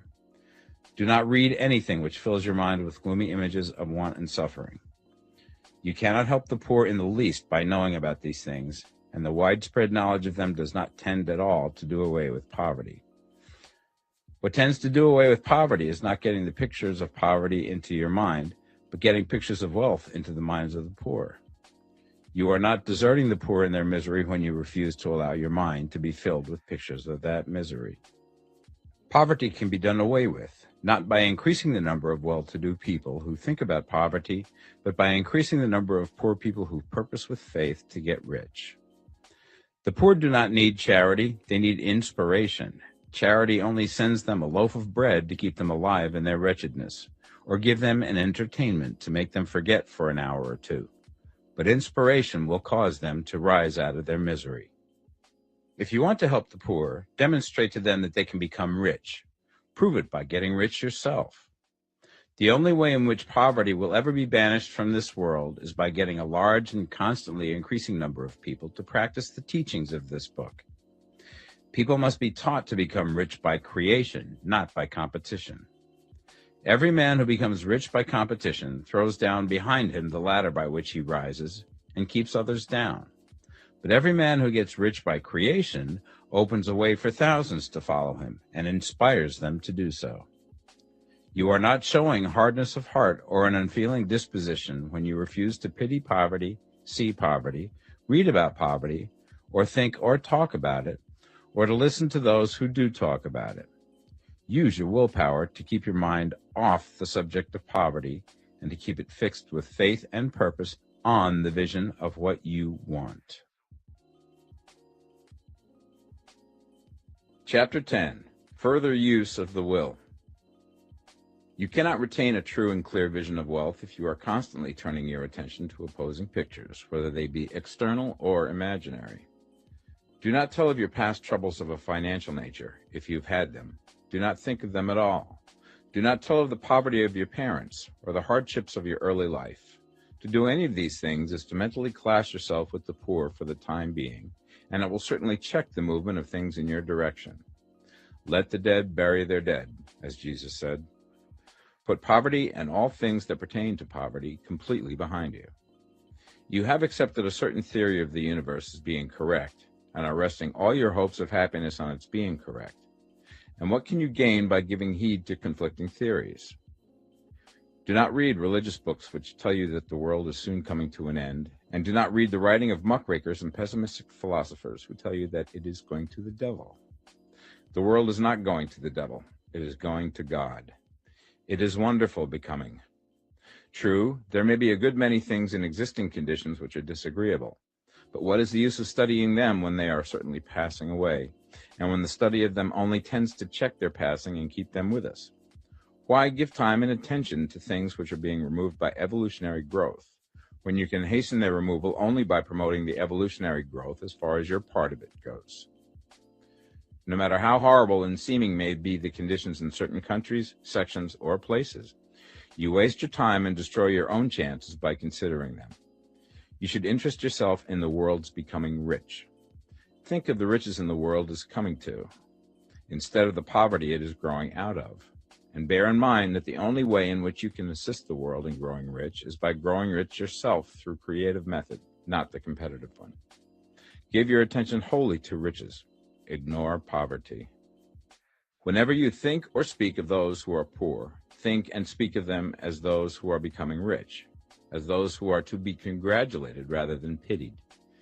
Then they and others will catch the inspiration and begin to search for the way out. Because I say that you are to give your whole time and mind and thought to riches, it does not follow that you are to be sordid or mean.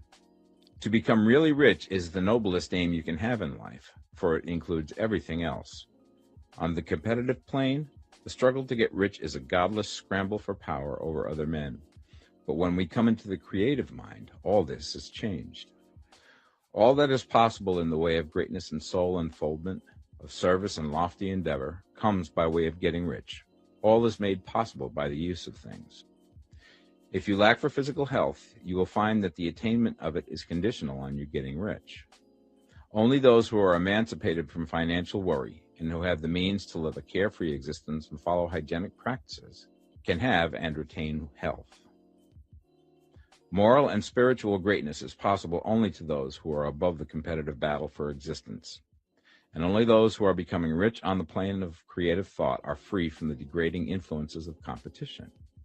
If your heart is set on domestic happiness, remember that love flourishes best when there is refinement, a high level of thought, and freedom from corrupting influences.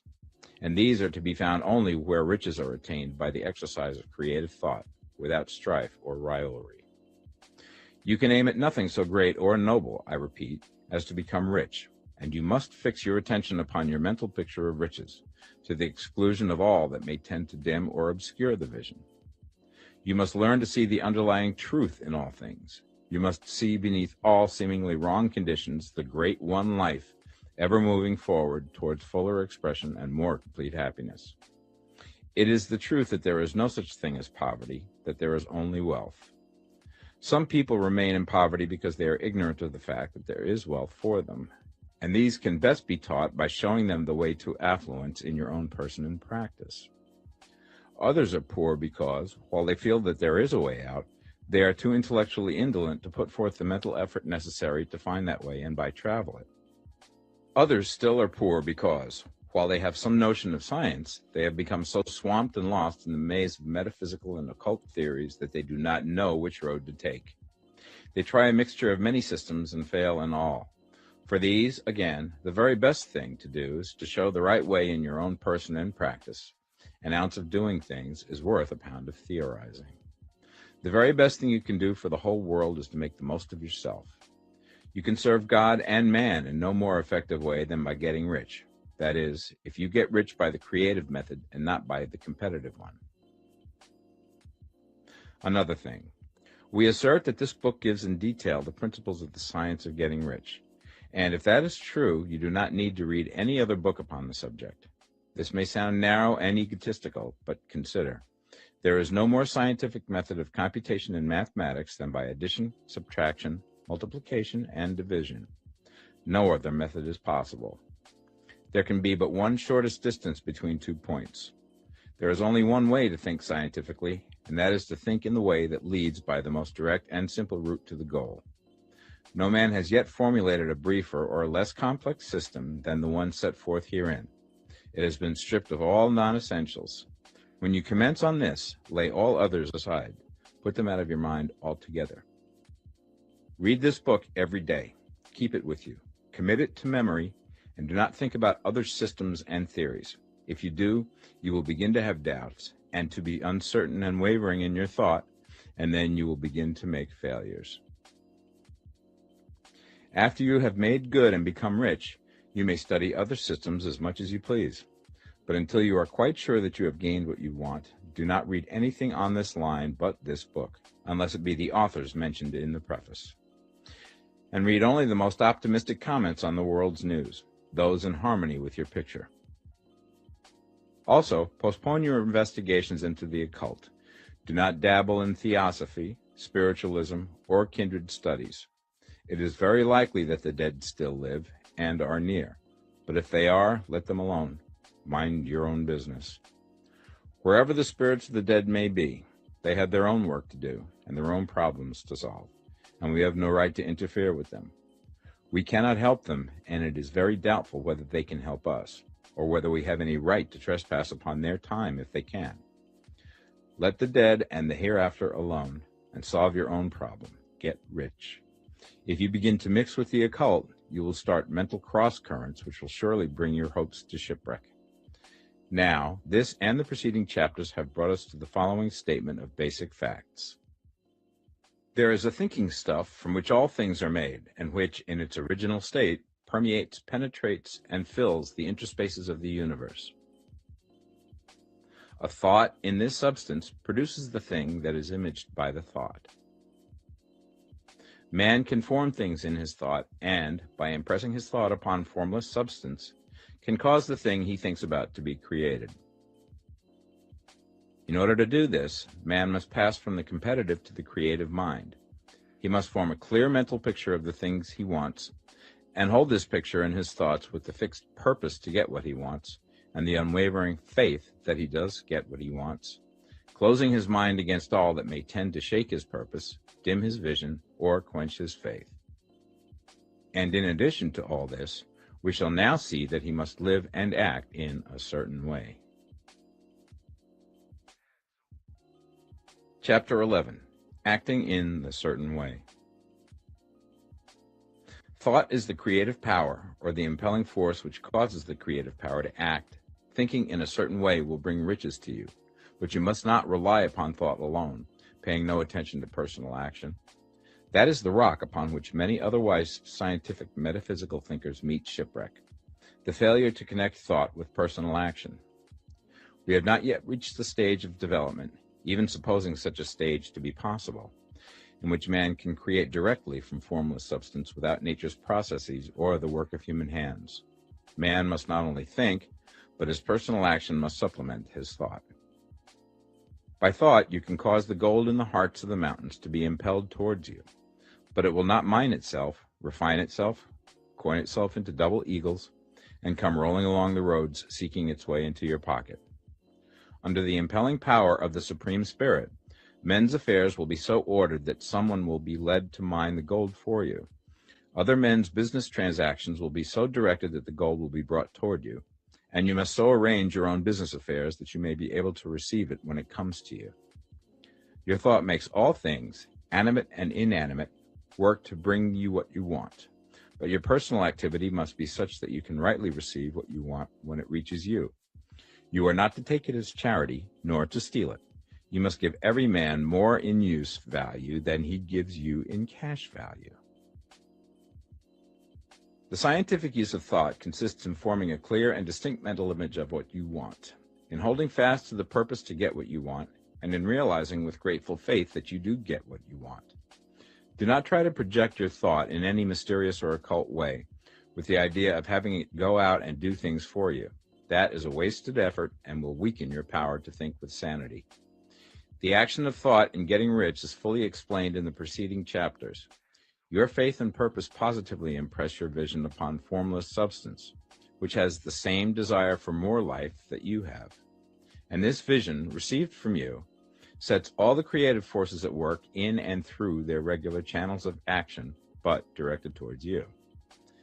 It is not your part to guide or supervise the creative process. All you have to do with that is to retain your vision, stick to your purpose, and maintain your faith and gratitude. But you must act in a certain way, so that you can appropriate what is yours when it comes to you, so that you can meet the things you have in your picture and put them in their proper places as they arrive. You can really see the truth of this. When things reach you, they will be in the hands of other men, who will ask an equivalent for them. And you can only get what is yours by giving the other man what is his.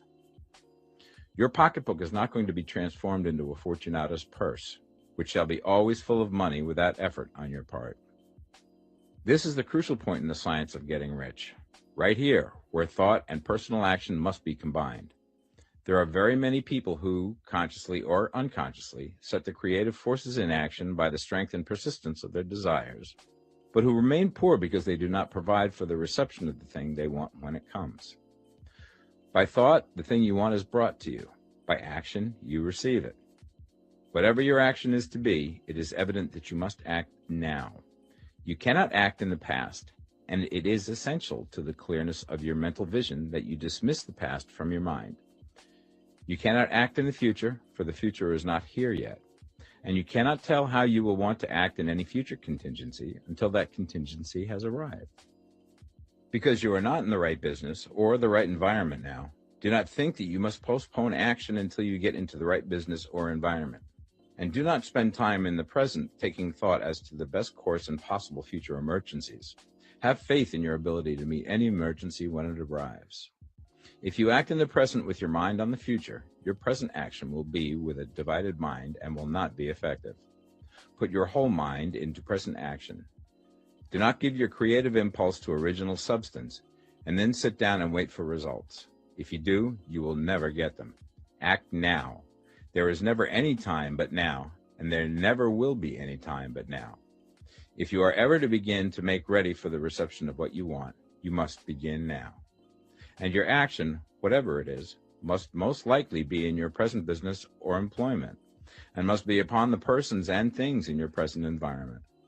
You cannot act where you are not, you cannot act where you have been, and you cannot act where you are going to be. You can act only where you are. Do not bother as to whether yesterday's work was well done or ill done. Do today's work well. Do not try to do tomorrow's work now. There will be plenty of time to do that when you get to it. Do not try, by occult or mystical means, to act on people or things that are out of your reach. Do not wait for a change of environment. Before you act, get a change of environment by action. You can so act upon the environment in which you are now as to cause yourself to be transferred to a better environment. Hold with faith and purpose the vision of yourself in the better environment, but act upon your present environment with all your heart and with all your strength and with all your mind. Do not spend any time in daydreaming or castle building. Hold to the one vision of what you want and act now. Do not cast about seeking some new thing to do, or some strange, unusual, or remarkable action to perform as a first step towards getting rich. It is probable that your actions, at least for some time to come, will be those you have been performing for some time past, but you are to begin now to perform these actions in a certain way, which will surely make you rich. If you are engaged in some business and feel that it is not the right one for you, do not wait until you get into the right business before you begin to act. Do not feel discouraged or sit down and lament because you are misplaced. No man was ever so misplaced that he could not find the right place, and no man ever became so involved in the wrong business but that he could get into the right business. Hold the vision of yourself in the right business, with the purpose to get into it, and the faith that you will get into it, and are getting into it, but act in your present business. Use your present business as the means of getting a better one, and use your present environment as the means of getting into a better one. Your vision of the right business, if held with faith and purpose, will cause the Supreme to move the right business towards you, and your action, if performed in a certain way, will cause you to move towards the business. If you are an employee or a wage earner and feel that you must change places in order to get what you want, do not project your thought into space and rely upon it to get you another job. It will probably fail to do so. Hold the vision of yourself in the job you want while you act with faith and purpose on the job you have, and you will certainly get the job you want. Your vision and faith will set the creative force in motion to bring it toward you, and your action will cause the forces in your own environment to move you toward the place you want. In closing this chapter, we will add another statement to our syllabus. There is a thinking stuff from which all things are made, and which, in its original state, permeates, penetrates, and fills the interspaces of the universe. A thought in this substance produces the thing that is imaged by the thought. Man can form things in his thought, and by impressing his thought upon formless substance, can cause the thing he thinks about to be created. In order to do this, man must pass from the competitive to the creative mind. He must form a clear mental picture of the thing he wants, and hold this picture in his thoughts with the fixed purpose to get what he wants, and the unwavering faith that he does get what he wants, closing his mind to all that may tend to shake his purpose, dim his vision, or quench his faith.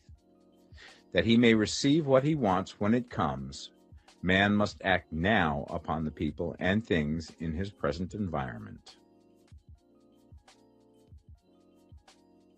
Chapter 12. Efficient Action.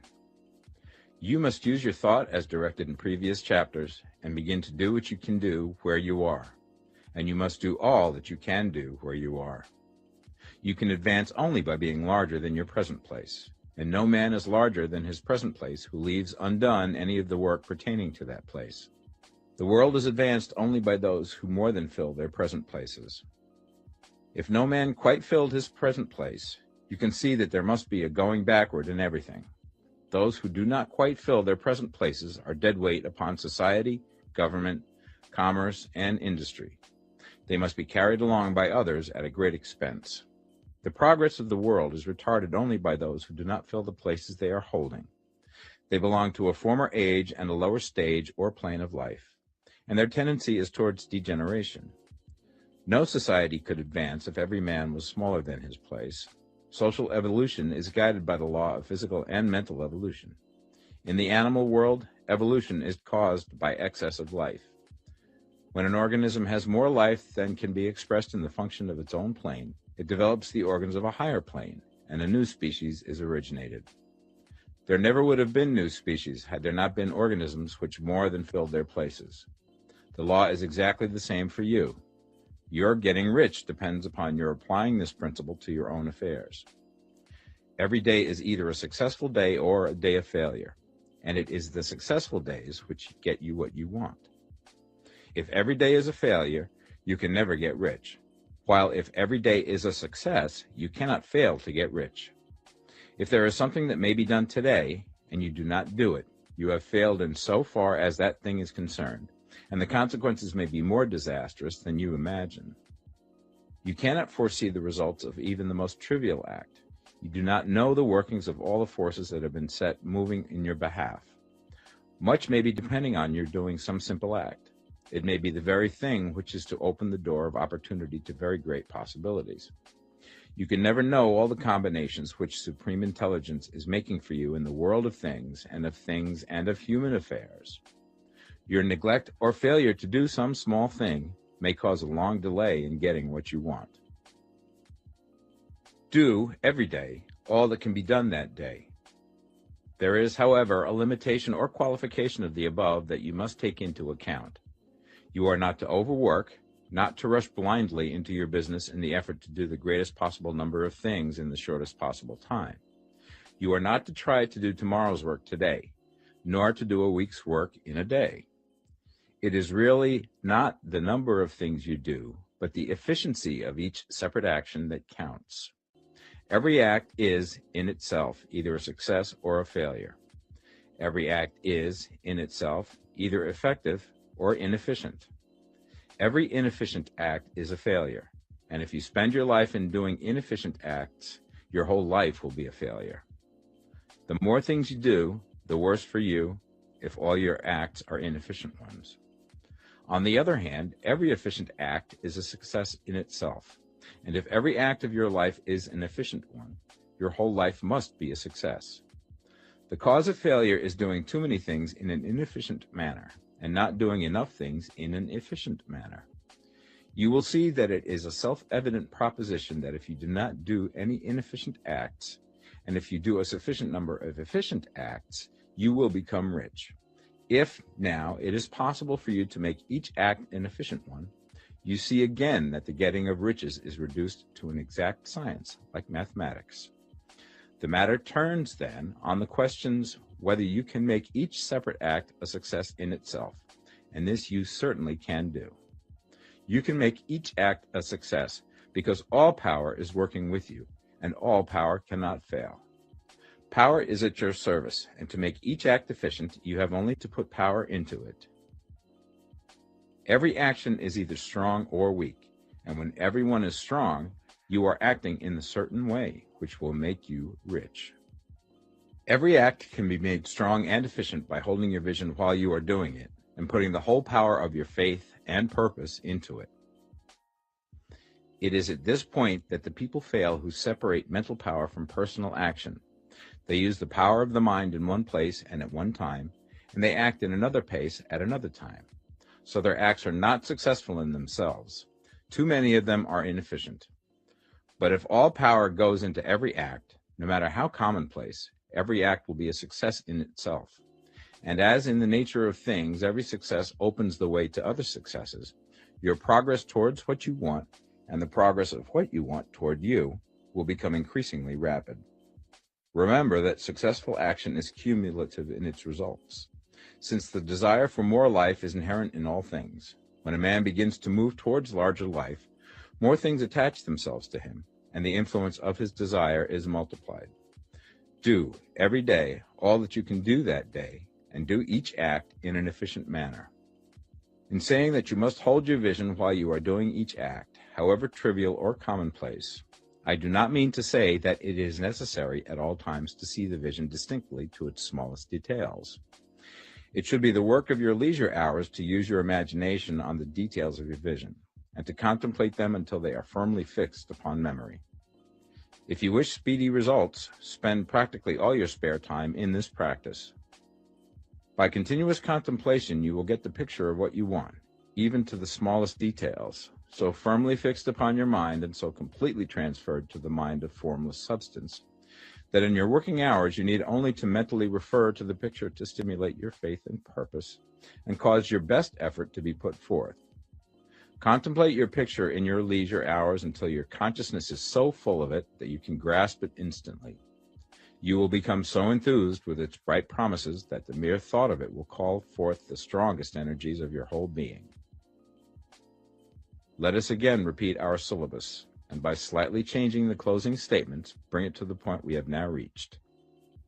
There is a thinking stuff from which all things are made, and which, in its original state, permeates, penetrates, and fills the interspaces of the universe.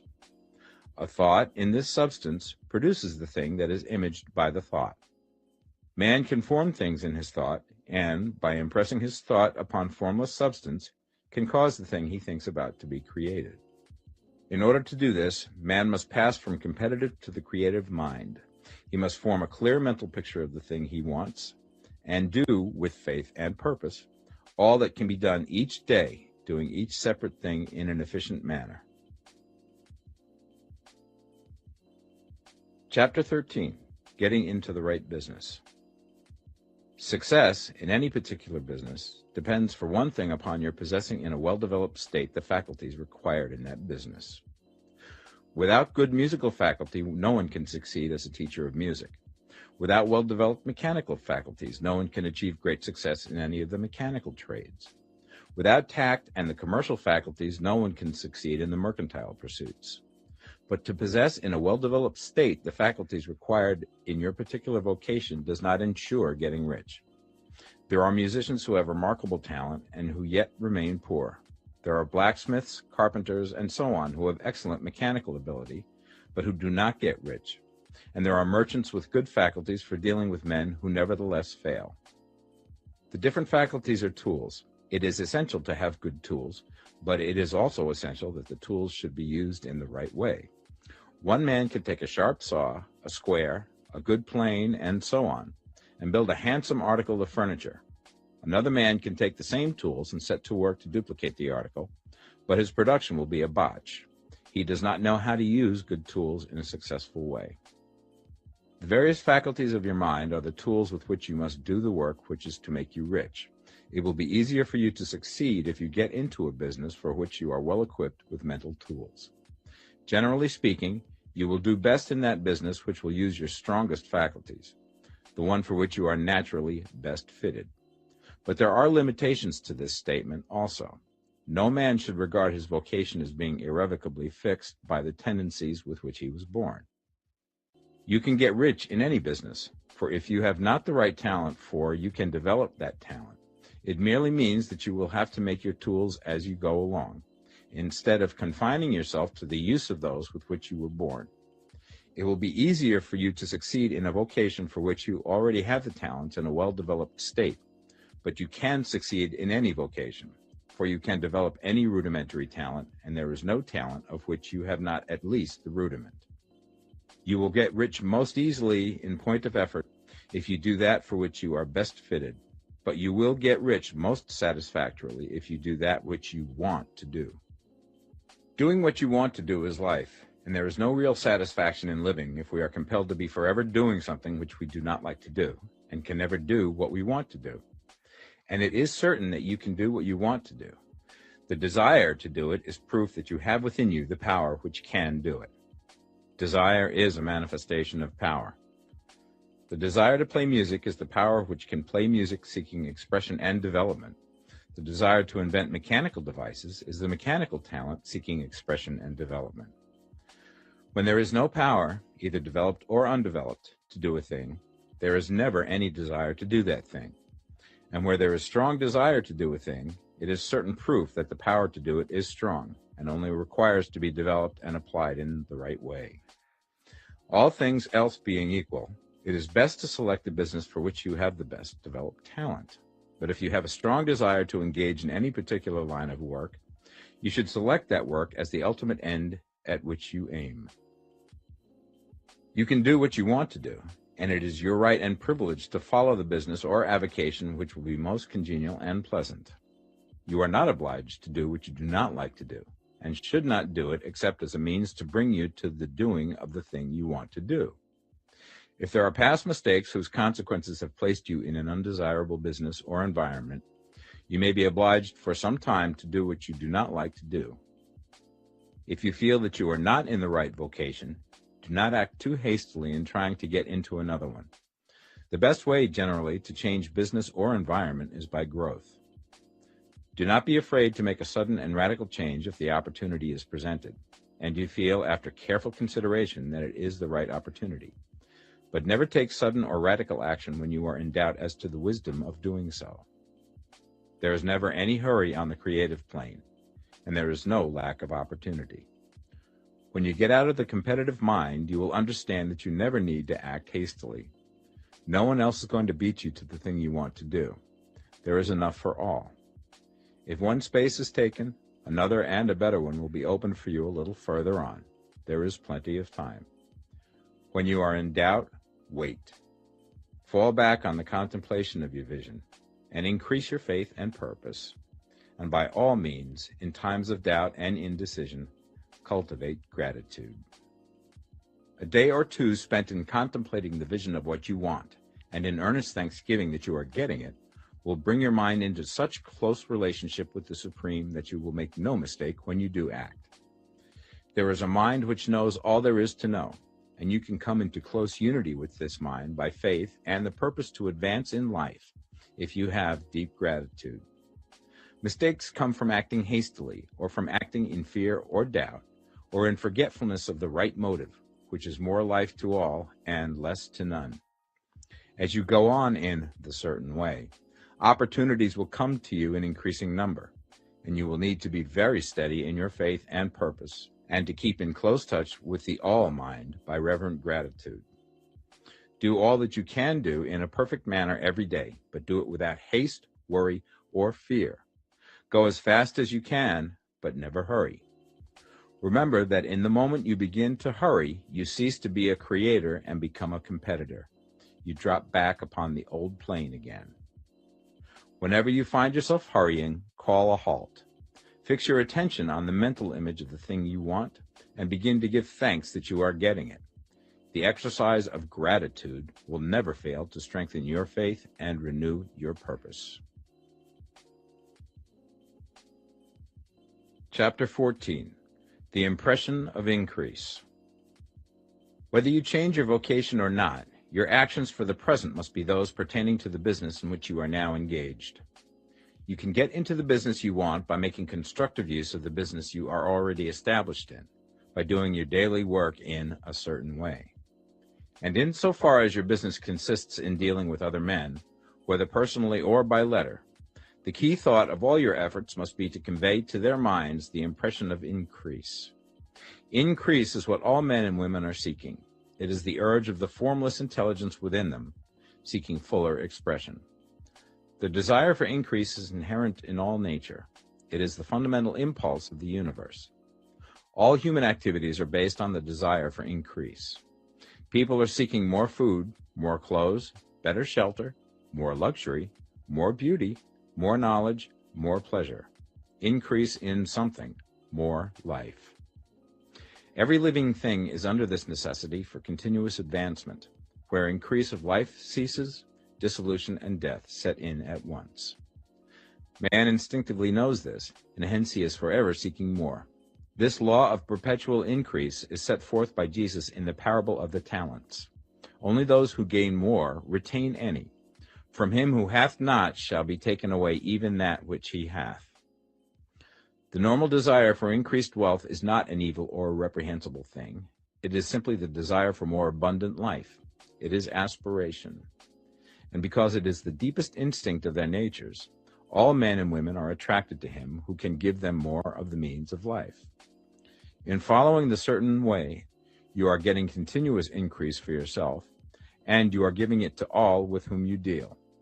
You are a creative center from which increase is given off to all. Be sure of this and convey assurance of the fact to every man, woman, and child with whom you come in contact.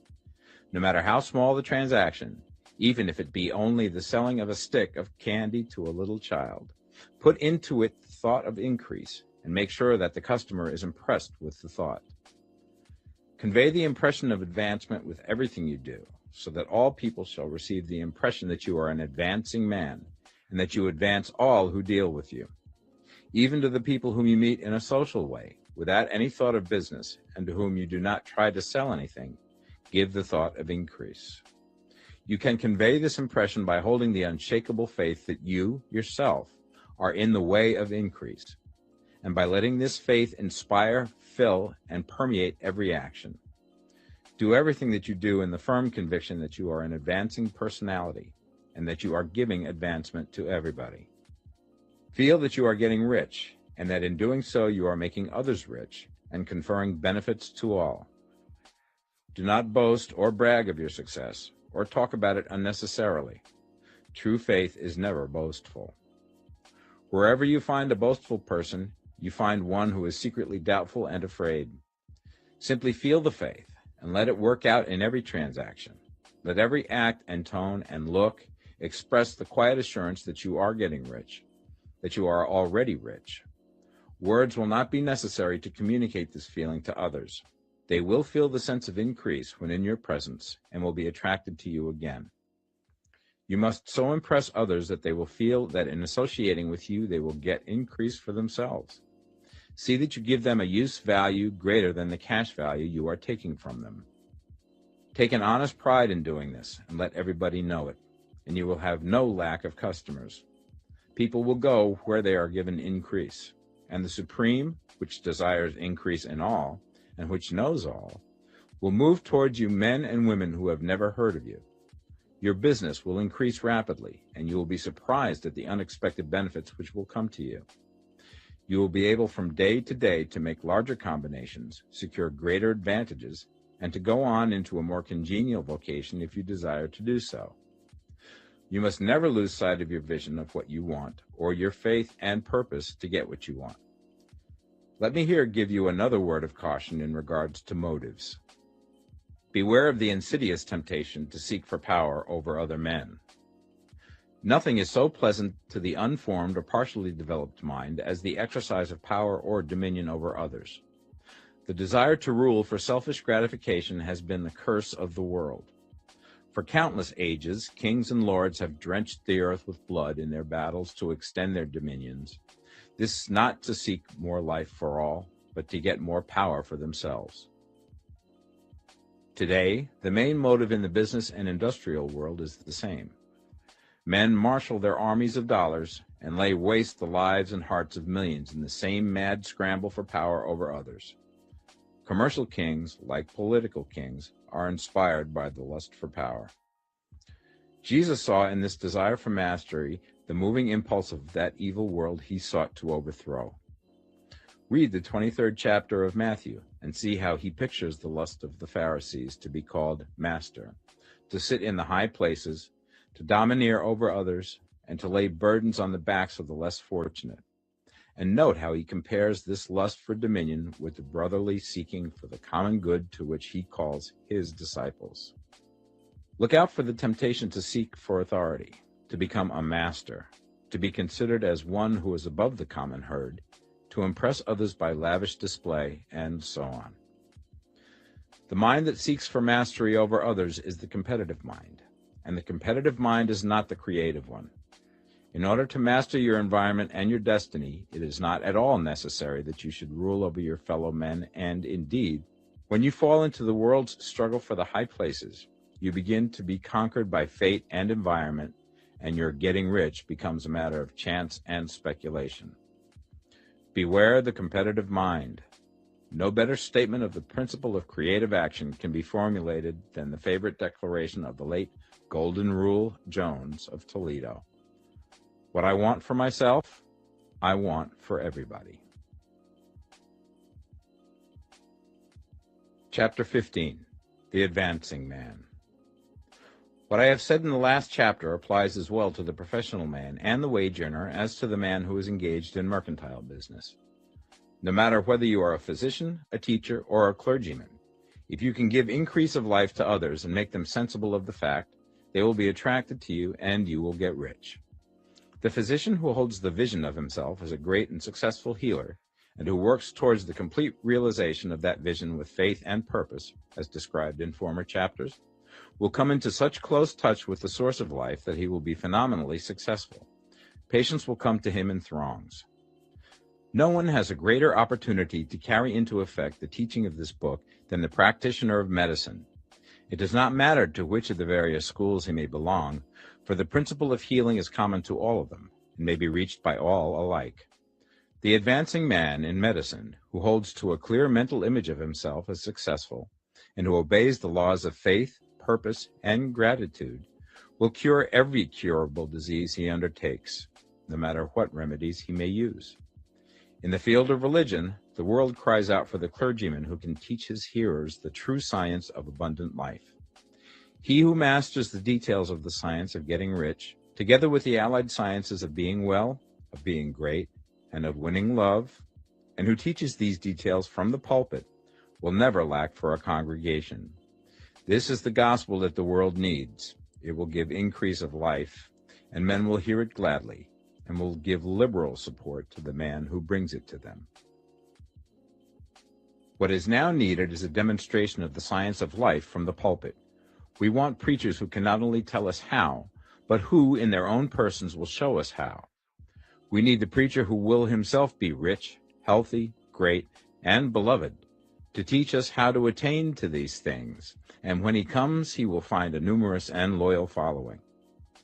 The same is true of the teacher who can inspire the children with the faith and purpose of the advancing life.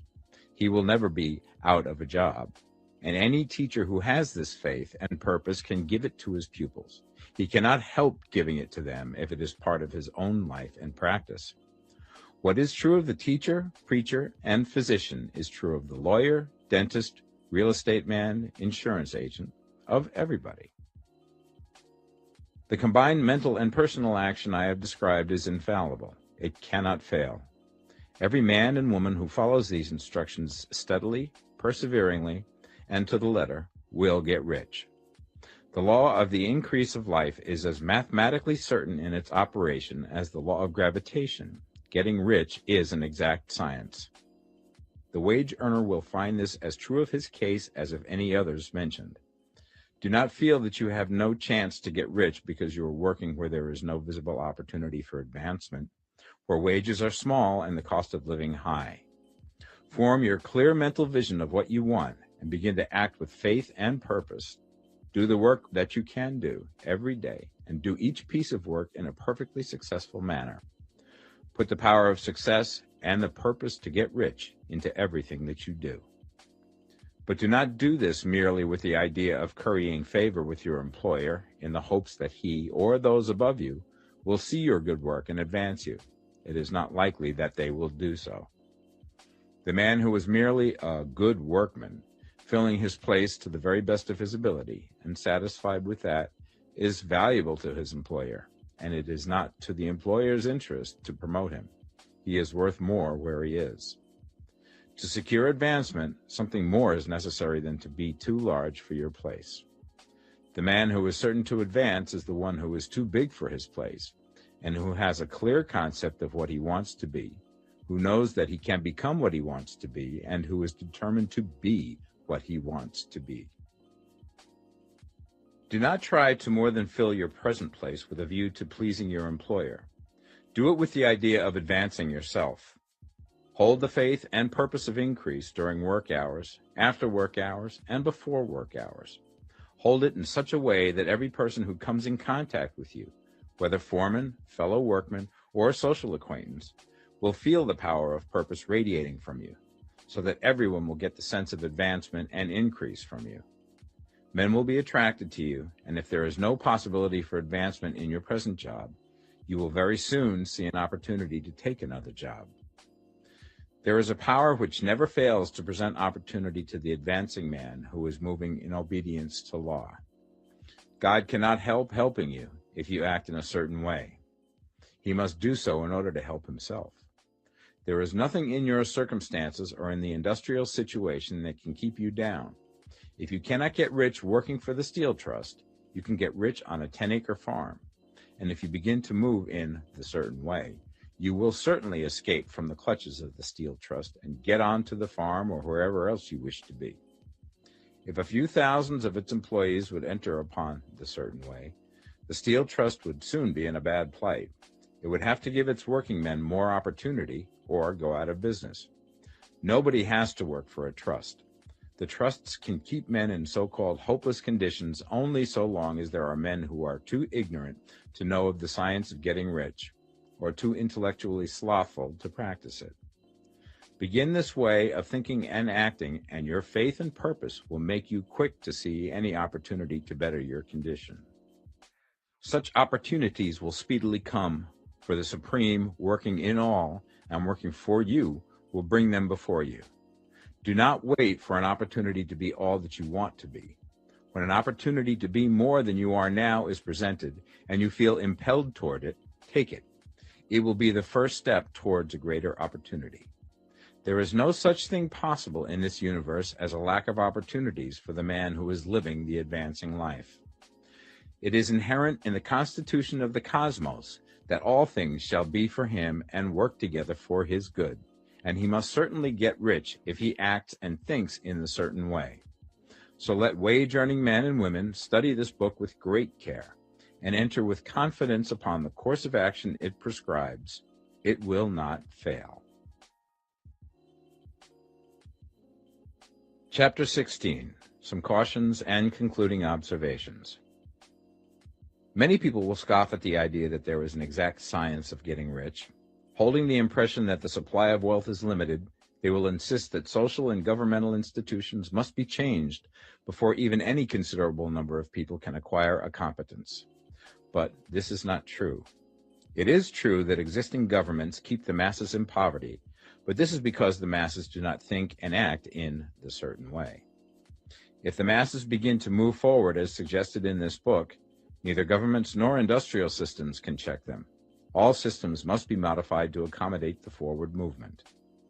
If the people have the advancing mind, have the faith that they can become rich, and move forward with the fixed purpose to become rich, nothing can possibly keep them in poverty.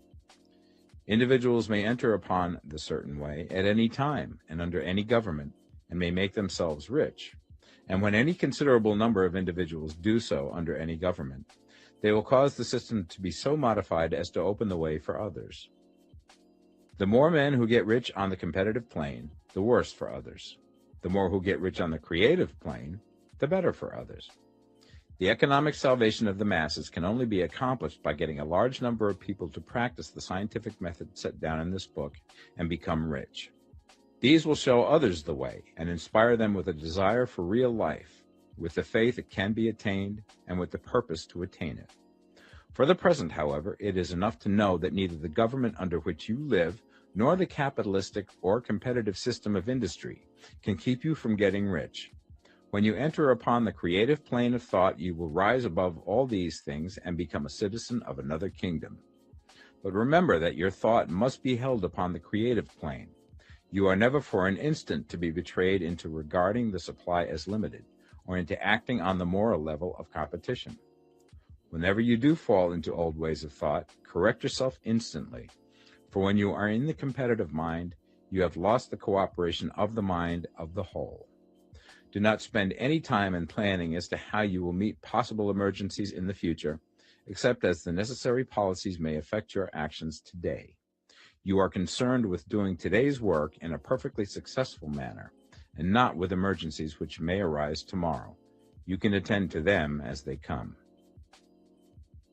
Do not concern yourself with questions as to how you shall surmount obstacles which may loom upon your business horizon, unless you can see plainly that your course must be altered today in order to avoid them. No matter how tremendous an obstruction may appear at a distance, you will find that if you go on in the certain way, it will disappear as you approach it, or that a way over, through, or around it will appear.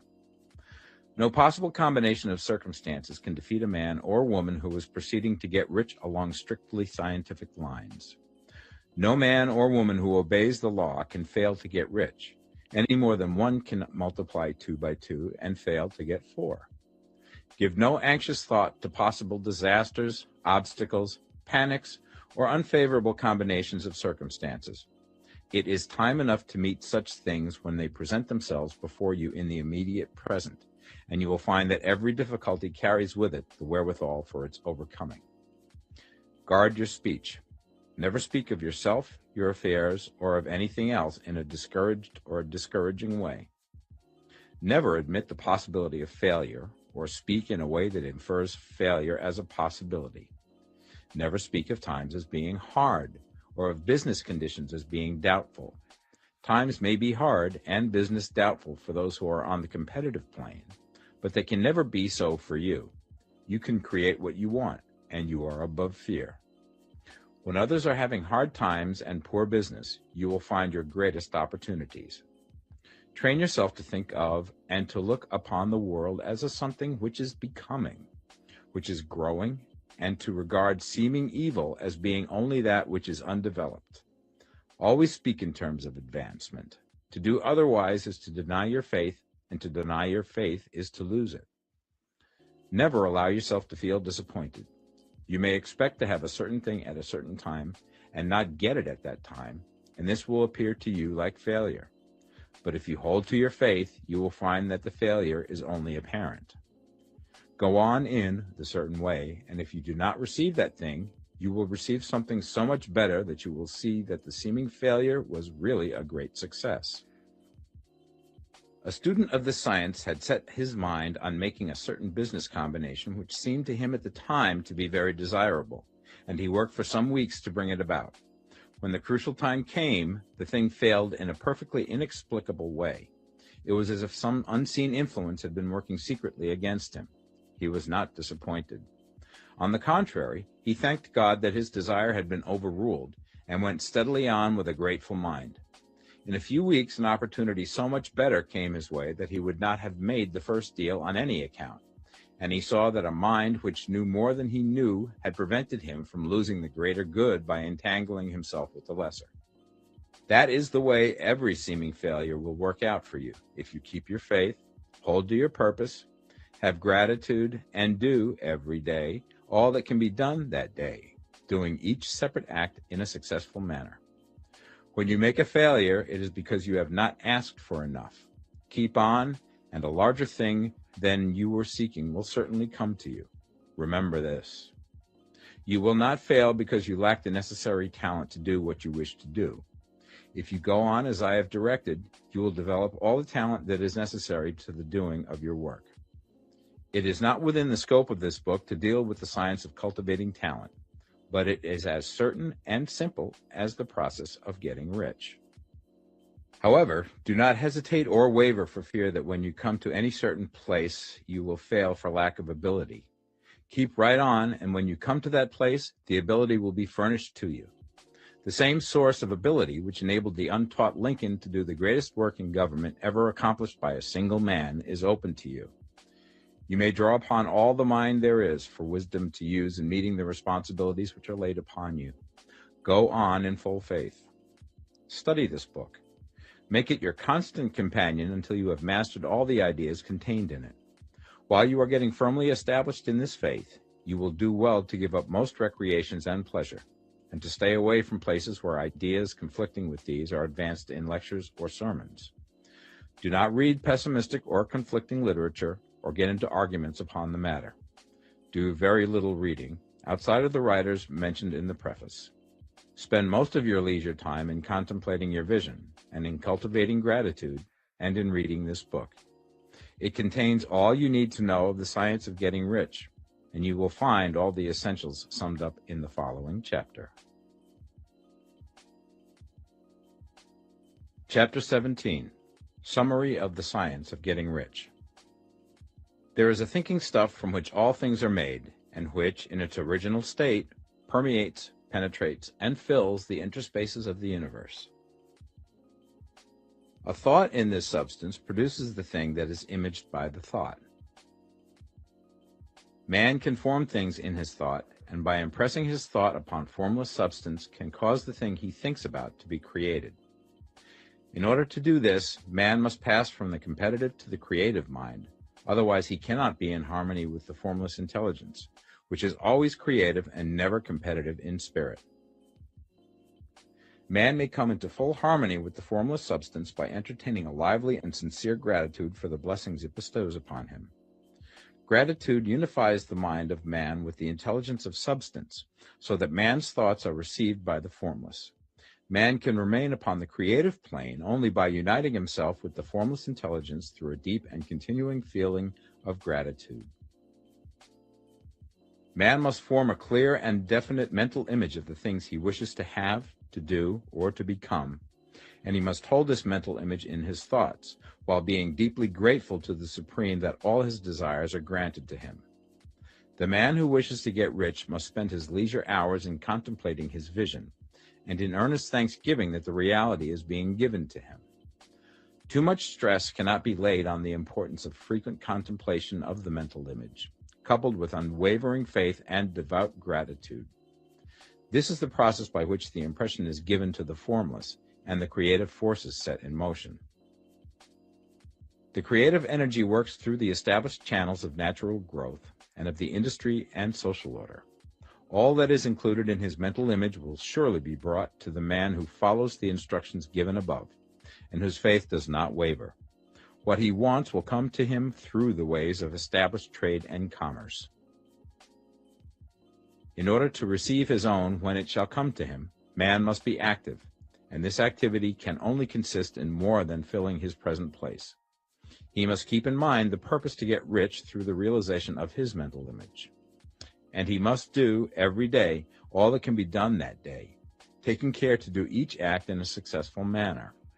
He must give to every man a use value in excess of the cash value he receives, so that each transaction makes for more life, and he must so hold the advancing thought that the impression of increase will be communicated to all with whom he comes in contact. The men and women who practice the foregoing instructions will certainly get rich, and the riches they receive will be in exact proportion to the definiteness of their vision, the fixity of their purpose, the steadiness of their faith, and the depth of their gratitude.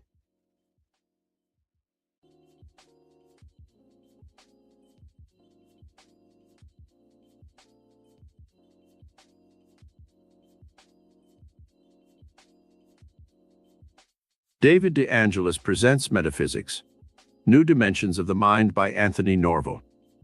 Digitally narrated using the voice of Edward Herman. 26 reasons why this book can change your entire life. For the first time in my 25 years of lecturing and teaching at world-famous Carnegie Hall in New York City, I am presenting the accumulation of my studies of ancient secrets from India, China, Tibet, and the philosophers of the Golden Age of Greece, in one simple, practical, and easy-to-understand book which can help you change your life for the better. How to use your metaphysical miracle power will do the following things for you. 1. You will be able to perform miracles in your own life, just as the master metaphysician Jesus, the Buddha, Confucius, and other great philosophers and teachers have in the past. There are many different forms of miracles, from healing the sick body to the healing of mental and emotional disturbances, healing of social sickness, healing of financial ailments, and the healing of unhappiness, discontent, and fear and worry. 2. You will learn how to release your mind from the limitations of matter and soar into the inspiring and lofty realm of the spiritual dimensions of life. Here it is that all the great souls of history have received their divine inspiration and intuitive guidance for achieving their high goals. 3. You will discover for the first time that there is a miracle-working power within you, which you tap for every purpose in life. This miracle worker which guided such geniuses as Columbus, Newton, Da Vinci, Michelangelo, Lincoln, Edison, Pasteur, and Burbank, is ready to do your bidding when you once learn how to tap this astounding power. You will change the course of your own destiny, just as these geniuses changed the course of history for all mankind, when you once get on the spiritual wavelength of greatness, which this book charts. 4. You will be guided step by step to the unfoldment of your own higher spiritual and mental gifts. You will become an extraordinary person when you once learn the method for unfolding the three minds that are encompassed by your own consciousness. Most people live one-dimensional lives, and they never know the pure joy of an expanded cosmic consciousness that comes to those who discover the 4 dimensions of life, which this book explores. 5. You will learn how to tap the secret hidden treasure troves of the invisible universe, which can bring you illimitable wealth and success. What great metaphysical secrets did such men as Rockefeller, Morgan Baruch, Vanderbilt, and Astor possess? Why could these men accumulate hundreds of millions of dollars? This book will reveal how you may tap a power that is behind all material riches. The metaphysical Aladdin's lamp of riches will be placed in your hands. How you use this tremendous power is up to you. 6. You will be shown how the great mystics and masters of the Far East were able to literally command the secret forces of life and cause them to bend to their will. Do you want to control other people for good? Do you long to have power over the erratic forces of nature? Do you want to project a sense of mastery and magnetism over those you meet? This dynamic principle of universal command and control is given fully in this book. It is the first time it has ever been given in printed form to the general public. 7. This book reveals God's secret of creation. It shows how you may use the same divine principle of creativity that will cause you to create in the image and likeness of that which you hold in your consciousness. You can energize the creative idea that you hold in your mind and produce its exact counterpart in the outer, objective world. 8. You will be shown the metaphysical brain projector principle, which reveals how you can project your innermost dreams and aspirations and see them become clothed in the garments of reality. You can become a creative giant through this principle alone. 9. Do you want to change your personality for the better? Improve your appearance. Add strength, youth, and vitality to your body. This book reveals a metaphysical principle from Tibet and China, known as the moon blending and sun blending exercises. People have used this principle alone to perform seeming miracles of transformation in their lives. 10. Learn about the miroscope of your mind, how it can act as a giant electronic telescope or microscope and give you an expanded consciousness which encompasses the entire universe. Just as man has expanded his horizons in his attempts to conquer space, so too, when you harness this tremendous metaphysical concept of the miroscope, you can enlarge the horizons of your life and include universal vistas that bring you greater joy, success, and fulfillment. 11. Do you resent the 8 hours a night that are spent in sleep? Learn through this book how you can harness those extra 8 hours a night and take fantastic astral journeys into the dimensions of the past, present, or future, and explore hidden secrets of other planets, other ages, other races and cultures with your astral body or higher mind.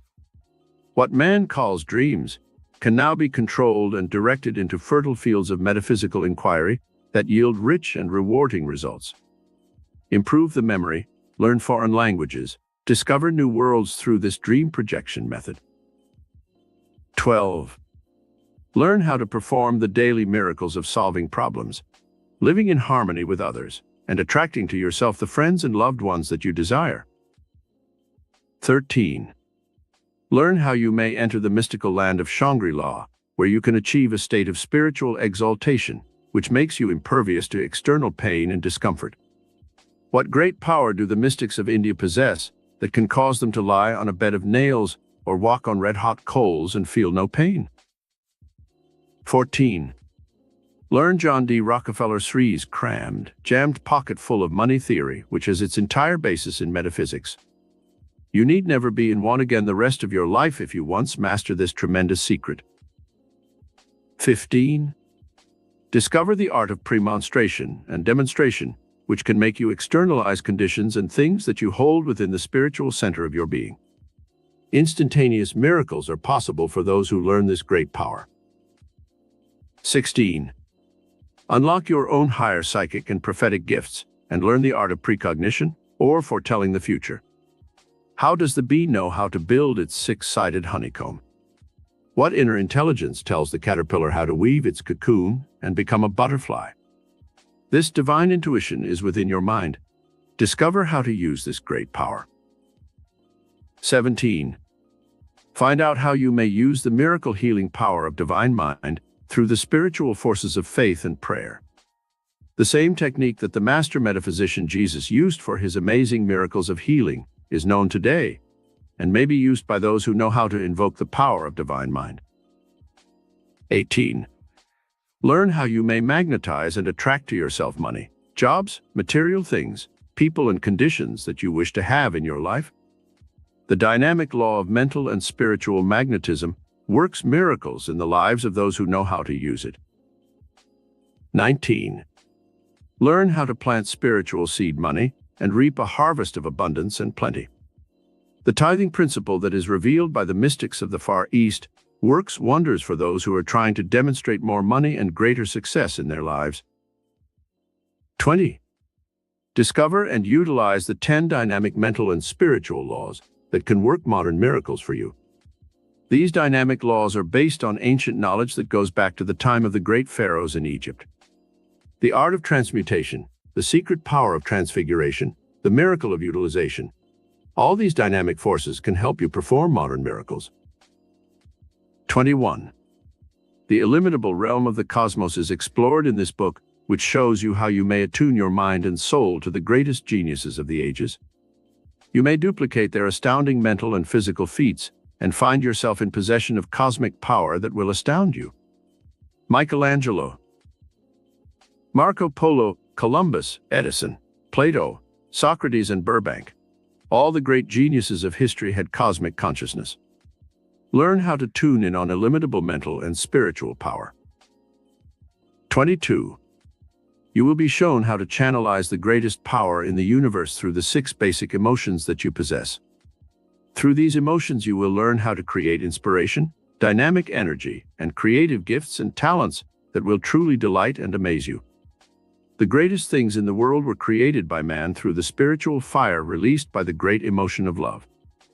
Learn how to harness this dynamic power. 23. Study and apply the mastermind principles that were used by all the great mystics, prophets, and teachers. When these mastermind principles are fully understood, one can become a master of life and perform miracles of healing, demonstrations, and achievements that are not possible for ordinary mortals. 24. Learn and perform the 15 ways that you can use the metaphysical miracle power of your higher mind to bring you wealth and success. One decision made a million for one man. You can duplicate these principles in your life. 25. Study the 10 golden keys that can help you unlock the doors to life's most profound mysteries. Learn how nature lavishes her abundance on those who are in tune with her dynamic mental and spiritual laws. There are billions of dollars of resources open to all human beings who are aware of this secret. 26. Create the miracle of vital good health and long life by tapping the dynamic solar and atomic energy of the universe. Some people in the Himalayas are said to be 200 years of age. What are the secrets of their long life and vitality? Tap the power of your higher mind, which can reveal these priceless secrets of long life, energy, and rejuvenation through dynamic, vitally breathing, right diet, and spiritual exercises. I dedicate this book to my thousands of lecture members and students throughout America, who have been a constant source of inspiration and encouragement in my 30 years of public work. Introduction. Throughout history, there have been great and illumined souls who have been able to use the power of their higher minds to perform seeming miracles. These men and women used a cosmic force which is in the universe and which anyone may use when he once learns how to focus this higher power within his own mind. There are stupendous miracles such as healing the sick, causing the blind to see, making the crippled walk, but these are not the only miracles with which we are concerned in this metaphysical study. There are the little everyday miracles which you may begin to perform immediately that relate to your health, to your work, to increasing your income, to finding happiness in love and marriage, and to healing your mind of confusion, discord, and unhappiness, so that you may find inner peace and security. You will learn in this study that you too may become a miracle worker, that you may wave the mental wand of faith and create out of the substance of your thoughts and inner dreams the concrete things that you desire in your life. You may tap the power of this higher cosmic mind and create magnificent works, even as did the geniuses of the past who used this miracle-working power. Beethoven used this higher mind within to create beautiful music, even though he was deaf. Edison tapped this power of the higher cosmic mind within and created over 300 inventions, from the motion picture camera to the electric light bulb, which bless our lives today. Edison used the power which we shall study together, and there is no reason why you may not achieve greatness through this selfsame metaphysical power. Lincoln was a miracle worker, and although a martyr, like Gandhi and John F. Kennedy, he brought the miracle of unity and greatness to a strife-ridden nation. J.P. Morgan was a financier and industrialist, but he used the metaphysical miracle power which we shall study together to build one of the great financial empires of all time. This miracle power is not dead today. It is still being used by men like Paul G. Getty and Howard Hughes, Ford and Rockefeller, to create wealth that not only benefits the ones who created, but also blesses the world through the public libraries they endow, the research foundations they create, and the artistic gifts and treasures which they give to our great art galleries and museums. The miracles of Lourdes are well known, and I have stood in the sacred grotto, and I have seen the discarded crutches, wheelchairs, and braces that the sick have left there when their miracles of healing came, and they walked away healed by a miracle power that worked for them, but which does not seem to work for others. The spectacular miracles that the master metaphysician Jesus performed, and which we see at places like Lourdes, are not the only evidences that this metaphysical miracle power exists and may be tapped by ordinary mortals. There are other evidences in our own age that this power is alive today and may be used to heal millions of still unborn persons and to save the lives of hundreds of millions today. Salk used this higher miracle power to develop his vaccine for polio. Fleming developed penicillin through this higher intuitive mind. Madame M. Curie discovered radium by listening to the inner cosmic voice that guided them. And Pasteur certainly was a miracle worker unequaled in history for the perception that caused him to perfect the use of vaccines in the treatment and prevention of disease. The miracles that Buddha and Jesus performed through the use of metaphysics were indeed formidable. They seemed to set aside the natural laws of the universe and to bring into mental focus some higher dynamic spiritual law that worked miracles. However, this power did not end with them. This miracle-working power is still alive today and may be tapped by any person who will spend a few hours studying the principles and spiritual laws set forth in this book. The Age of Modern Miracles. Today, as never before, we live in an age of modern miracles. Jesus walked on the surface of the sea, but modern man not only skims over the surface of the sea, but is able to swim hundreds of feet below the water in his modern atomic submarines and sail around the world without resurfacing. Through the miracle of the ether waves, man is able to project his voice and sights and sounds thousands of miles through time and space. The miracles of radio, television, Cinerama, and Telestar prove that man lives in the midst of a vast cosmic sea of intelligence which will respond to his own dynamic thought currents and bring him amazing miracles of sights and sounds which would have been impossible 100 years ago.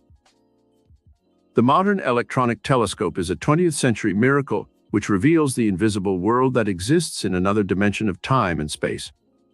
Through the miracle of extrasensory perception, man may discover another dimension of mental and spiritual power in which he may unlock mystical doors to secrets of the past and future.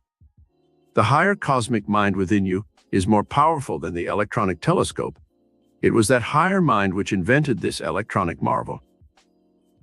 What of the miracles of modern automobiles, trains, jet planes, atomic power, superspeed highways, modern chemical and industrial inventions that gave us new products like plastics and nylon, and 1,000 other substances which give us luxuries and comforts in this miracle age that no other age in history has ever been blessed with? Truly, we live in an age of miracles. Now let us study together how you also may tap this miracle-working power of metaphysics and channel it in your own mind so you too may become a miracle worker and create for yourself and your loved ones the destiny that you desire. Chapter 1. The Metaphysical Miracle Power Within You. There is a miracle-working power in the universe which man may tap and use for every purpose in his life. This power flows throughout all creation. It creates and sustains all living things. It is a cosmic intelligence which works under certain dynamic mental and spiritual laws. When you once learn how to recognize this power and channel it through your own higher mind, you can literally become a miracle worker. Some people call this higher power God. Others name it cosmic mind or divine mind. By whatever name you choose to call this metaphysical power, the fact still remains that man can never really comprehend this stupendous creative intelligence, but he can use it to perform everyday miracles of health, abundance, love fulfillment, happiness, and peace of mind. The miracle within an egg.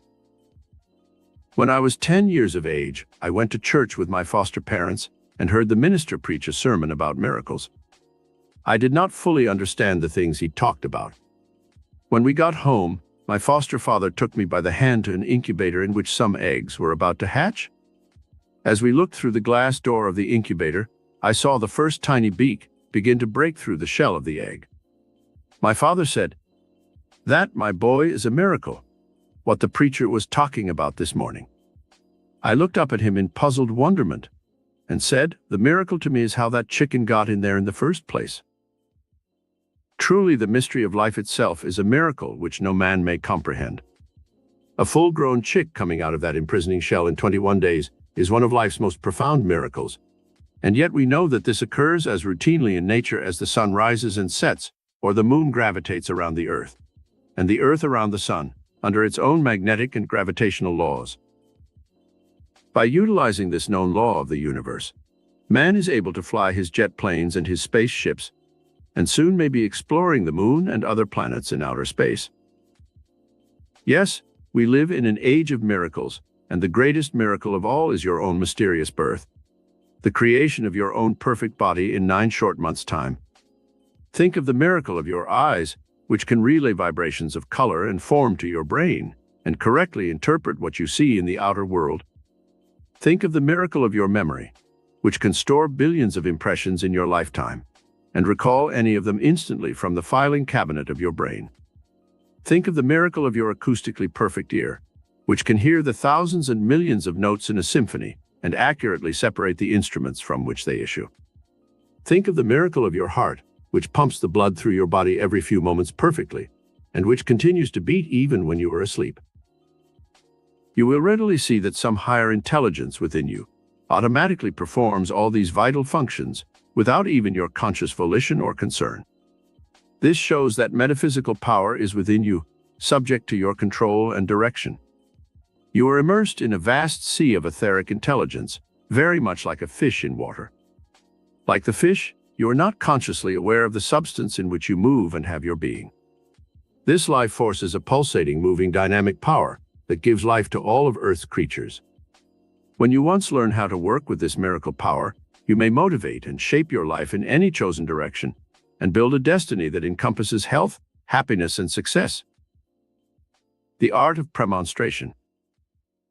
There is a dynamic law in metaphysics which states, that which you wish to achieve you must first mentally conceive.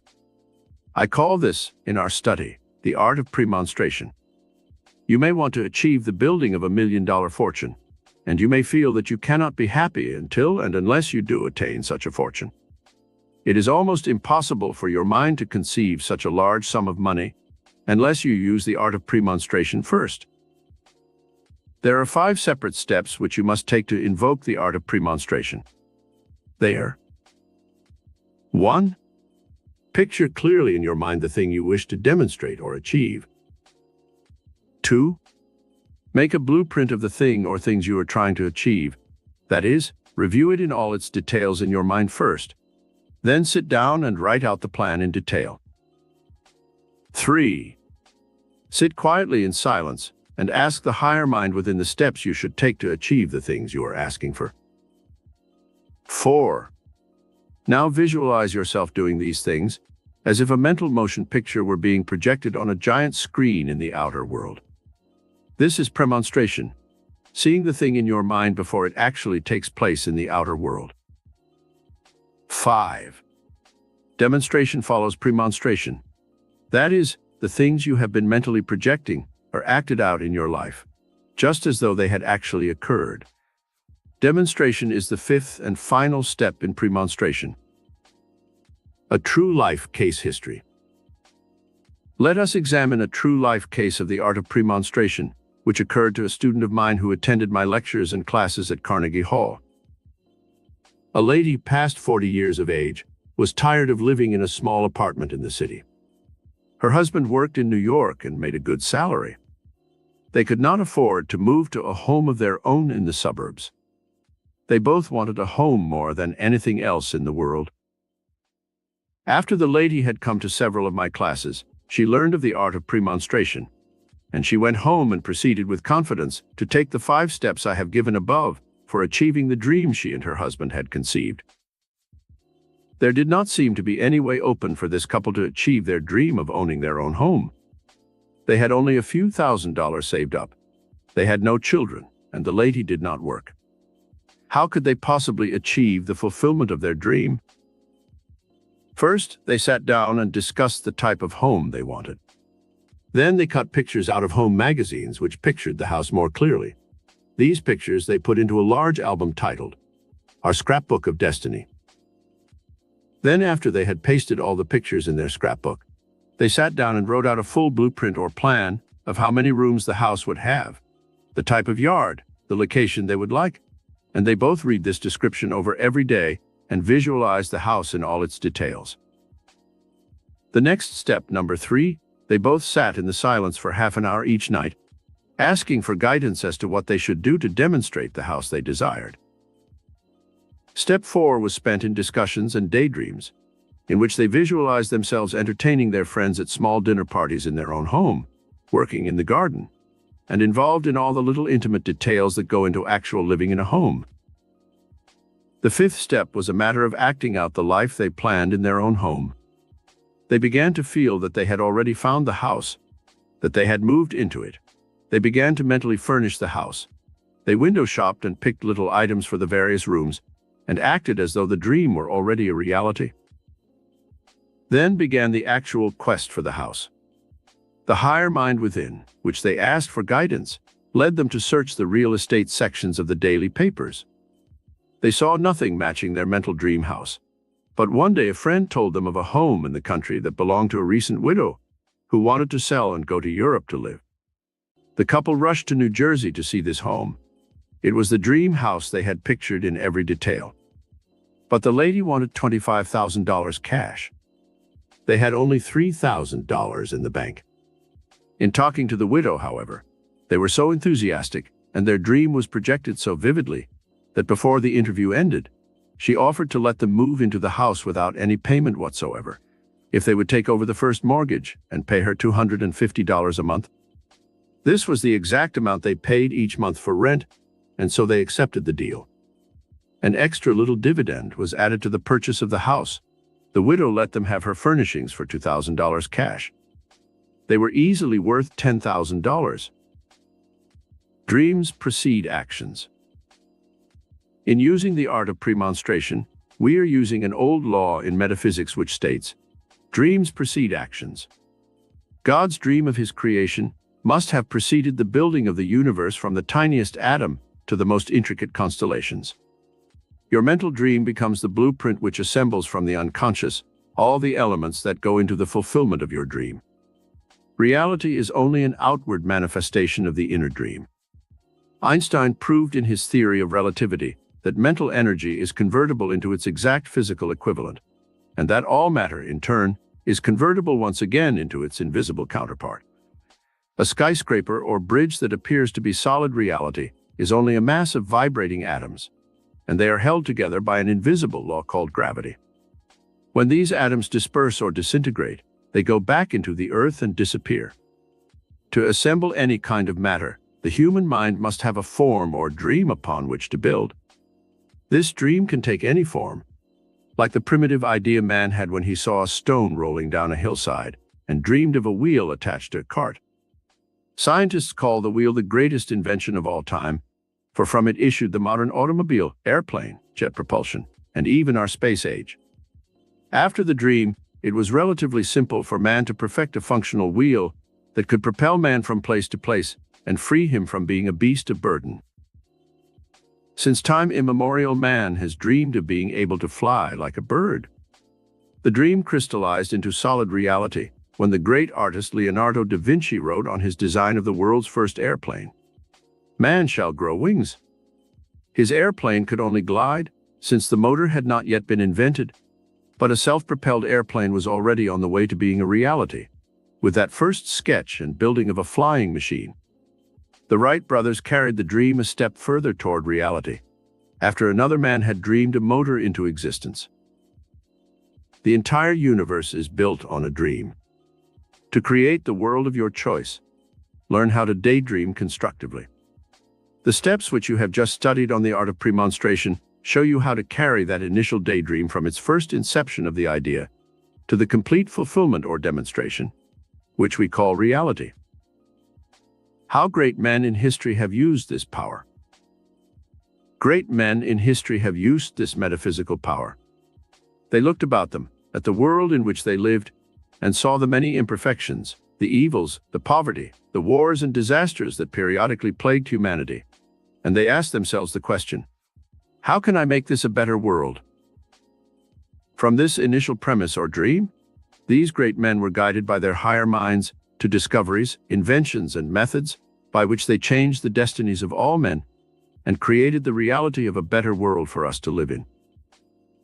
As you look about you at the world of reality, you must recognize the fact that we still have a long way to go before we come into the utopia of which man dreams.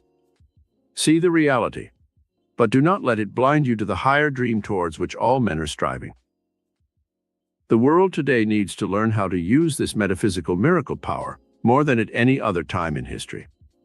Over 25 million people in our country are handicapped in some way, blind, crippled, and sick.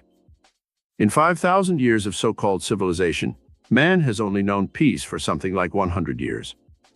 The rest of that time he has been at war somewhere on the face of the earth. We have social maladjustment, juvenile delinquency, dope addiction, and criminality on a large scale. There are over 8 million alcoholics. Many people still live in slum conditions in this, the richest nation in the world. Millions of people still live on a starvation diet in this world that could produce plenty for all. Never have we known an age in which humanity suffered greater agony of mind and spirit. Humanity needs to use a greater force than book knowledge alone to help man achieve the dream of peace, prosperity, and happiness for which he so desperately searches. See what miracles these great men of history produced when they once learned how to unlock the metaphysical power of their higher minds. Columbus used this power when he searched within for guidance to new lands. This power of the higher mind told him that the world was round, not flat, as everyone believed in that age, and his dreams of discovering a new world were fulfilled. Burbank perfected new products by using this higher mind within. He was able to change growing things and create new species because he tapped this metaphysical miracle power. Michelangelo, the great artist and sculptor, turned to this metaphysical miracle power for gigantic new concepts in art that caused him to create the most perfect statues in marble that man has ever produced. His energy and creative power blossomed even when he was in his 70s and was called back out of retirement by the Pope to do his murals in the Sistine Chapel, which have been called some of the greatest art ever created by man. Pasteur, Edison, Franklin, Einstein, Florence Nightingale, Joan of Arc, Newton, Plato, and Marco Polo, all these great men and women of history had divine guidance in the discoveries, inventions, and creative genius they manifested. Alone, they could never have produced such greatness had they not turned to this miracle power within which we are studying together. They became geniuses and developed almost superhuman power of mind and spirit. What hast thou in thine house? Start today to work your little everyday miracles. Do not wait for a better or more auspicious time. The moment you study this method, you can begin to perform the miracles in your life that you desire, and which will give you and your loved ones a better life. The Bible says, "What hast thou in thine house?" One man changed the entire destiny of the South using this metaphysical principle. I visited Tuskegee Institute in Alabama when the great scientist and educator, George Washington Carver, was its leader. He showed me through his laboratory where I saw dozens of products he had created from the lowly peanut, which revolutionized the industry of the South. There were plastics, wallboard, insulating materials, asbestos, varnishes, paints, fodder for cattle, and all kinds of other products made from the peanut. Dr. Carver looked within his own mind for the miracle-working power that could lead him to perfecting and creating all these new products. He did not go to New York City or some other center and search for wealth and power. He busied himself using the materials at hand, and the divine mind within guided him unerringly in taking the right steps for achieving a great destiny and benefiting the world. Look around you today, in whatever environment you exist, and see what you can do to improve your life or change the conditions around you. The miracle power begins to work for you the moment you realize that it is a living, dynamic intelligence which exists within your own mind. The miracle-working Father within. The great master metaphysician Jesus spoke of a Father within who doeth the work, in referring to his amazing miracles. For centuries, people have been puzzled as to his exact meaning. Now, in our scientific age, we know that every person possesses this miracle-working Father within. It is the higher mind, the spiritual intelligence that works in all of nature. It is the power that gave you life, the divine mind that causes you to breathe, that keeps your blood flowing through your veins and arteries. It is the intelligence in your cells that builds and repairs the body, which heals the sick, which creates the child in its mother's womb in 9 months' time. Like all great forces in the universe, this Father within is invisible, but it is as real and more powerful than the physical and material universe which it controls. This divine mind, which some call God, is in the fourth dimensional world where the miracle-working power resides. You can tap this divine mind which works miracles through a simple daily regime, which we shall now study together. It can be invoked this very moment through the power of faith to do your bidding. Like the Aladdin's lamp of the fairy tale, there is also a magic genie within your consciousness, which you can summon to assist you in carrying out the daily miracles of living. Let us see below how you invoke this magic genie of your higher mind for performing daily miracles. The miracle-working regime. 1. First, believe in this miracle-working power. Have faith that this miracle power of your higher mind can do for you what it has done for the great ones of the past. Daily invoke this higher power by opening your day with a short prayer, something like this. Father within, I now humbly ask that you take over my affairs for this day. Guide me to say and do the right things all day. I have faith in the Father within, and now place myself in the divine center of all good and constructive action, knowing that only that which is good can come to me. I am now the center of divine action, and everything I do will be prompted by the higher divine mind within me. 2. Look about you each day and be aware of the miracles that this Father within has created, and which are already at work for you without any conscious effort on your part. The life force flows within you, giving you health and energy to carry out your day's activities. The miracle power in the soil has grown the food you are to eat this day. Coffee will come from Brazil. Sugar from beets or sugar cane is already in existence. Eggs are being created on some farm from chickens that already exist. Beef is being nourished somewhere for your table tonight. Rubber is being grown or manufactured artificially for the tires of your car. Steel, iron, and coal have been built into the earth for your use in machinery, radio, TV, motion pictures. All exist because this miracle power put the elements into creation long before you were born. The oil which runs your car, which gives you heat in winter and cold air in summer, was starting to be created 1 billion years ago. The wool for making your clothing exists somewhere already on a distant flock of sheep. The cotton for shirts, dresses, and other items is now growing on some far-off plantation. Be aware of this miracle-working power of divine mind that is at work in the universe and is even now working for your own good. 3. Sit down for at least half an hour daily and concentrate on the power of this higher divine mind within you. Ask this power to give you perfect health. If you are sick and wish it to heal, you have faith in this power. Know that the miracles of healing are daily taking place in millions of human bodies, and the same power can work for you. When you cut your hand, what force within your body heals it? This force weaves new skin, sends the phagocytes to the wound to kill the invading bacteria, and creates new cells to take place of old ones. When a bone is broken, this same miracle-working power within rushes supplies of calcium and other elements to the fracture, rebuilding the bone and even making it stronger at the juncture where it was broken. 4. When you go to bed at night, the last thing you should do is spend a few moments instructing this divine mind within what miracles you wish it to perform for you during the time you are asleep, or the next day when you are awake. You may make up your own suggestions to the divine metaphysical mind, or you might use a statement for general well-being, such as this. Father within, I now go to sleep, confident that you will heal and repair my body perfectly while I sleep. I ask for divine guidance in all my activities tomorrow and in the days to come. I especially desire peace of mind and harmony in my home and work. I ask for new ideas to improve my finances and to bring me security for the future. I ask for the miracle of divine love to flower in my life and to bless all those within the center of my activities. I now go to sleep confident that I shall awaken on the morrow refreshed, healed, revitalized, and rejuvenated mentally and physically. 5.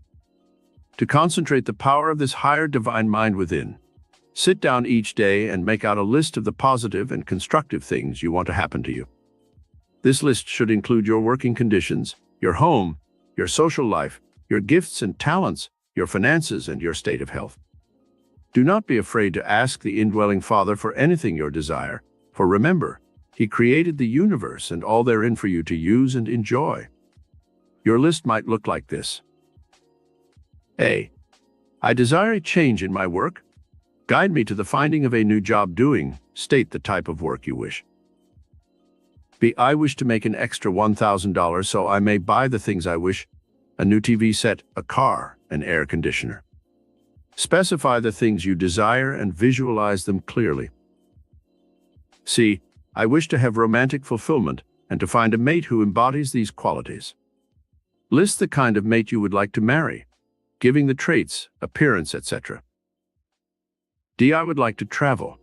Guide me to the means for taking trips to. List the countries you wish to visit. One lady in our lecture group listed travel on her miracle guidance chart, and she soon found work on an ocean liner as a manicurist.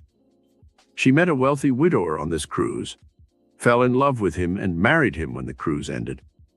She achieved another objective which she had on her guidance chart: the finding of a suitable mate and financial independence. You never know from what channel your good will come to you. When you once release the tremendous power of your higher divine mind, you will begin to see miracles occurring on all sides of you. Things will happen that you never consciously realized were possible before.